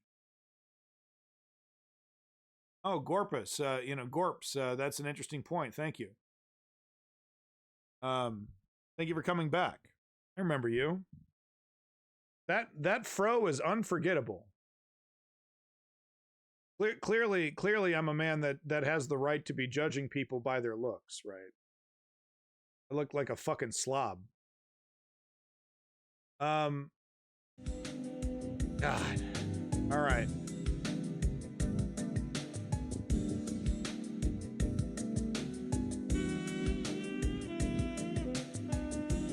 I know. You're secretly into me. It's okay. I secretly want to take a spoon and take a bite out of your hair, dude. All right. Your hair looks delicious. U.S. Senate Republicans block military aid for Israel, Ukraine, and Taiwan. DW News. So this is related. Yeah, this is related to Israel. Yeah. Okay. Republican senators have blocked a bill aimed at providing billions of dollars of military aid to Ukraine and Israel. They insist that any aid to Ukraine must be tied to stronger policies to control immigration across the border with Mexico. The result of the vote will send lawmakers back to the negotiating table. President Joe Biden has signalled he's prepared to make compromises to get the aid approved. 3/5 of the senators. DW's Benjamin Alvarez-Gruber has been following developments in Washington, D.C. So there were not enough votes in the Senate to pass this bill, the supplemental bill that President Biden was just mentioning. What is important here that is not just financial help for Ukraine, but also for Israel, also for border security, and also for Taiwan in the Indo-Pacific. And the problem here is that Republicans have repeatedly stressed that national security concerns need to start with the U.S.'s border security. They said that more needs to be done there. So it's a really big package, $106 billion US.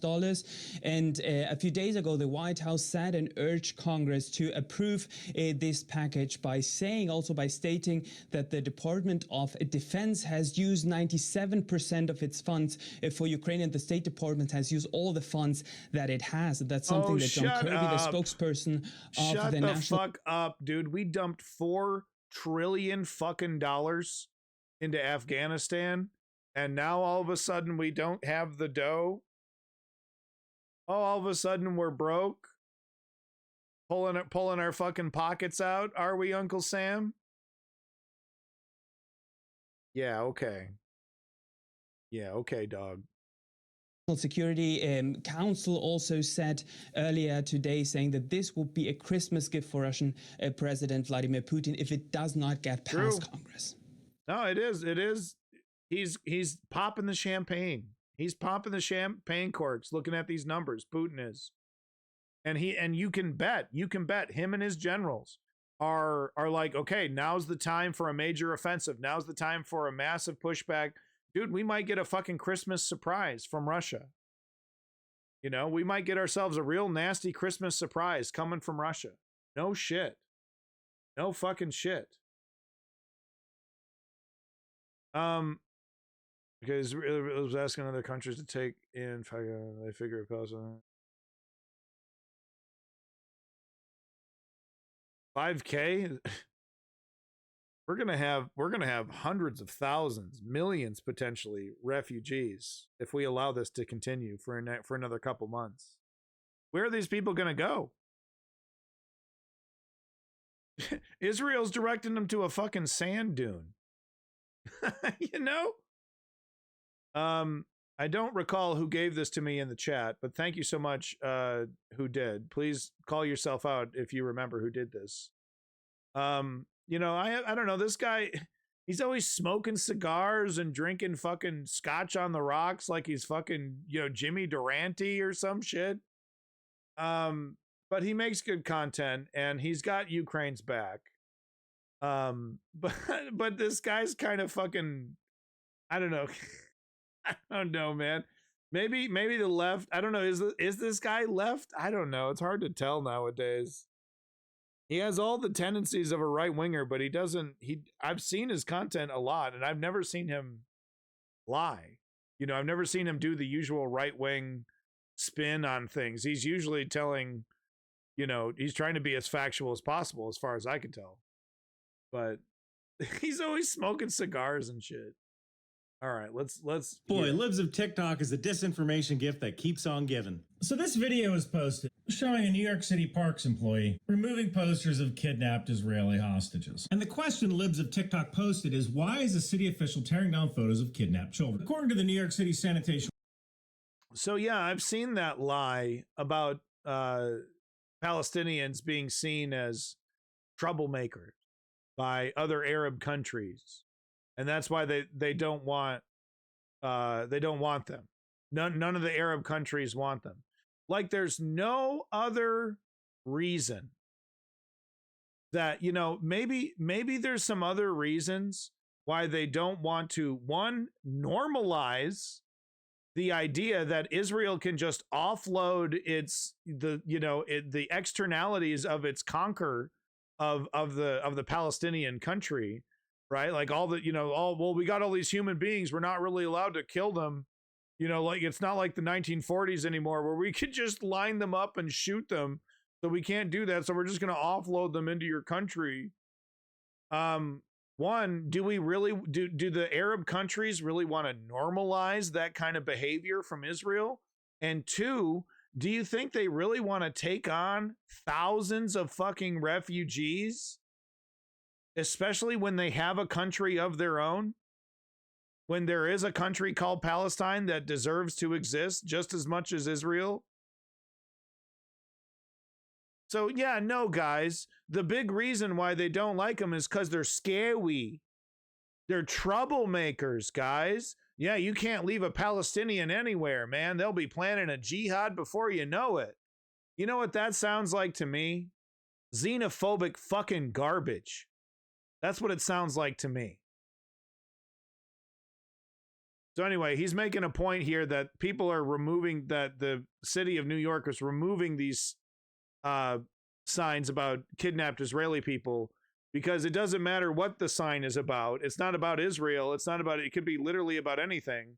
The city is going to remove those signs and in fact fine you.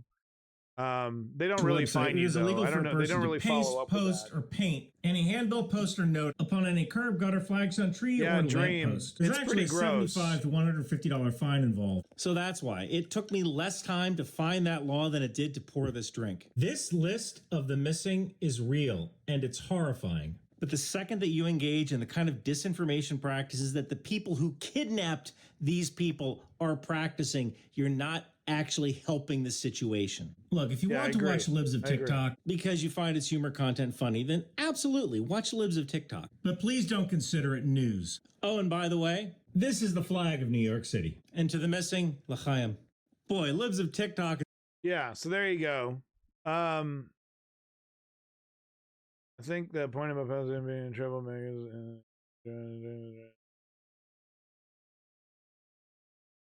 Okay. You're just repeating it without really thinking about it, or is that what you were doing, or you were just trying to give me? Oh, you were just trying to give me a historical. You were just trying to say, well, that's, you know, whether that's incorrect or not, that's what people think. Maybe that's what you were trying to say. I shouldn't be so mean to everybody. It's not like I'm an expert. So Davey was nice enough to post this update from War Mapper here. The Israeli military has started its invasion of southern Gaza. They haven't even completed their occupation of northern Gaza. And like I said before, the reason why they're doing that, is because they need to get entrenched in southern Gaza ASAP, as soon as possible. They need to get into southern Gaza right away. Glory to the Ukrainian democracy, indeed. They need to get into southern Gaza immediately and entrenched while the West still feels like they have, before the cool it with the anti-Semitic remarks stops working. Apparently the Joe Biden behind the scenes has been telling, this is just a rumor, but they've been telling Israel, you got one more month to figure this out. We're not going to be supporting this in January in the new year for re-election. You got to button this up. So they're very quick to get into southern Gaza, because once they get in, they're never going to leave. It's just like what they're doing in the north. They're getting entrenched, and then once things are stabilized, once they've fully occupied the entire area, oopsie doodles, we're letting settlers slipped in. There's just not whoopsie doodles, because there's literally settlers right here. This border, you can't see my mouse. Hold on, let me see if I can get my mouse back for you. Yeah, there it is. There's literally settlers right here, right along this border. It's either this border or this border. Maybe it's this border, but there are settlers right on the edge, just itching to get in.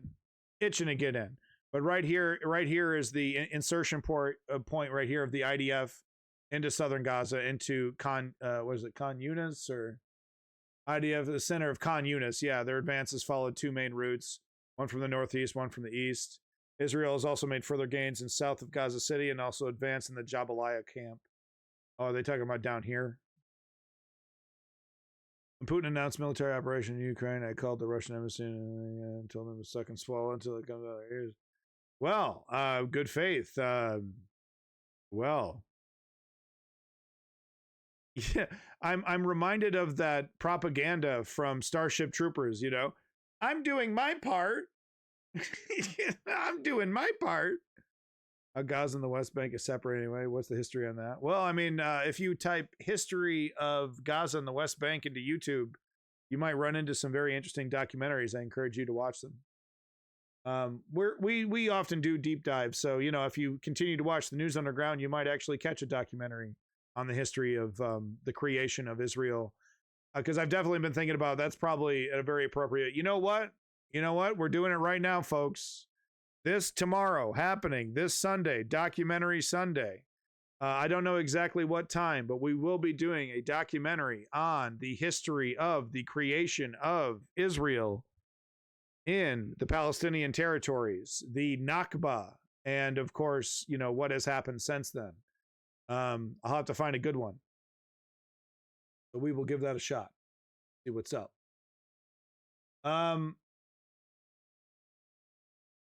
God. Okay, I really can't show this. As you can see in the freeze frame, there are men here who are naked down to their underwear. And the reason for that is, there it is. And the reason for that is that Israel has taken these men prisoner. Thank you, The Dream. Appreciate that. Trying to keep it real. So Israel has, they found these men, amongst the rubble of the Palestinian, of the Gaza area there. I think this is northern Gaza. And they shout at them, hey, you got to get naked, you got to strip down. Suicide vests are real. I'm not even really trying to diminish this strategy. My question honestly really is, how long is Israel keeping these men naked? Because if it's Israel keeping these men naked for the duration for them to be processed and then released, and then they're given clothes, okay. But what I fear is happening is that they're being processed, loaded into a van in their britches, in their underwear, And they were dumped, and they're probably dumped, in, a refugee area or something like that. Maybe off to jail as well. That's a good point.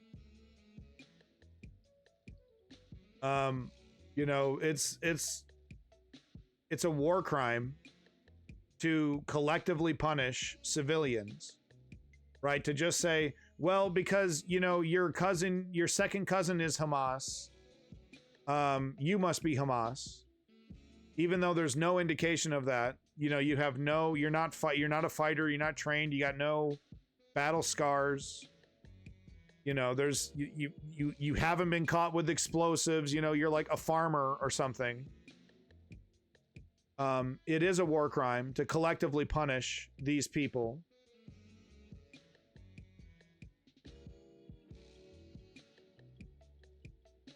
I don't know. Is it technically a war crime to film? I wouldn't exactly call this parading. Like I said, if they're, parading is, to me, differently. Is different. I don't know if I agree with that parading. What's the purpose of releasing this video, you think? I guess to show that,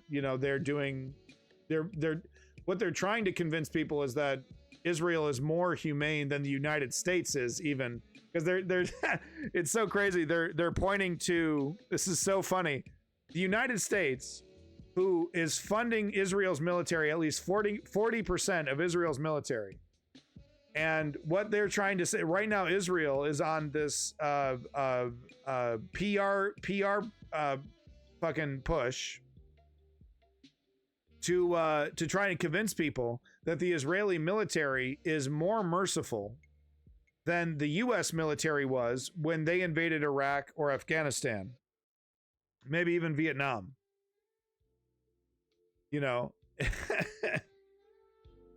Which is like, okay, I mean, maybe it's technically true. I'm betting it's technically true.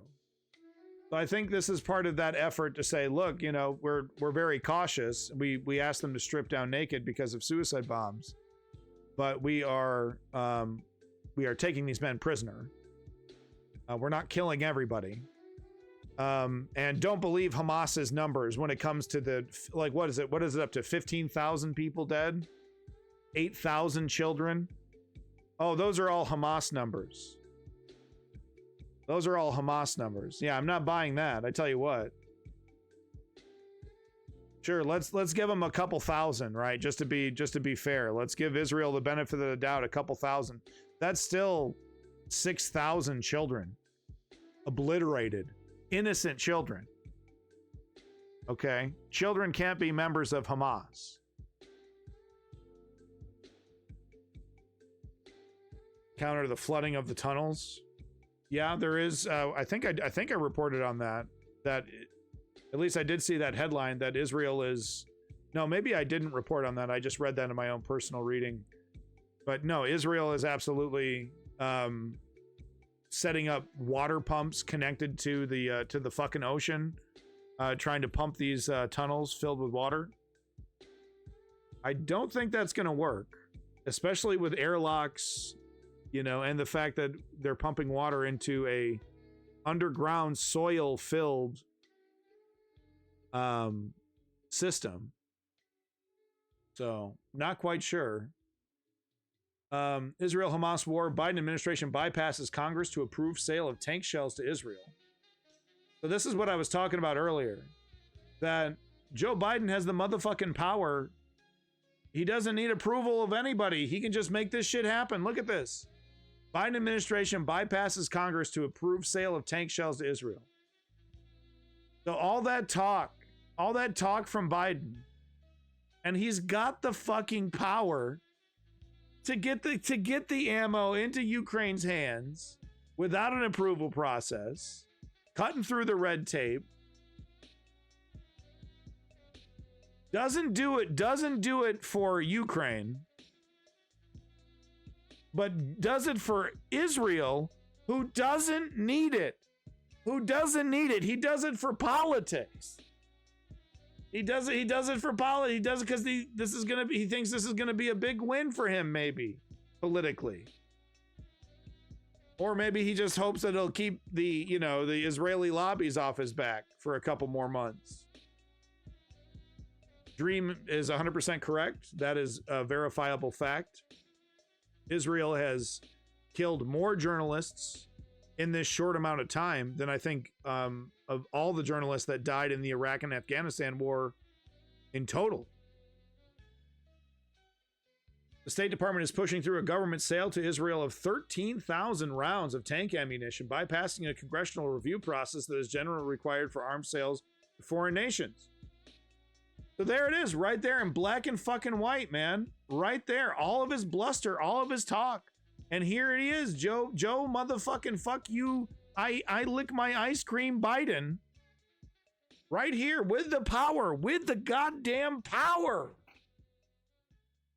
to help Ukraine right now.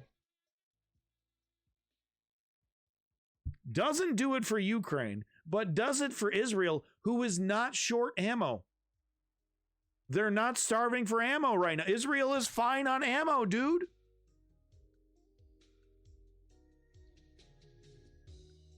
I mean, make it make sense, dude. Make it make fucking just any sense at all. Make it make any sense at all, please. I don't know, Davin. Probably tomorrow, those lazy sons of bitches. I think Biden's just holding off until the last minute with Ukraine. He wants to make sure he can blame the Republicans. Interesting take, Davin. I hope that's the case. State Department notified congressional committees at 11 p.m. on Friday that it was moving ahead with the sale, valued at more than $106 million, even though Congress has not finished an informal review of larger order from Israel for tank rounds. There's no review. They're just letting them. Israel is just whatever it wants. Whatever. Oh yeah, fuck Ukraine. Never heard of that. Ukraine what?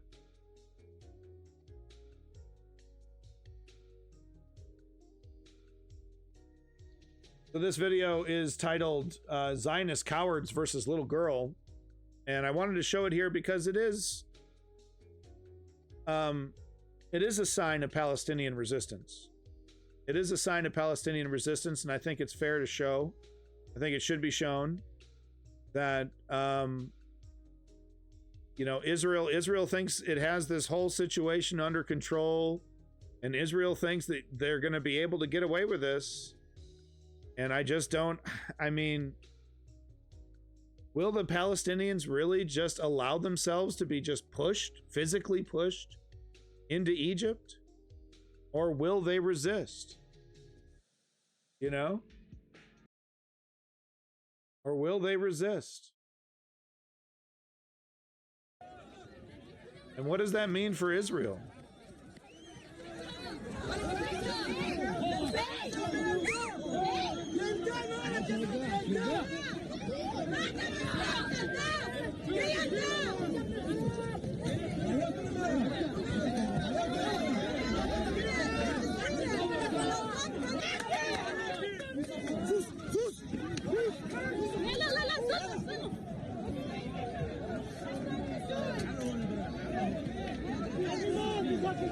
You know, I mean, Israel is going to be has to eventually run into.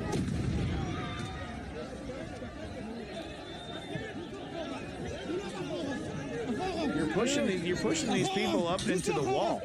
You know, you're pushing these people right to the very edge. Look at that! They're firing these directly into people. Those the explosive smoke bombs directly into people.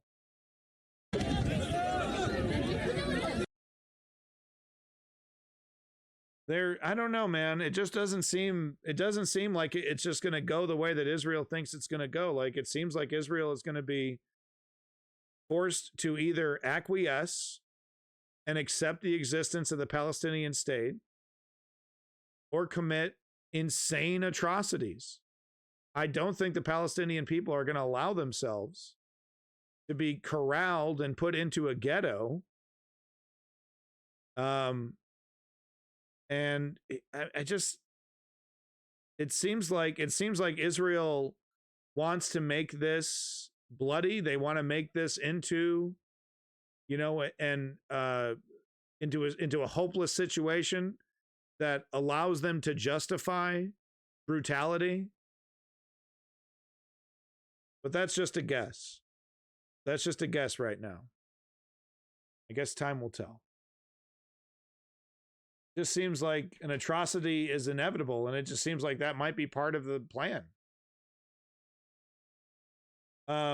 U.S. defies appeals to back UN resolution for urgent Gazan ceasefire. En contra.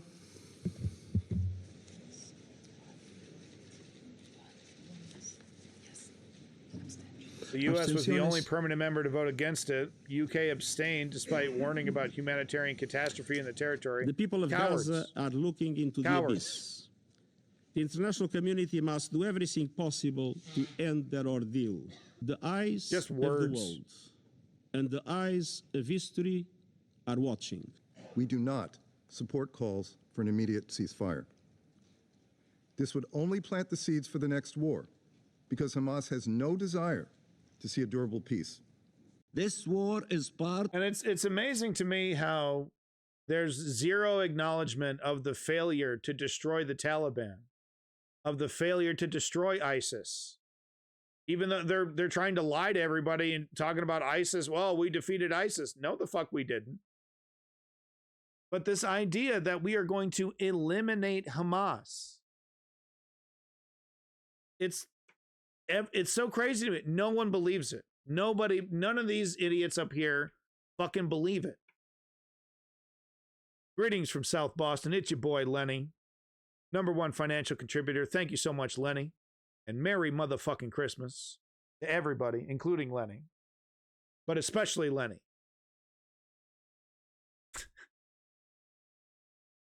Congress should cancel Biden's emergency funding for Israel weapons, but he knows that. Well, I mean, come on. Congress is, almost completely bought by the Israeli lobby. Grand majority of Congress and the Senate pro-Israel. Or else they lose. Not only do they lose money directly into their campaign, but then the Israeli lobbies run commercials. But here's the thing. I mean, does the Israeli lobby have enough money to run commercials against every Democratic politician in the country? You know? Man, if only this party had nuts and unity, could actually stand up against the Israeli lobby. It's like, okay, yeah, run commercials against all of us. Cost you what? $10 billion? Of the assault to end the Palestinian people as a nation and to destroy the question of Palestine. If you do not share this objective, you must stand against the war. Following the atrocities of October 7th, Israel committed itself to the elimination of Hamas's capabilities for the sole reason of ensuring that such horrors could never be repeated again. And if Hamas is not destroyed, such horrors will be repeated. We are all aware that Israel began its military operations in response to the brutal terror attacks unleashed by Hamas and other Palestinian armed groups on 7 October. I unreservedly. Israel is powerful because the West needs Israel to be powerful, because when shit finally gets going with Iran, Israel will be on the front line of that fight. We condemn those attacks, and I'm appalled by the reports of sexual violence. There is no possible justification for deliberately killing some 1,200 people. At the same time, the brutality perpetrated by Hamas can never justify the collective punishment of the Palestinian people. It's a war crime. And while indiscriminate rocket fire by Hamas into Israel and the use of civilians as human shields are in contravention with the laws of war, such conduct does not absolve Israel on its own violations. That's right. No matter how much the Israeli apologists flummox and call you names and make a big fucking stink, October 7th does not justify murdering thousands of children. And look, it's counterproductive, really. I mean, all this bombing. You've just made it easier for Hamas to hide in every little nook and cranny. It's just SodaStream. Yeah, I don't support SodaStream because it's an Israeli company. But I know somebody who uses it. I've never actually seen them use it. Actually, no, I take that back. I think I saw them use it. All right, another Crux video here with some awesome music, but some really crazy ass footage. I have to show it here. The title of the video: Israel ramps up bombing of Khan Yunis. Iran warns of uncontrollable explosion in Middle East. And that's exactly what Israel would love, for the entire Middle East to support a full-blown war with Israel. That I think they would welcome that. Maybe might be over, it might be too much at that point, right? To do Gaza and to fight against Hamas inside Palestine and Israel, and then also fight with Hezbollah and God knows what other Arab factions. This veto did serious long-term damage to American interests and makes all of our talk on rule-based international order look completely illegitimate. I mean, Clutch Cargo, that everyone knows that. They don't care. That's not new. Clutch Cargo, it's not new. Starbucks just closed in Morocco. No! My God, the humanity. There's documents that they want to deport all Palestinians to Canada and Europe once they capture Gaza. They're going to have to put them somewhere.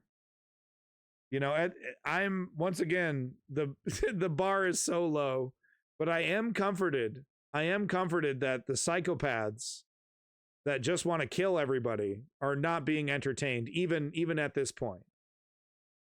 The plans that are being planned are, okay, how do we remove these people? Not, okay, how many pits do we have to dig to fill 2 million people, I just got done watching this insane World War II documentary. It was absolutely nuts. I put it in the documentary section in the Discord. But, I mean, the atrocities of World War II. It's crazy. It's crazy. Then they went back. They went back to these sites, to the Nazis, right before the end of the Nazi regime. They took the time and resources to go back to these major massacre sites, dig them up. They dug them up, and then burned the bodies and spread the ashes around to, they did this all throughout Eastern Europe. Okay, we're talking about Israel, Palestine. I shouldn't be talking about Nazis and World War II. I'm going to get in trouble. I'm not equating the two. It's just this. I'm just, the 1940s, the solution to a lot of these problems that we're having right now with Israel and Palestine was kill. And not in the way that they're killing now by dropping bombs and stuff. I'm talking just lining people up in pits and killing them. And we're not seeing that yet. It's the bar is low. The bar is low.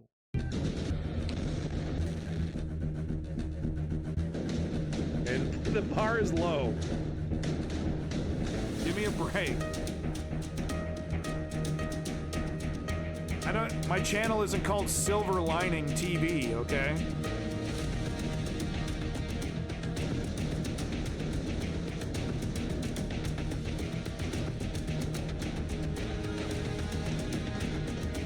This is wild. They tried to get some hostages out, but they got wounded in the process.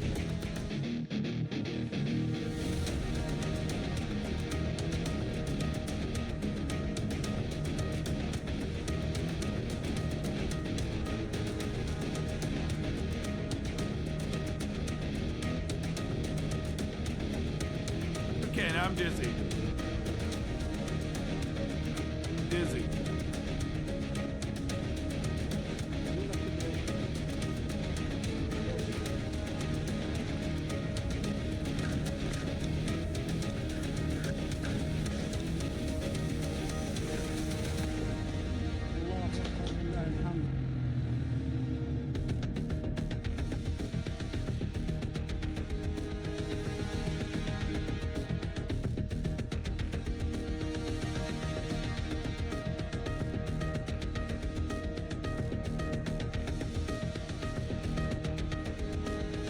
hostages are so tragic.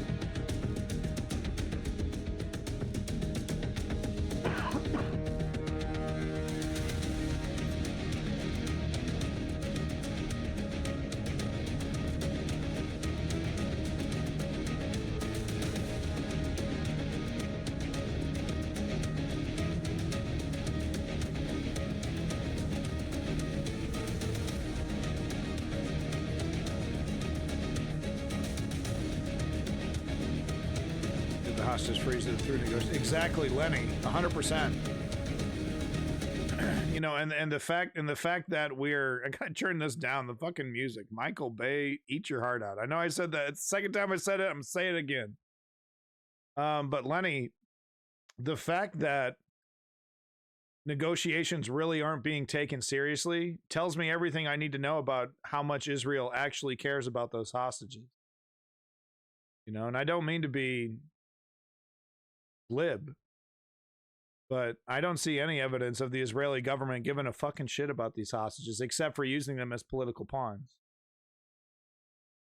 You know, it's a nice to have. If we rescue some of them, that's great, big PR win. But if they end up getting killed, well, we're covered for that too. It's not, no one's gonna blame us if we end up killing our own hostages. Yeah, Dream. I mean, a little bit here. I think it's more complicated than what the surface level is letting on, because the surface level is that Israel is, you know, pulling the U.S. around by its, short hairs, and the Israeli lobbies just have full control over American politics. But I think, no, there's a deeper story here, because it's all about that military aid, and it's the proximity to Iran that makes me think that this is more than just, you know, simple corrupt politics, you know, and political lobbies exerting their power. No, Israel is a pawn. Israel is a pawn, because I do think the American empire sees war with Iran as an eventuality. And you know, they're like, a lot of people are going to die. And if those people aren't American, that's great. If the first wave that has to go into Iran is Israeli, that's great. So I think there's a deeper motivation here. There's a, you know, it's more than just corrupt politics. I think what we're looking at is cynical geopolitical power positioning, that kind of shit. And it's the Israeli soldier, it's the IDF that's gonna get, you know, a real taste of this shit. That would be a world war? Maybe. We did Iraq and Afghanistan and Vietnam without world wars. Russia isn't going to back up Iran. China isn't going to back up Iran. You know. So no, I don't really see that world war argument. The whole motherfucking world's going to be like, yo, I don't even know who the fuck Iran is, dog. Talk to you later. See you later. Peace out. Delete their number from the cell phone. Haven't heard of you, dog. Don't even know what you are, dude. Sorry.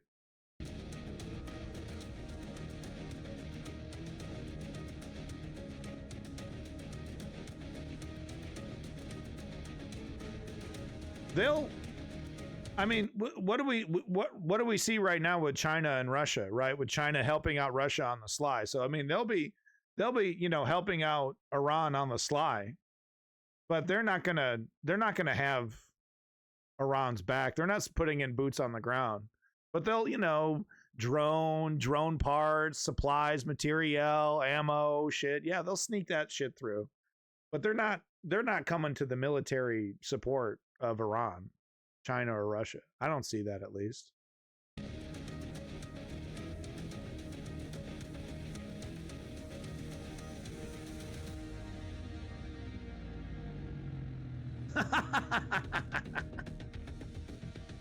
These assholes. Oh, His Excellency. Yeah, okay. We all know what goes down in Saudi Arabia, buddy.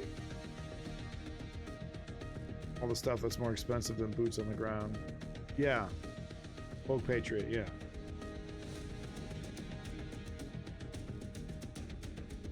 But ultimately, no one's coming to Iran's rescue if, you know, if territory is taken and real damage is done.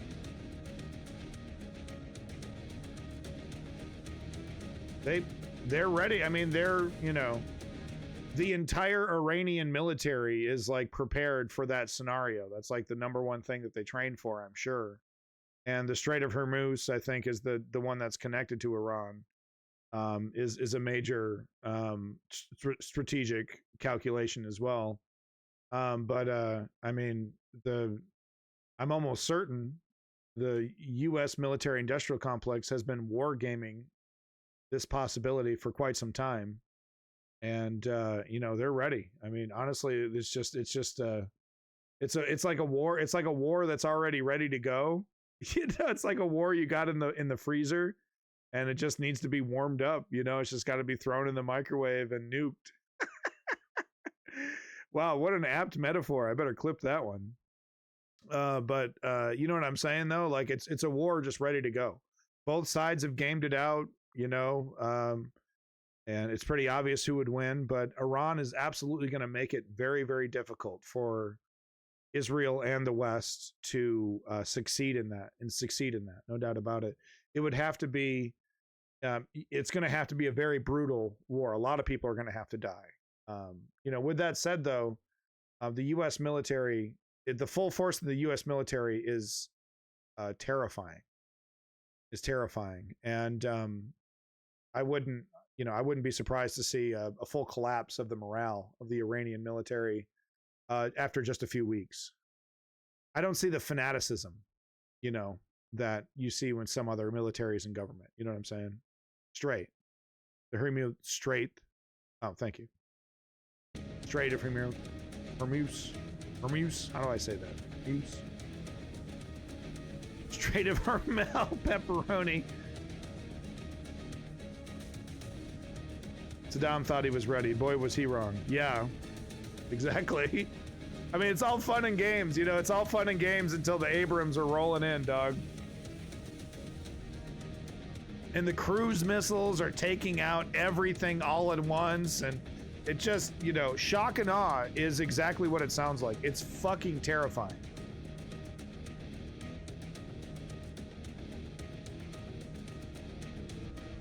Living under fear of the other half, and the half of them is just fear of each other. Interesting, Bulletproof.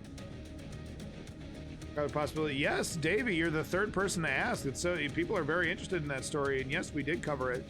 Very glad I did. Thank you for reminding me. I think it was Davin that reminded me to cover that story. So, yes, we did cover the Venezuelan annexation of almost 70% of Guyana.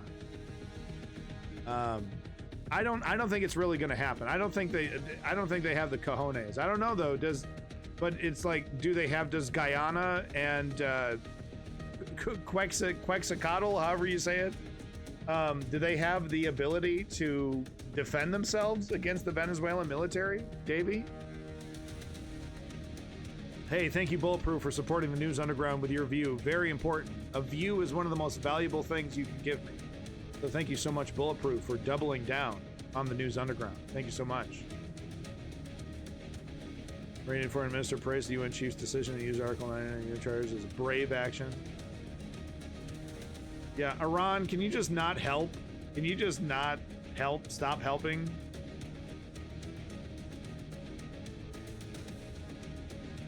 The President told he expects to have all claimed territory invisible in him by 2030. 2030? It ain't happening. Shut up. Yeah, no, this is about re-election. This is about politics. Yo, Fathad, welcome back. How far away do you think Iran is from a nuclear bomb? I think that question is irrelevant. But I think it's likely that they might already have one. But I think it's irrelevant. And the reason why I think it's irrelevant is that mutually assured nuclear annihilation should not be what's required to be respected as a country, even though that is exactly what's going on.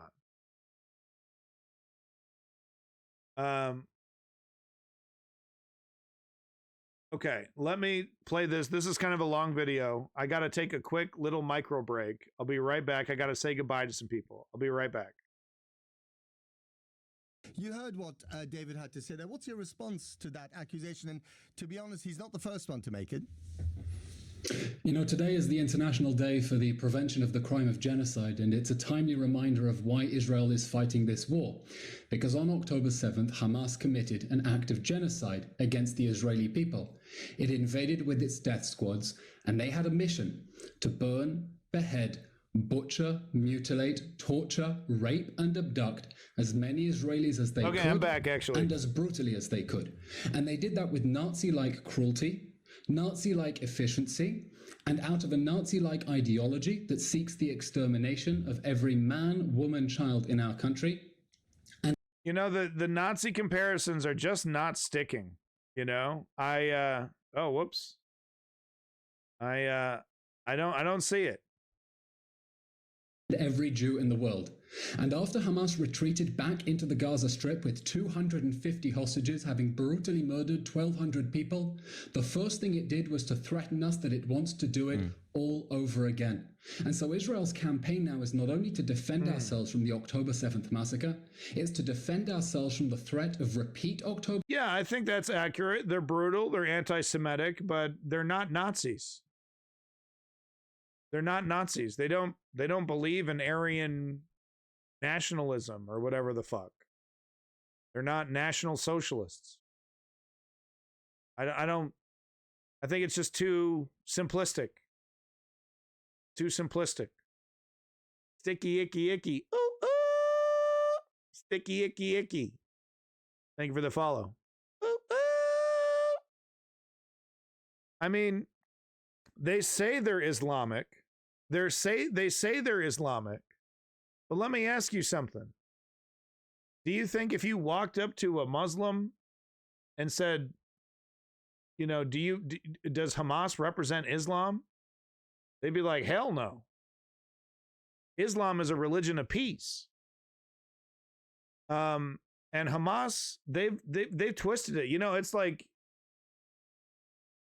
running into a backwoods Christian, you know, evangelical, you know, like fucking, like a psychopath.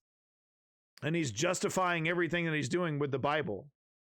You know, I wouldn't say that guy represents Christianity or evangelicalism even though that evangelicalism is pretty goddamn inherently violent. So,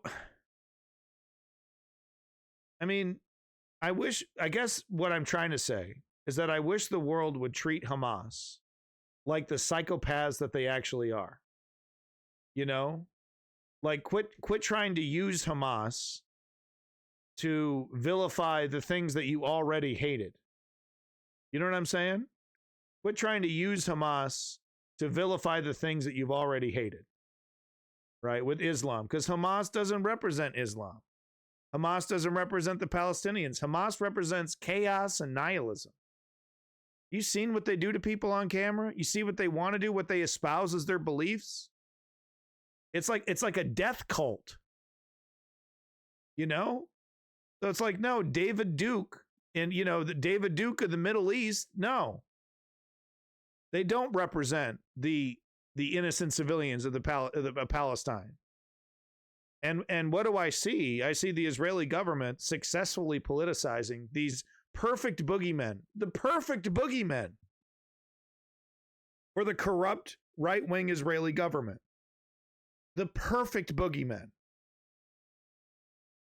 You know, literally in their charter, like, we hate them because they're Jewish, you know? It's like,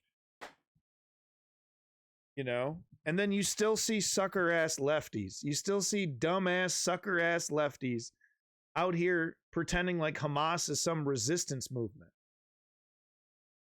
You know, a proper resistance movement wouldn't use a fucking school.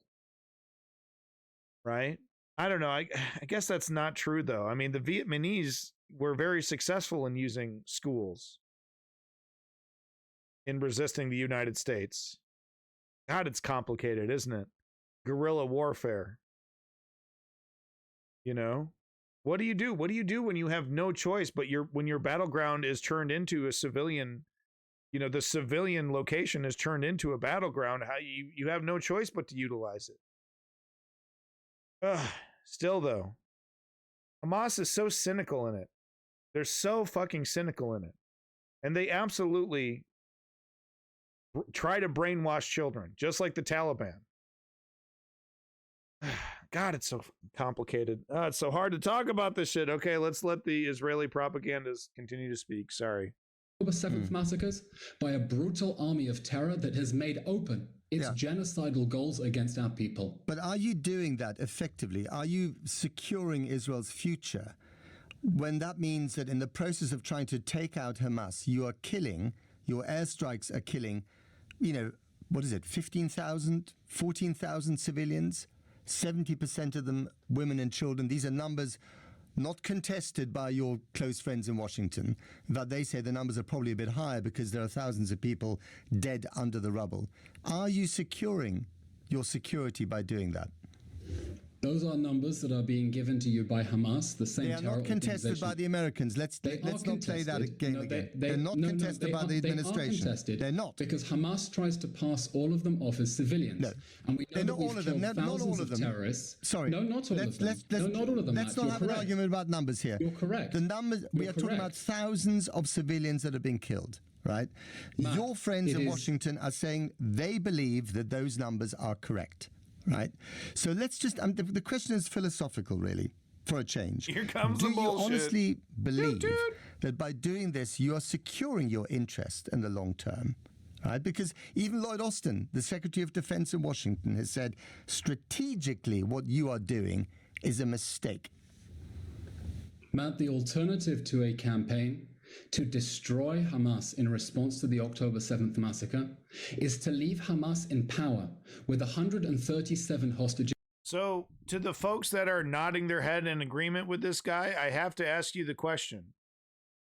You know, if you were able to get every member of Hamas in a room and eliminate them, what do you think is going to happen the next day? Do you think the resistance movement to Israel's occupation in the West Bank, to Israel's apartheid state in the West Bank, and to Israel's blockade of goods and services and normal you know, day-to-day operations in Gaza, do you think with all that just continuing that there wouldn't be a new Hamas, a neo-Hamas, that emerges immediately? In fact, there are, you know, I learned this today. There are splinter groups, you know, that, you know, that disagree with Hamas, but still exist within Gaza, you know, that operate to resist. The resistance, the pain, the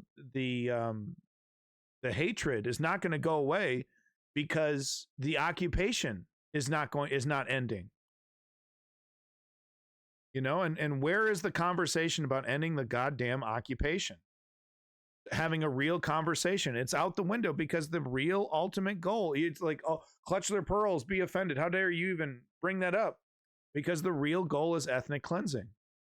Straight up, the real goal is to, you know, because that's why we've seen no resistance. In fact, we've seen basically tacit approval. Only technically is it illegal for these settlers to exist and do what they're doing. But they've been able to basically do what they want in the West Bank, and it's pretty obvious why. Take a look at the current makeup of the West Bank. It looks like a teenager's fucking, you know, skin. It's all pockmarked. Looks like the moon. You know what I'm saying? It's not even a solid, contiguous fucking, country. It's all broken up into little chunks, that are surrounded by Israel, and the circle is shrinking. Slowly but surely. Settlement by settlement. So you get Hamas in a room, magically. You do the thing that the United States fucking military wasn't capable of doing. Like 3 times in a row, wasn't L after L after L, was not capable of killing terrorism. Even when we pretended like it was communism, whatever word you want to call it. You cannot eliminate an idea at the barrel of a gun. You have to go to the source of the idea. So until we address Israel and its failure to end the occupation and to treat Palestine with the respect that it deserves, we'll never see an end to it. And they know that. The Israeli government knows that. The Israeli citizens know that, and they know it's never going to stop. So what's the solution? The elimination of the Palestinian state. The only question is, is really the United States just going to support Israel all the way through this because of the war with Iran? It's like cash out already. Just do Iran then. The sooner we get the invasion of Iran over with, the sooner we can stop pretending like Israel is, the most important democracy in God's green earth. Right? You see these US politicians paying, Israel, oh my God, Israel. If we just get our war with Iran over with, maybe we can stop with that stupid shit. While it is threatening us that it wants to do the same massacre, it has shown us that it has the capabilities to do it. Now, every civilian death is a tragedy, Matt. Every civilian death. And civilian deaths are a tragic consequence of every war, and they are a tragic consequence of this war. But they're not an inevitable consequence, are they? I mean, even again, I'm quoting the Americans. Antony Blinken, the Secretary of State, has said very openly, you are not doing enough to live up to your precept, to your pledge of trying to save as many civilian lives as possible. Quite the opposite. This is not me saying this. This is your friends in Washington saying it. Are you going to ignore them? Matt, I'm not aware of any war in human history that has not seen civilian fatalities, and there are civilian fatalities in this war too that Hamas began, that we didn't want, that we didn't start, that we didn't even expect, but that we have no... I got to point out the book in the background here, Rise and Kill First. I'm sure it's not in reference to the Israeli-Palestine conflict, but I gotta say, it's a kind of a freaky-ass book title to be right next to this guy. Just thought I'd point that out. Doesn't mean anything. No choice but to fight and to win, because the consequences of inaction would be that Hamas can massacre our people again. Now, as we do that, and we fight a counter-terrorism war in urban areas, we are taking steps unprecedented in the history of warfare to keep civilians safe. We are taking steps that the United States and the United Kingdom did not take when they fought ISIS. I'll give you one example. After we completed the encirclement of Gaza City, our soldiers secured a humanitarian corridor. I saw your own Channel 4 report about this. For Palestinians to be able to leave south. Now, during the war against ISIS, when 86 nations, including the United Kingdom, ganged together and decided that this army of terror can no longer be allowed to control territory from which to direct... Is that... Oh my God. So thank you for that description. Bulletproof.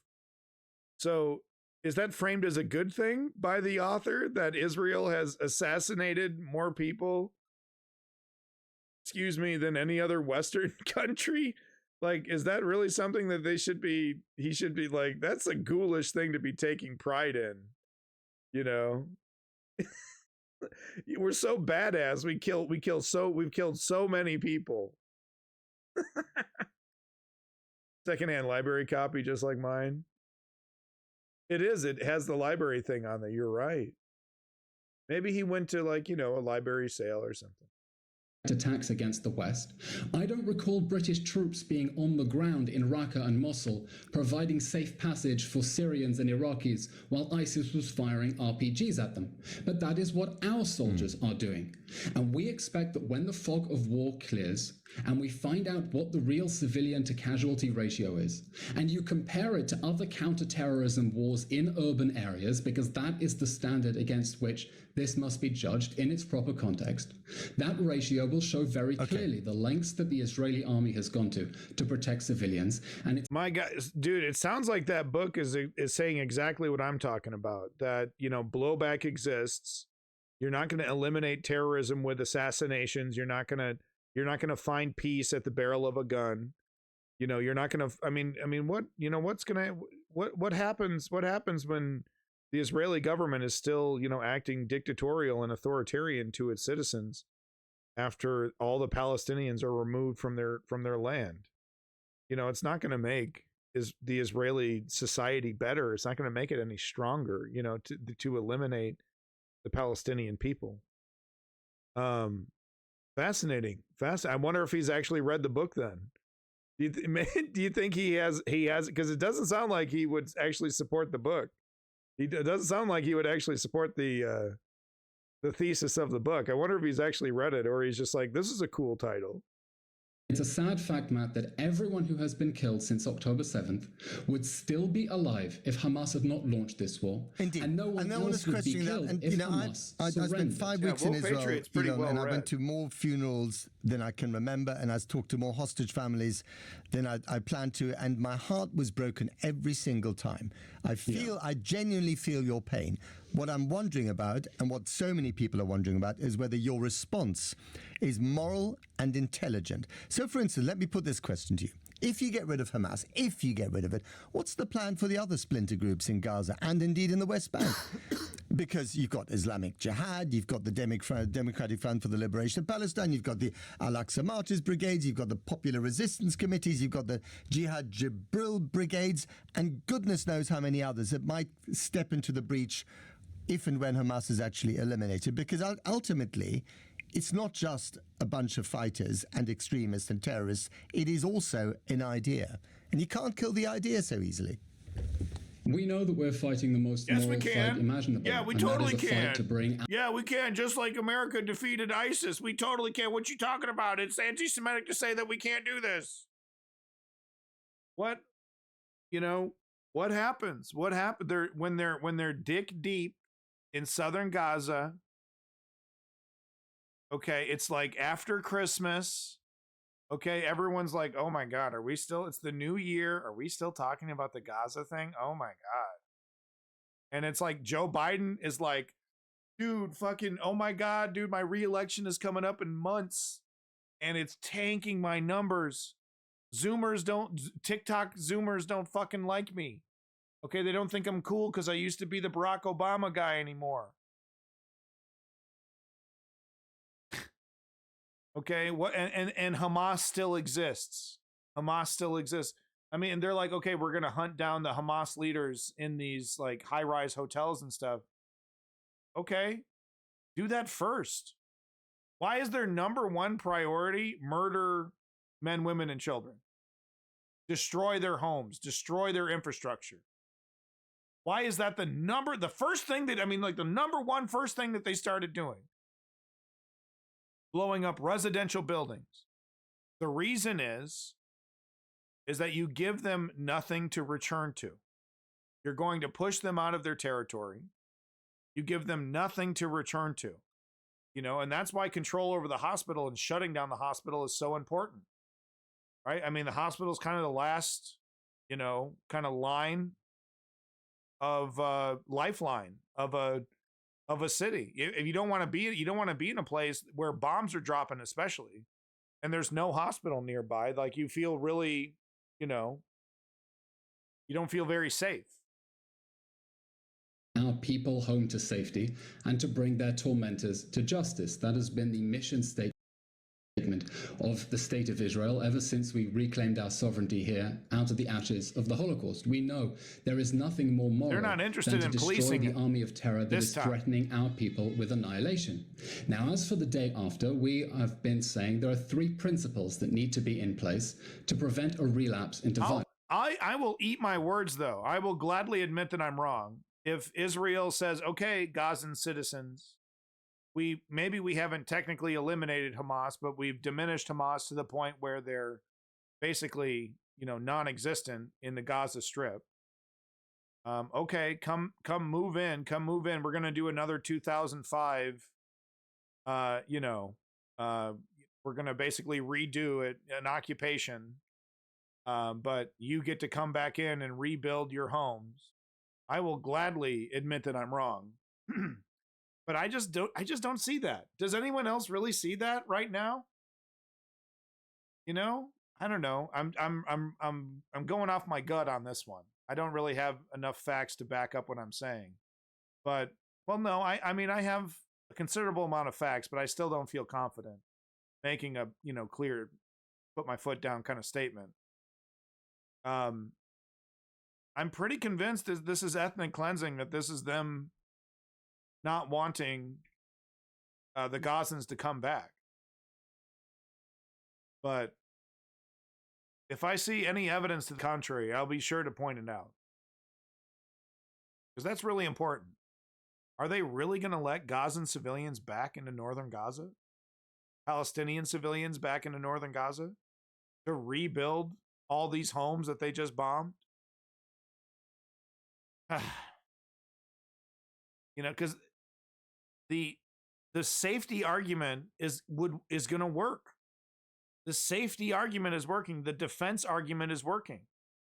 Enough people will buy it if they just stop at northern Gaza, if they cut Gaza in half and they say, nope, we're never going to give it back. We're going to occupy it for our own safety. We can't allow Hamas to reoccupy the Gaza Strip.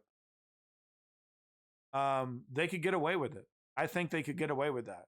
I don't know about all of Gaza, because where are you going to put these people? Right? But if you take half of it, if you take half of Gaza, then people are crammed, but they're not homeless. They're not countryless. I don't know. Out of the ashes of the Holocaust. We know there is nothing more moral than to destroy the army of terror that is threatening our people with annihilation. Now, as for the day after, we have been saying there are 3 principles that need to be in place to prevent a relapse into violence. Okay. The first is demilitarization. The Gaza Strip will have to be demilitarized. Just now I saw footage of a plane landing at Ben Gurion Airport as missiles fly overhead in the distance. No country in the world would tolerate that threat to its people, including the countries that voted to keep Hamas in power yesterday at the United Nations, and we're done. Well, hang on a minute. They didn't vote to keep Hamas in power. What they voted for was a ceasefire. Let's get that straight. There's a difference there. Indeed, and saying that we should not end this war with the end of Hamas, but we should freeze the conflict with Hamas still in power, is saying that the rapists who burned, beheaded, and tortured people on October 7th should remain in power. That is the meaning of what 13 nations voted on and what the United Kingdom abstained on. It may be the consequence of it. It is not the meaning of the vote. It wasn't the intent. Yeah, exactly. You don't get to just redefine the definition of the vote.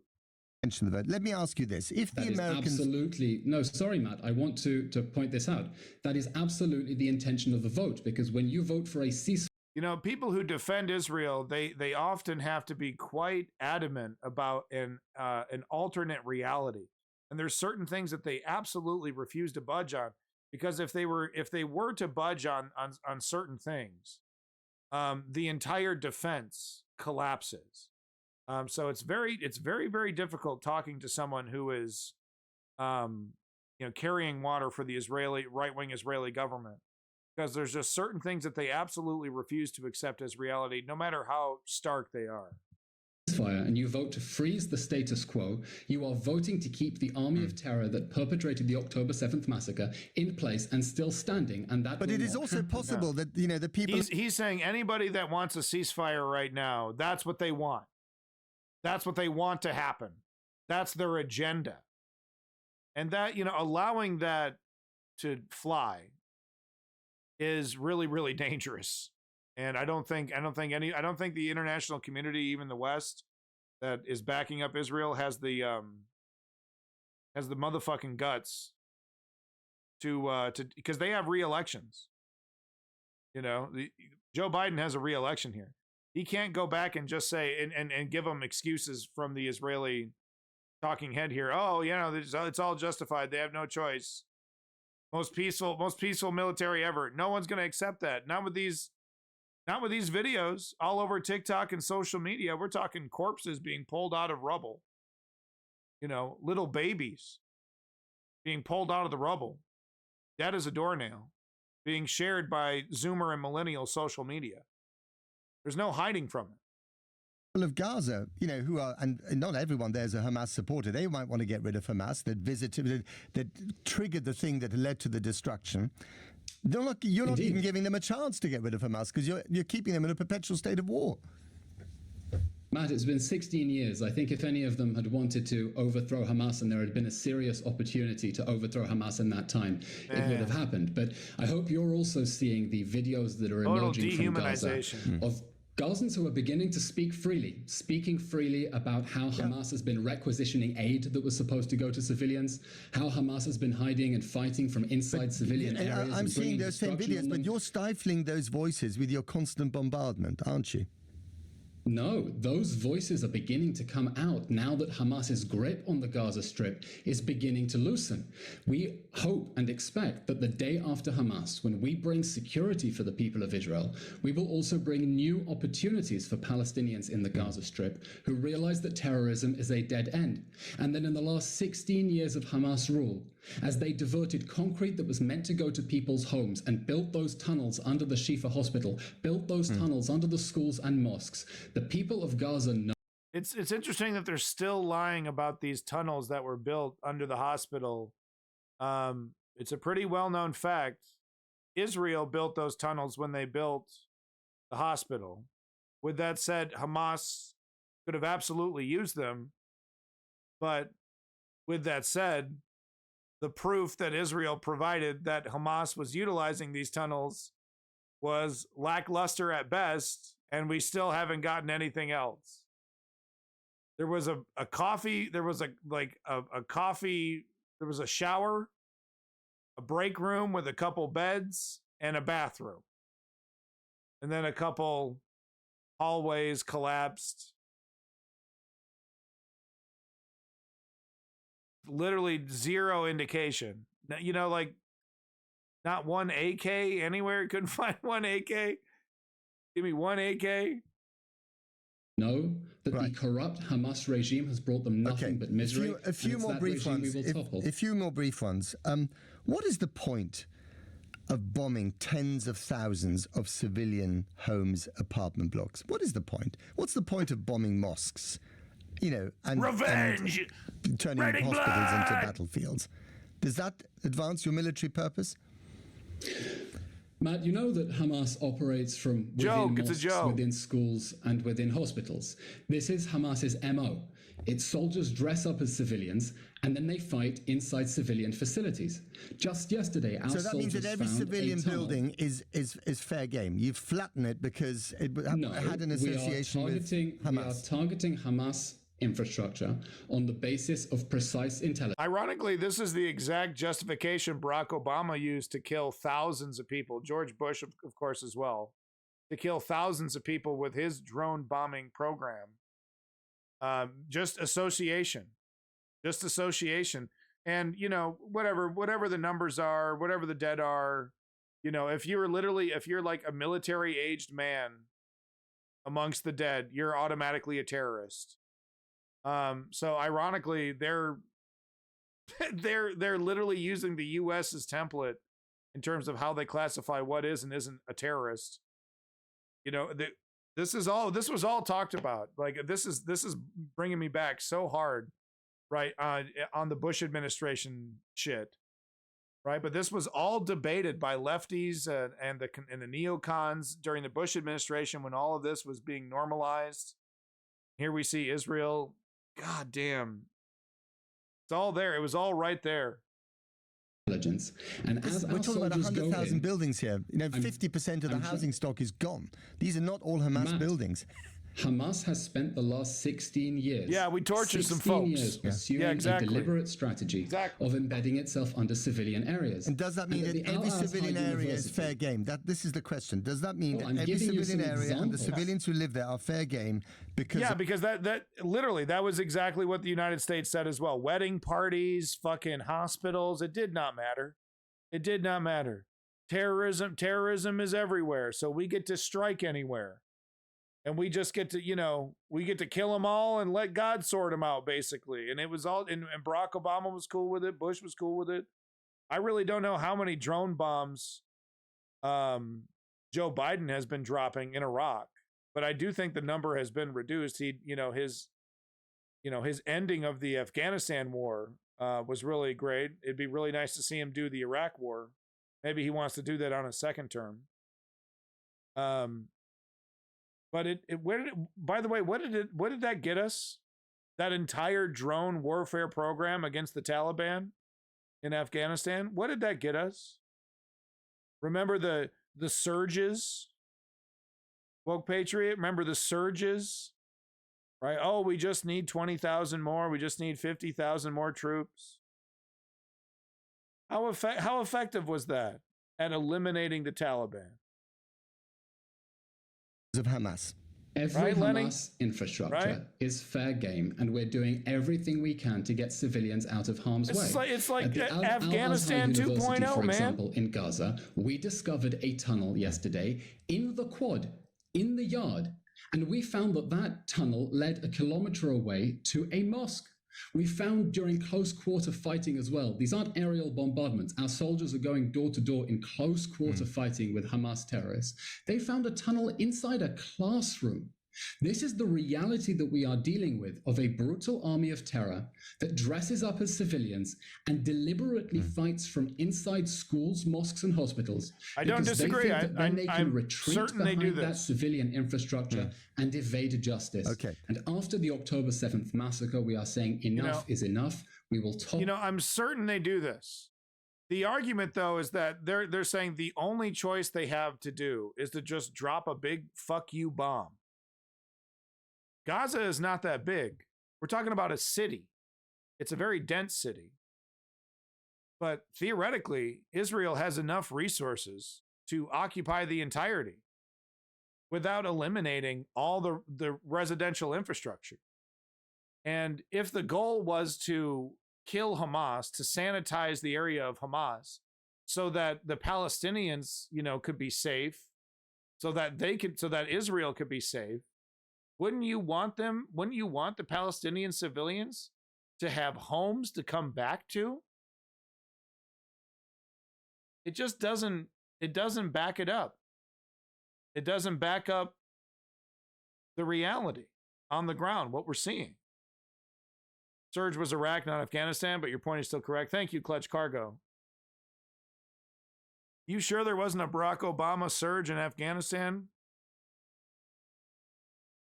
Yeah, thank you, Woke Patriot. I'm almost certain there was. The Hamas rapist and terror regime, we will restore security for Israel, and we will give opportunities for those Gazans who realize that the ideology of terrorism and violence against Israel is a dead end and will only ever bring misery. Okay. So you heard what he said. We're gonna give opportunities to the Gazans that have rejected Hamas. So that's the plan, huh? Move the Gazans back in.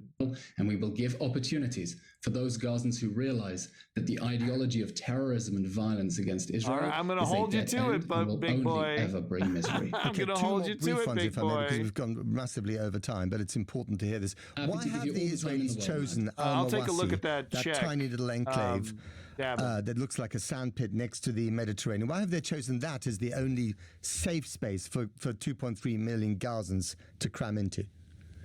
Because that is an area where Hamas has not already embedded itself under civilian infrastructure. Because in all other urban areas, including the urban areas to which international aid agencies have irresponsibly been directing civilians, Hamas is already hiding under schools. But hang on a minute, Al-Mawasi is the size of Heathrow Airport. Do you think that 2.3 million civilians can survive in a sand pit the size of Heathrow Airport without causing a major humanitarian catastrophe? And he's not fucking kidding, folks. Look at pictures of where they claim this is the safe spot where 2 million Gazans should congregate. It's like a sand dune. And he's going to say, and the reason why he's going to say, oh, because Hamas isn't utilizing it. Yeah, Hamas isn't utilizing it because you can't do anything there. It's useless. And he's like, oh, this is where everyone should go. It's so cruel. It's so fucking cruel, man. We would like to see international agencies begin to move civilians into the humanitarian zone. Woke and Patriot, to the 100% extent they do correct. so, we will, Woke of course, Patriot. consider other options and other safe zones that may Lenny, be designated. 100% correct. And that it is outrageous that Hamas has decided to start shooting rockets from inside the humanitarian zone. On Thursday, we had a barrage of 12 rockets towards the city of Beersheba, fired from inside the humanitarian zone, which just tells you... And of course, and they do carry on firing these rockets. If I can just finish the sentence. Quickly. The extent to which Israel is going to try to get civilians out of harm's way to the only places where Hamas isn't operating, and then Hamas is operating from those areas to double down on its sick human shield strategy. All right. And finally, Elon, the Americans have said... And look, it's not like Israel, it's not like the IDF has gone there and set up tents and has food and is like helping. There's nothing there. There's nothing fucking there, dude. Israel is like, oh, just go to this desolate fucking sand dune with no help, no support, no running water. I don't know, drink ocean water. What is that? You're animals, right? Didn't you do that anyway? And they're like, look at us. We're so merciful. We're so merciful. They got nothing going on there. It's all sandy and windy. There's nothing going on. They don't even have running sewage, nothing, no power. That, you've got another month of this. Fucking sand dune. And they've indicated that if... And then Hamas is operating from those areas to double down on its sick human shield strategy. All right. And finally, Elon, the Americans have said that, you've got another month of this. And they've indicated that if you don't stop what you're doing now, soon, they will tell you to stop. If they tell you to stop, will you listen? On the contrary, Matt, the latest statements we've seen from President Biden, Kamala, from Vice President Harris, from Secretary of State Blinken, from John Kirby, from this is why they make contradictory statements. The United States sees eye to eye to us that this war must end. This is why they make those contradictory statements. Look how useful it is for propaganda. We know, and you might know as well. I've been speaking to people in Washington. They're frankly panicking. They're panicking that you're going to lose them the next election if you carry on like this, amongst many other things. So if they tell you to stop, will you stop? This war is going to end with the end of Hamas, as the United States has been saying consistently from the very beginning. And that's why yesterday it showed that tremendous moral leadership in standing up to the United Nations resolution that would have sought to end this conflict by leaving Hamas in power and calling it even. We know the United States stands shoulder to shoulder with us, that this war must end with the end of Hamas, because you can't just massacre 1,200 people in the deadliest massacre of Jews since the Holocaust and get away with it. But can you massacre 15,000 civilians and not even take out Hamas militarily? Matt, that is an outrageous accusation. We are targeting Hamas, and we have gone further. You're killing civilians in huge numbers. To them, that sounds like, that feels like massacre to them. It may not feel like it to you, but it feels like that to them. We are doing everything we can, going further than your country did in previous wars, to get civilians out of harm's way. And we hold Hamas squarely responsible for launching this infernal war in the first place, and for fighting this war from inside urban areas. It is trying to stop being evacuated, because its whole strategy is based on trying to create as much misery as possible, because it knows it will gain sympathy from people like you and other media, and that will put diplomatic pressure on Israel to stop defending its people. Having sympathy for human beings, that is threatening us Hamas with another wins. October 7th massacre over and over again. Yeah, you can't have sympathy for human beings, then the terrorists win, guys. The only solution is more brutality. That's the only solution.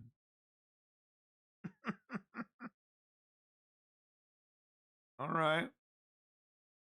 All right. America's kind of enabling. Kind of, yeah, just a little bit. Just a touch. Whether outside pressures can force that government change seems dubious at best. The people of Israel have to decide. They have had it with leaders like Netanyahu. I mean, it seemingly they want even more extremism democratically. They seem to be perfectly okay with the extremism against the Palestinians. What they're not okay with is the attack on their democracy, whatever's left of that. With the Bibi Netanyahu changing it so that it's, all that needs to be done is a vote, and then all the imagine you're Ted Cruz. Imagine you're Ted Cruz and you're convicted of some heinous crime or corruption, right? You take a bunch of money from Russia. You're busted. You're stone cold busted, right? So you're arrested by the FBI. So then you get all of your Republican buddies to just vote on a resolution, right, that says Ted Cruz is innocent of all crimes. Can you imagine? That's what Bibi Netanyahu is setting up in Israel. You know what I'm saying? It's a big fucking deal. It's a big fucking deal. So, Israeli citizens seem to have more of a bigger deal, have a bigger disagreement with their attack on their democracy than they are with the full elimination of the Palestinian country. I think a lot of them they just want this problem to go away, and they're okay with the problem going away however it needs to go away, preferably without hundreds of thousands of people getting killed. But unfortunately, we've seen evidence of Israeli citizens being okay with just outright killing as well. But it's hard to tell. It's hard to tell if that is the democratic majority of Israeli citizens that want Palestine to just go away. I wonder if a majority of Israelis who want Palestine to just go away, they don't want to murder. They just want to exile. Hi, I'm Ted Cruz. After licking Donald Trump's butt for 6 hours, I like Twitter porn videos and 9/11. I'm being overly optimistic, perhaps, but at the time, 1995 felt very positive. 1995, man. Friends was on TV. How couldn't the world look a little optimistic? I'll be there for you when the rain starts to pour. All right, our last video of the day, Israel-Hamas war. U.S. criticized after veto on UN ceasefire vote. So this is just a recap from Channel 4 News, the UK. Someone is stealing my content. Really? Someone's stealing my content? That's so cool. Rating me? I'm getting rated? Oh, this is so nice. And I was just singing the Friends theme song. Well, I got to play a little music. We're getting rated, folks. Casey loves Hamas and hentai. Yuck. That's terrible. Someone's stealing my content.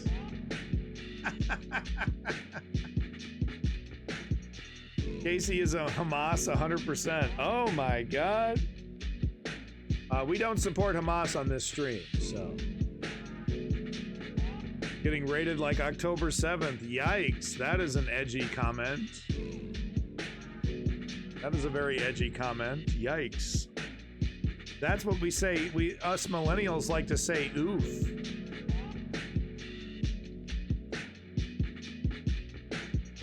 Yeah, I don't agree with Hamas. What in the world would make you think that I agree with fucking Hamas?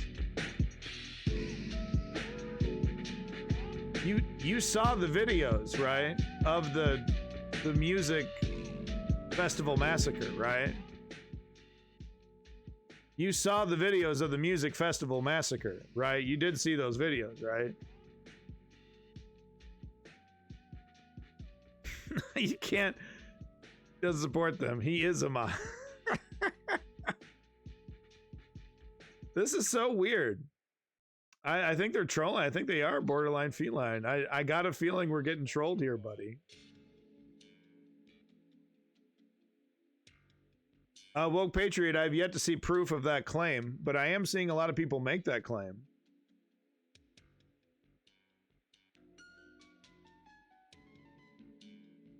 Clutch Cargo, there's a lot of opportunists in this argument. Yep. Well, that's not cool. Well, Hamas is not cool, and neither is the right-wing Israeli government, to make it very clear.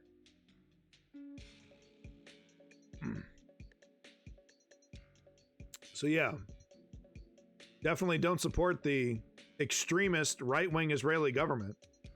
Yeah, they're just defending themselves, huh? End the occupation. What about ending the occupation? Can we give that a shot?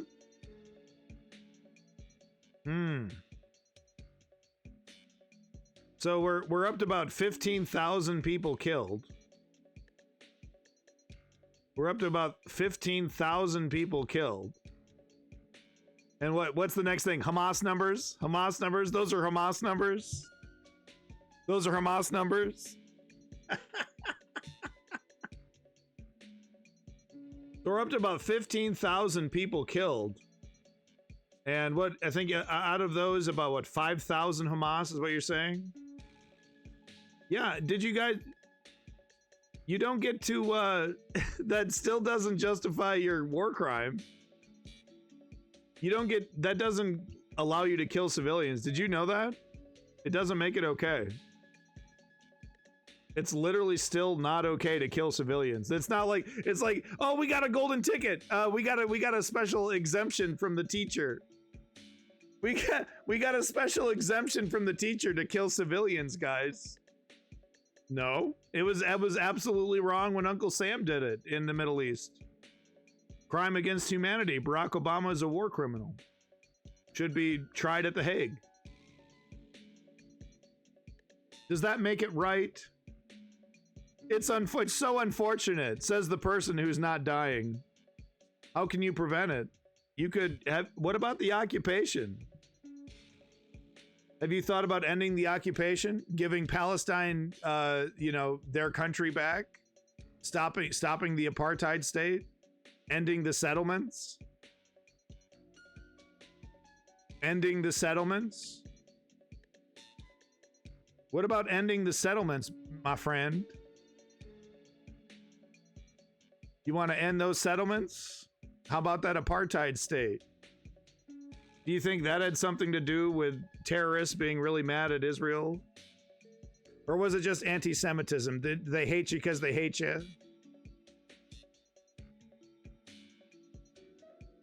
They just hate you because they hate you, bud? Couldn't be a reason? No one denies that. We're living in the now. So shouldn't we end the occupation? So end the occupation now? Is that what you're saying? End the apartheid now? End the settlements now? Oh, I ignored it, guys. We ignored it. So we're cool with killing Palestinian civilians. But end the occupation. End the apartheid and end the settlements. But we're cool with killing countless Palestinian civilians. Okay, he's not cool with it, but Israel has no choice. Israel has no choice. It's gray and complex.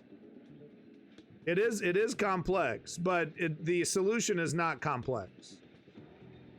The solution is for Israel to give up the settlements, to give back the West Bank, to share Jerusalem, to create a corridor between the West Bank and Gaza, to remove themselves from Gaza and allow, civilian government to take over. I mean, since they've started the process of de-Hamasifying Gaza, it would be really great if they allowed the Palestinian Authority into Gaza to run it. But the Palestinian Authority doesn't want to do that unless they talk about ending the settlements. Israel doesn't want to end the settlements. So Uncle Sam needs to get on the horn, talk to Bibi Netanyahu and say, hey, do you like all that military support? You like all that money we send you? Well, if you would like us to continue to send that money and all that military support, then you need to actually sit down and end those settlements. You need to sit down and end those settlements. And yeah, and here we have Hamas as the Palestinian Authority. That's wildly inaccurate. That's not even close to true. Those two entities actually hate themselves. So that's, why would you be so ignorant as to lump those two entities together as if they're mono, as if they're monolithic? You don't even know who the Palestinian Authority is. Okay, we're moving on with the show. We're going to go ahead and get back to the video.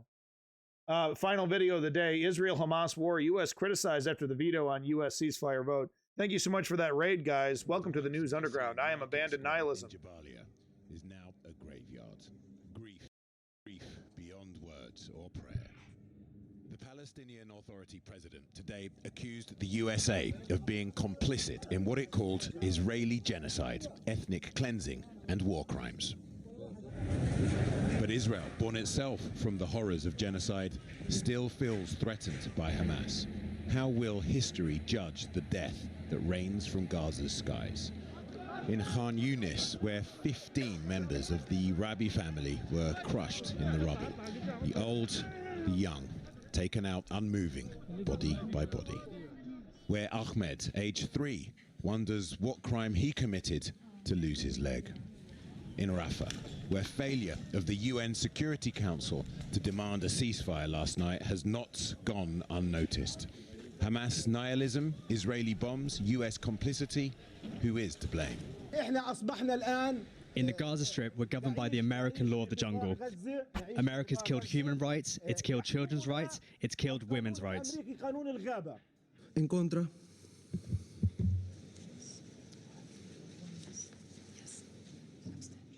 When the US wielded its Security Council veto, it was effectively supported by the UK, which abstained, citing the same reason, Hamas. We call for further and longer pauses to get aid to Palestinians and allow space for further hostage They're watching releases. it happen. But we cannot vote in favor of a resolution which does not condemn the atrocities Hamas committed against innocent Israeli civilians on the 7th of October. So Israel's bombs continue to fall. Hamas holds on to its hostages. Tell me how that works out, of the Davin. nearly 20,000 now killed since October 7th. According to the Palestinian Health Authority, over 6,000 are Gaza's children. We will continue our efforts. We will continue knocking on the door of the Security Council until it wakes up and shoulder its responsibility by stopping this criminal war against the Palestinian people, particularly the children among us who are the best among us. Smoke billows from an apartment block next to a school, the playground, a refugee camp. The wretched logic of this war has turned sanctuaries into potential targets. Khalifa School in Beit Leah, a number of medical students sheltering there sent us audio clips. They say there's no food, no water, no power, and are terrified that if they try and leave, they'll be killed. One doctor told us, the snipers target anything that moves. It's terrible.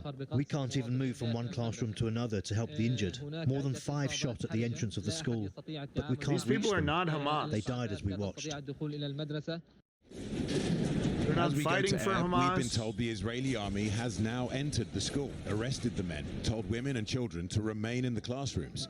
We asked the IDF for their response. They didn't deny the claims about using snipers. Earlier, they'd released this footage of them raiding a different, apparently empty school. They say shows hidden Hamas tunnels. The IDF told us they follow international law and take feasible precautions to mitigate civilian harm. Distributing more video they claim is evidence of Hamas fighters shooting from inside a UN school. using the residents of Gaza as human shields. Tonight, when will it end? How will it end? And who can make it end? Came Zerim there. Well, our foreign affairs correspondent, Sikandar Kamani, is in Jerusalem for us tonight. Once again, let me repeat.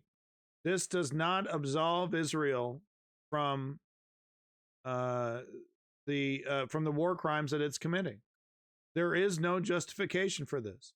Oh, what do you mean? This is the only way. This is the only way. No, there are other ways. There are diplomatic, but there are even other militarily, there are other options as well. Oh, we can't put Israeli soldiers in harm. It's best to just annihilate them all, with bombs. Well, then you need to face the repercussions of being war criminals for putting civilians in harm. If they really, really wanted to de-Hamasify, right? And they could have treated this like a rescue of the Palestinian people, right? Coming in there, handing out food as they go along, right?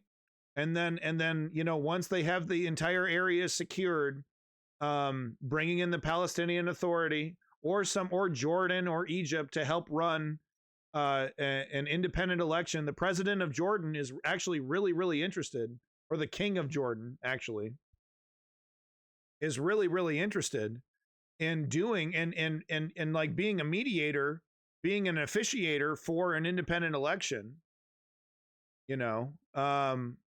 If that's what people decide in terms of what's the government that should exist in the Gaza Strip, it really should be the Palestinian Authority, though, because they're the legitimate government in the West Bank.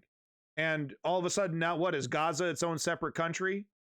Gaza is Palestine, so it should be ruled by the Palestinian government. I understand that there was elections and Hamas was voted in what, 28, or was it, no, 2014, something like that.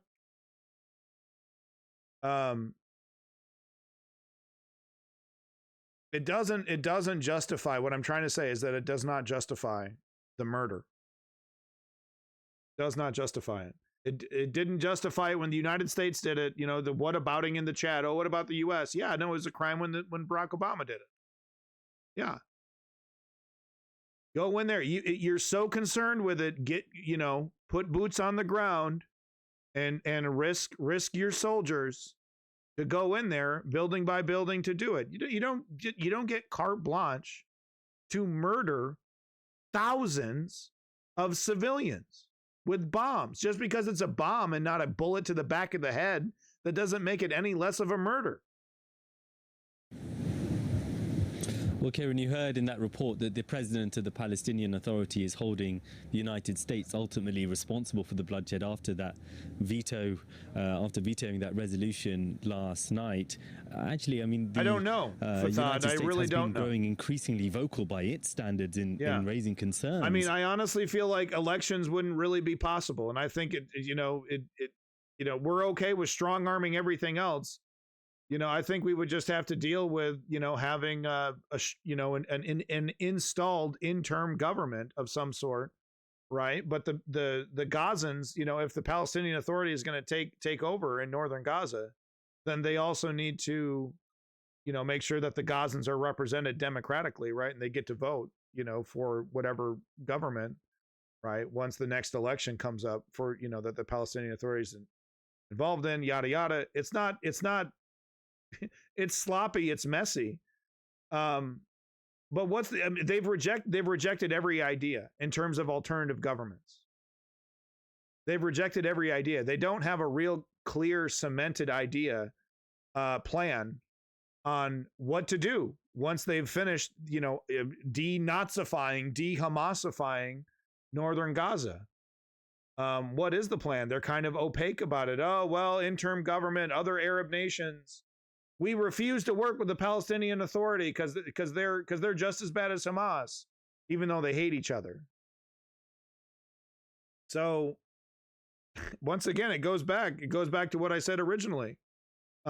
Israel, the actions of the Israeli military and the right-wing Israeli government, to me, show that they're not interested in allowing Gazans to return to northern Gaza. seems to me like they're going to, try to snag northern Gaza, maybe southern Gaza. But I got a feeling they're going to be pulling out of southern Gaza and just claiming northern Gaza and taking that as a victory. And because Israel is going to, or because the United States is going to put their foot down by the time Christmas is rolling around. That's my prediction, at least. We'll see. About the high number of civilian casualties in Gaza, but we saw that does not mean that it's going to be willing to... Bulletproof bullet. It doesn't matter who wants to talk. If Uncle Sam starts pulling the purse strings, then it doesn't fucking matter who wants to talk. People are going to be listening. The Israeli government's going to be listening. We're talking tens of billions of dollars a year. Call for a ceasefire, and of course the US is still continuing to supply Israel with hundreds of billions of dollars worth of military aid. America has been pushing for increased humanitarian access into the Gaza Strip. I think Israeli officials here see agreeing to that as a means of trying to extend the window of legitimacy, as they see it, for this operation. The Americans, according to a number of reports now, have said to the Israelis that they need to wrap up this huge, large-scale offensive within the next month or so. That may well fit within the kind of time frame that the Israelis have themselves, given the way they're expanding control of both the north and now the south of the Gaza Strip.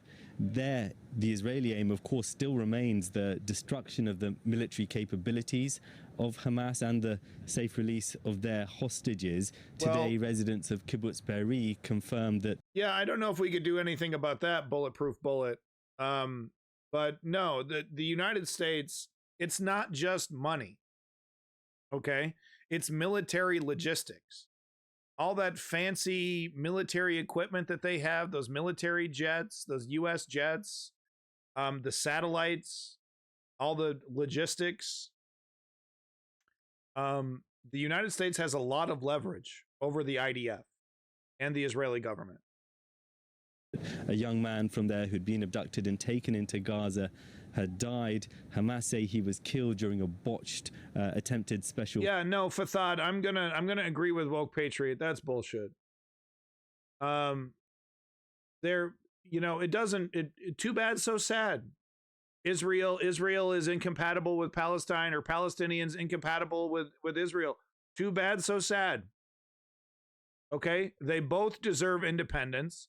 They both deserve to exist. They both deserve to, they have the right to, make democratic decisions.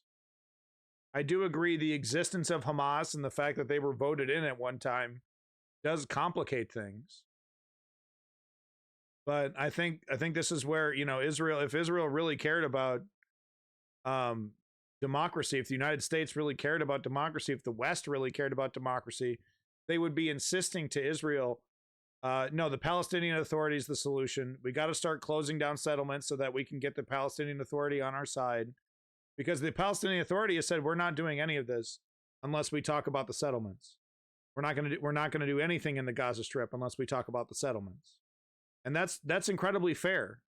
That's incredibly fair. But this idea that one side gets to conquer the other because they're quote unquote incompatible. No, too sad, too bad, so sad. Okay? Put up a fucking fence, whatever you got to do. But both sides deserve to exist. Both sides deserve independence. But I do agree. I mean, look, there's no negotiating with Hamas. And I've said it before, I'll say it again. Hamas is not the legitimate government of the Gaza Strip. It really, technically, like I said, Gaza is Palestine. It's the fucking Palestinian Authority. Technically, that's the goddamn authority there. But Israel isn't interested in talking about any of this because it's all moot. It's all fucking moot, right? They want the whole thing gone. It's pretty clear to me.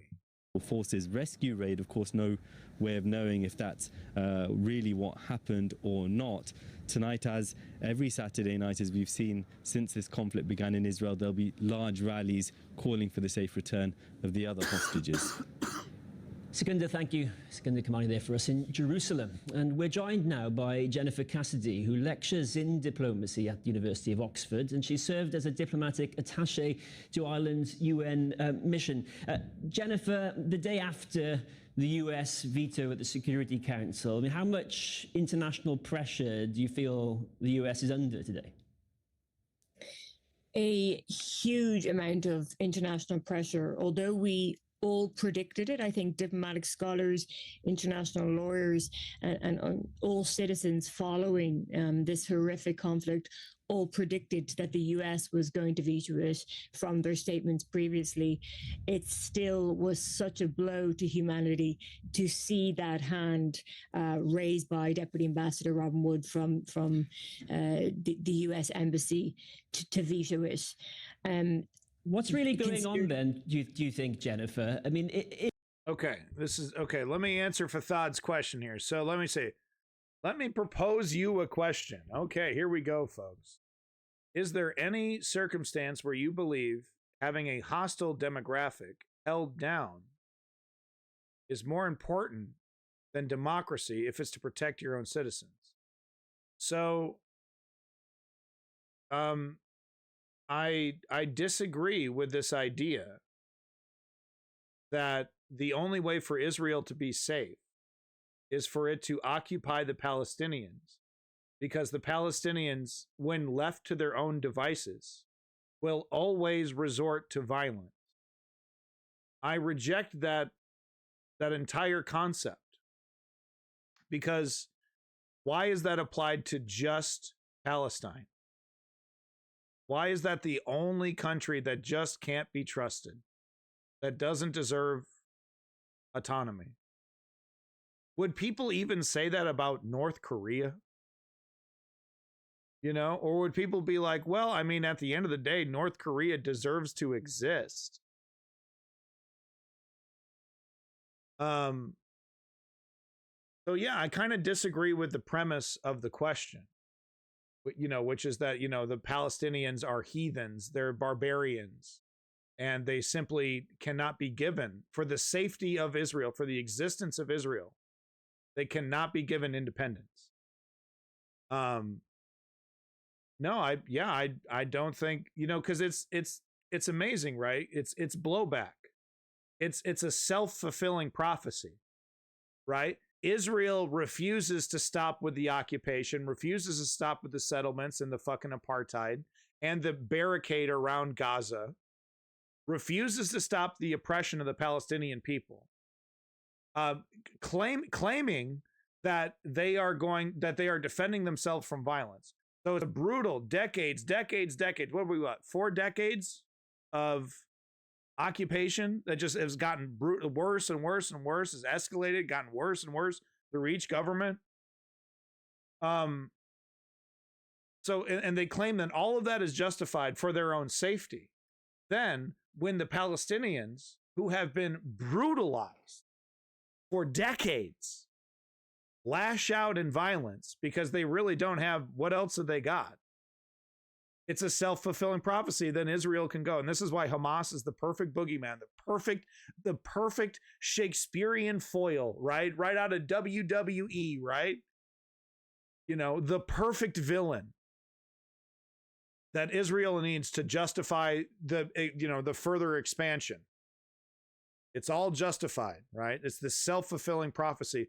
Nowhere in this equation can Israel let up, show mercy, right? And it's this self-fulfilling prophecy of violence. The only solution is to strong arm the Israeli government with whatever leverage that we have, is to strong arm the Israeli government with politics to force them to come to the table to have a real discussion. Because the fact is, and this is going to blow people's mind, the fact is that Israel has never accepted the existence of the Palestinian country. They've only accepted the PLO as a negotiating body. But since its inception, it has never accepted the existence of the Palestinians. And that needs to happen. All this, oh, well, they don't accept us. They don't accept. You have to accept them. The fact is that Israel needs to be strong-armed politically into making a good faith gesture towards the existence of the Palestinian people for this process to start, for this peace process to start, is that the United States needs to leverage all of its political power to force Netanyahu to the negotiating table. But, you know, it would never happen, and Netanyahu would go down, you know, and whatnot, so that the pressure needs to stay up so that the next Israeli president who wants to get all the goodies of Uncle Sam has to say, okay, guys, we have to accept the reality. Oh, boo, boo, it's not going to happen. That, you know, we've created a monster. And even, you know, the Israeli military, even if we completely cut off all of the goodies, everything, we cut everything off, they still have plenty of resources to finish this project. What is that? What does that mean? What is Egypt and Jordan and Iran going to do about that? Anyway, let's finish this video. What's really going on then, do you think, Jennifer? I mean, is this, as some commentators say, the US giving a bit of diplomatic cover for the Israelis to achieve a more limited military outcome, namely getting rid of, I think, 3 Hamas commanders? So I don't think anyone knows what's going on in the minds of the Israeli government or the US government. But what we can say as policy advisors and diplomatic scholars is it baffles me to think that these are the top strategic analysts in the world in Israel and the US, and they do not even consider the concept that Hamas is an ideology first and an organization second. No. So see, this is the thing, is that they do understand that, but there is a ruse that needs to be kept going until it's too late to stop it. It is they know exactly that they're not going to be able to defeat, that Hamas will never be technically defeated. They know this. Israel, the Israeli government knows this. The United States knows this. Of course they know, especially after Afghanistan. And come on, if they don't know it now, come on. They know this. But it's a canard, it's a ruse. While they get too deep into this shit, right? Once you get the first 1 million refugees into Egypt, whatever, what's another 1 million, and then you're done. There's no way of defeating and ultimately rooting out all of Hamas if that is their pure aim.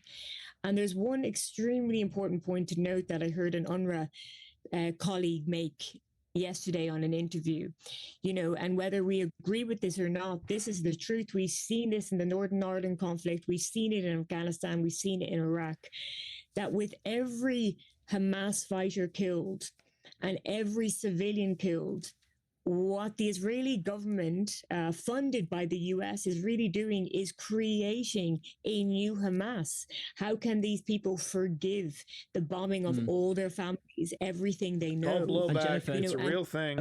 Look it up. The US it's called blowback. Said is that Hamas is not interested in a durable peace, and also that there are still hostages, obviously. But specifically, one objection that the UK had as well, who abstained along with the US, was that there was no language in there condemning Hamas in this resolution that failed ultimately. So why can't there be that language included? What's the obstacle? Really? Throw that in there. So for me, I agree. That surprised me. You know, I've sat in the Security Council a number of times, and I've seen a number of issues, specifically at the beginning of the Syrian war, and many people vetoing it. And I usually could predict who was going to veto what, but the UK did surprise me in this, an abstention. Now, we know an abstention doesn't affect the outright vote, but it still gives a diplomatic signal. Now, the key reasoning behind this, from an ambassador, you know, that I, you know, truly respect, from the UK mission to the UN, and she stated that the key reasoning behind having to abstain is that the resolution did not explicitly condemn the acts of Hamas on October 7th. And just to quickly add in there, from the October 7th, They'd the have a different international reaction community and all if they multilateral did. institutions at large Go ahead, have do come it. out quickly and continuously and consistently condemning these acts on October 7th. And do you think, Jennifer, sorry to cut in there, but do you think that ultimately this gets a resolution at the UN Security Council? Or do you think this only ends, as many people say it does, when the US ultimately says so? And it says to Israel, very briefly, 10 seconds. Pessimistically, I do not think it's going to end with the UN Security Council passing resolution. What we need to do is focus on regional blocs, the EU, ASEAN, BRICS, and get international sanctions and work together through regional blocs and actually work outside the UN. Okay. Jennifer, thanks so much for your time. Well, there you go. That's the Channel 4 recap there. I don't have very high hopes for it. I think what the United States is doing... I think what the United States is doing is it's basically just, you know, playing along with the script. It's saying, okay, we're going to play ball for a little bit. We'll play ball until the end of December. I think Israel has until the end of December. I think we're going to play ball until then, and then it's got to be done. It's got to be done. Oh, I see, Salty. I see. I apologize. I take it back. My bad. I thought you were being like sexist or something. I take that back. Sorry. But no, once again, the evidence that I am seeing, the actions. I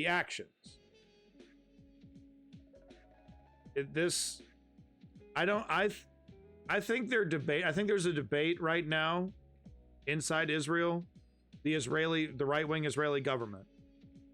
I think there is a debate, okay, do we actually get the South? Because check it out.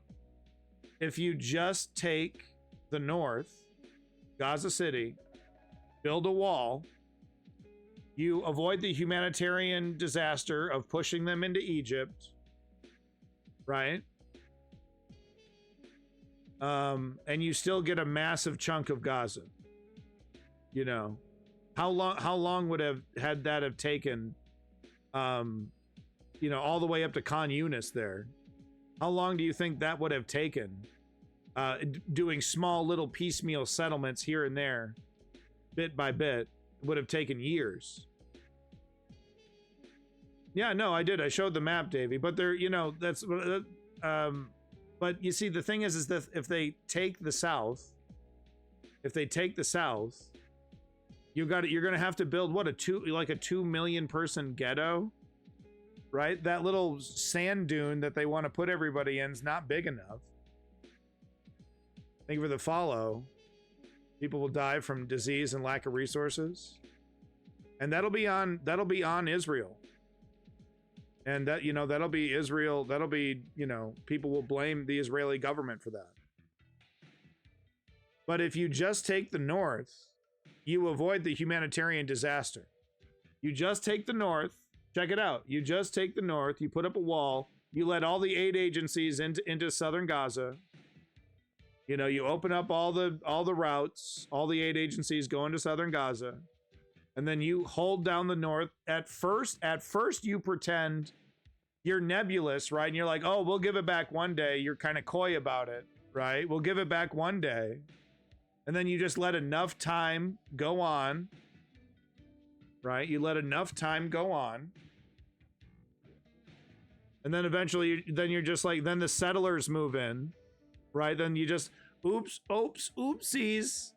Oh, they snuck in, and oh, we're not doing anything about to stop it. Oh, whoopsies.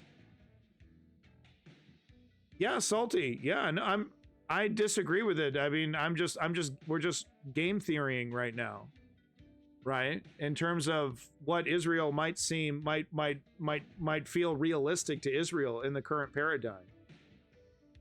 Because the United States, I mean, what the hell are they really going to let? It's going to ruin relations with Egypt.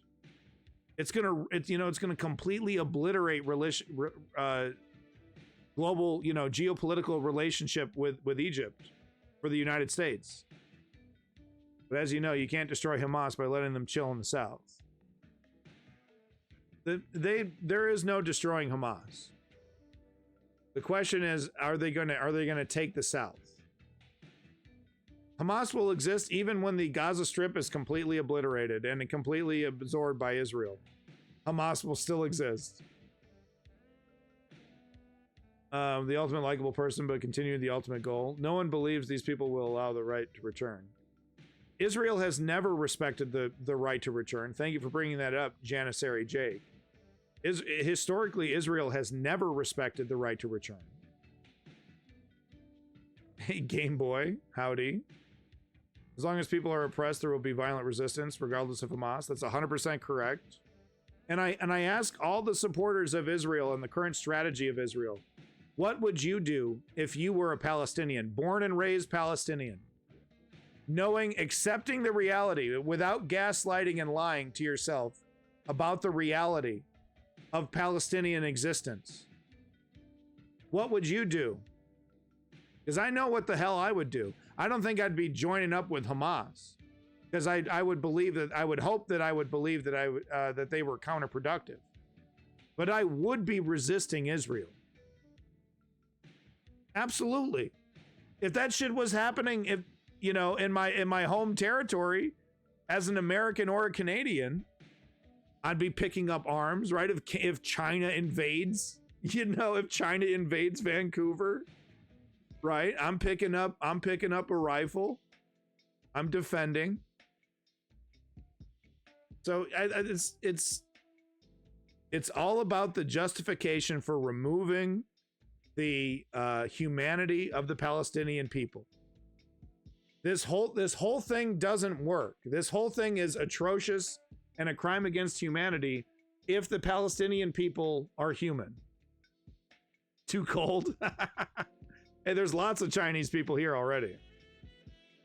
But this whole thing doesn't work unless the Palestinian people are not human. And we heard it in the chat today, right?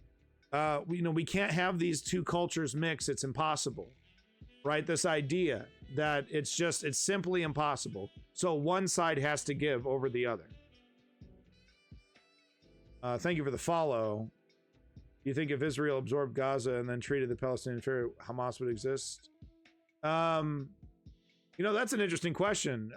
If Israel absorbs Gaza and then stops the apartheid and occupation in the West Bank and removes all the settlements, like all of them, so that it's a solid mass and not a pockmarked, remnants of a country like it is now. Wow, that's fascinating. The international community would let Israel get away with it, I think, but that would never happen. Israel wants it all. It's very clear to me. Look at the condition of the West Bank. Look at the map. Look at the West Bank on the map. Current West Bank.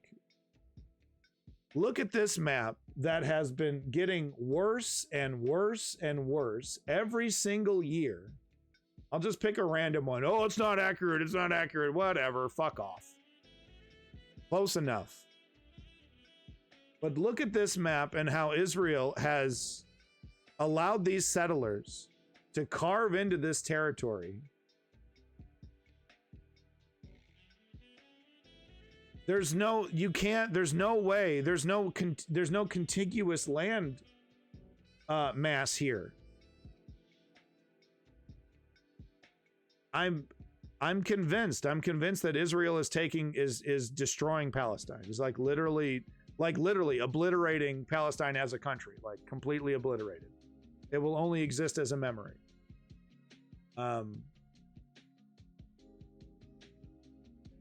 Regardless of what their rhetoric is, their actions are pretty clear to me. Then give it autonomy. Gaza absorb both Israel and Palestine would need to live there. I mean, that will happen. And there will be an apartheid, Because yeah, I mean, Davey is correct. It's like literally impossible. You know, there will be Palestinians left over there, but yeah, they'll be treated as second-class citizens. And I think there's other countries where we saw this. The Tartars. Does this go all the good? Is the Tartars a good example of, you know, an ethnic minority, I guess, you know, living as second-class citizens? Ayn Rand Institute's Yaron book, who believe it's from Israel, to say the issue Israel has is trying to contain its enemies with appeasement. Ah, yeah. Wow. Ayn Rand over here advocating, the Ayn Rand Institute advocating for complete obliteration. Yeah, okay. Can coexist, or is it one or the other? I think for the sake of humanity, they have to coexist. And I think the United States is going to be guilty if Israel is successful in its campaign to erase the Palestinian country. It will be the United States that is one of the most, right up there next to Israel as one of the guilty party in that crime, because it is a crime. The Palestinian people are not monsters. They're not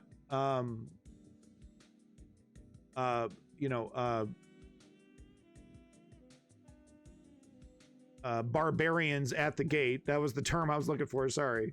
They're not barbarians. They're human beings. They deserve their own country. They had their own country. They have a right to return. If Israel is allowed to normalize this, if they succeed in this and it's normalized, there is no such thing as international law. What does that even mean?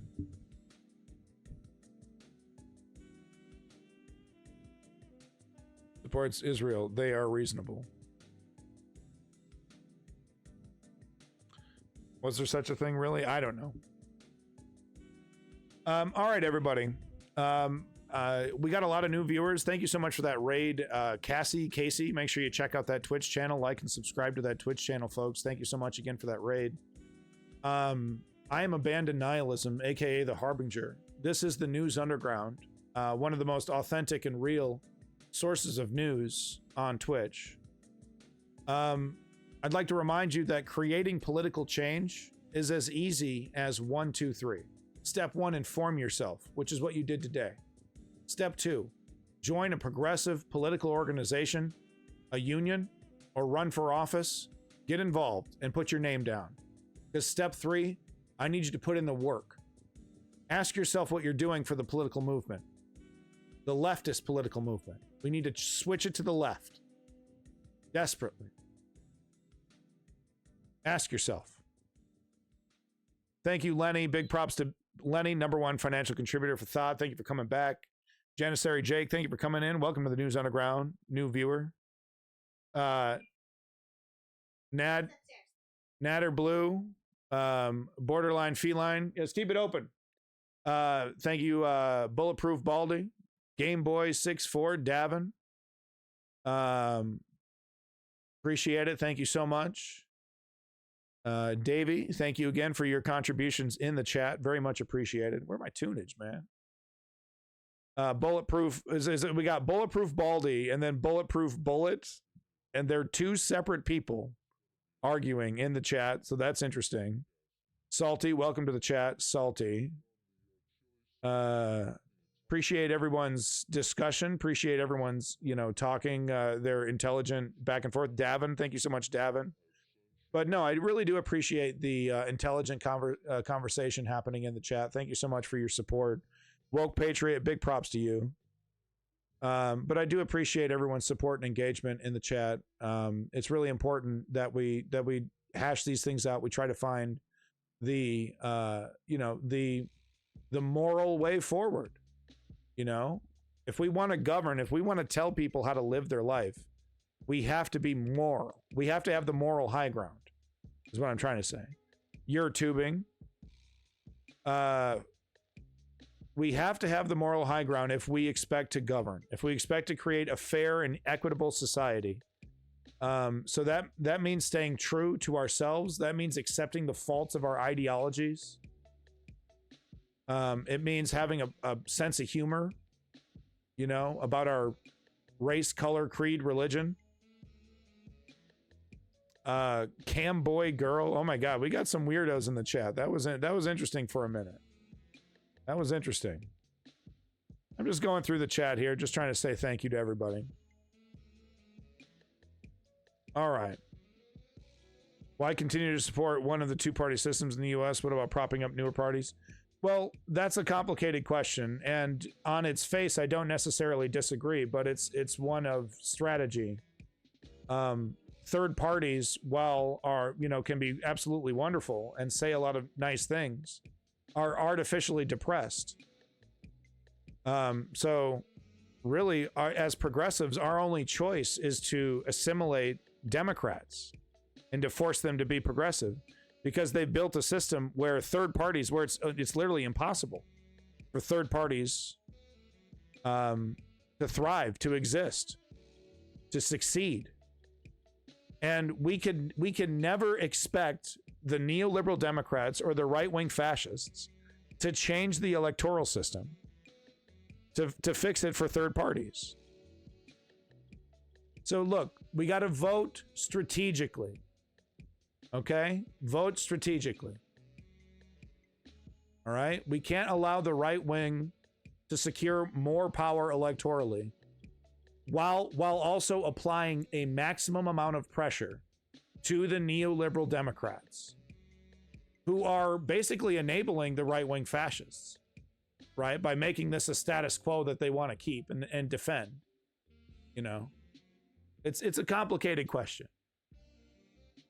It's a complicated question.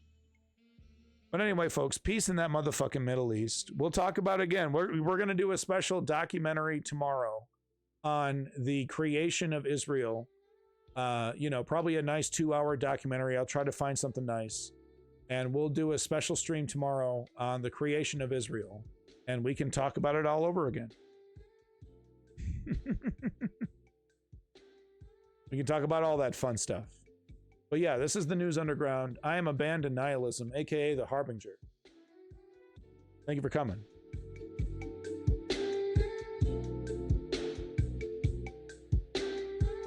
Thank you, Tyrese White.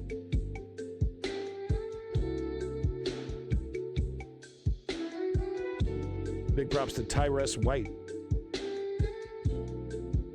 Thank you for that follow, Terry. Thank you for that follow. Peace in that motherfucking Middle East. And glory to that Ukrainian democracy.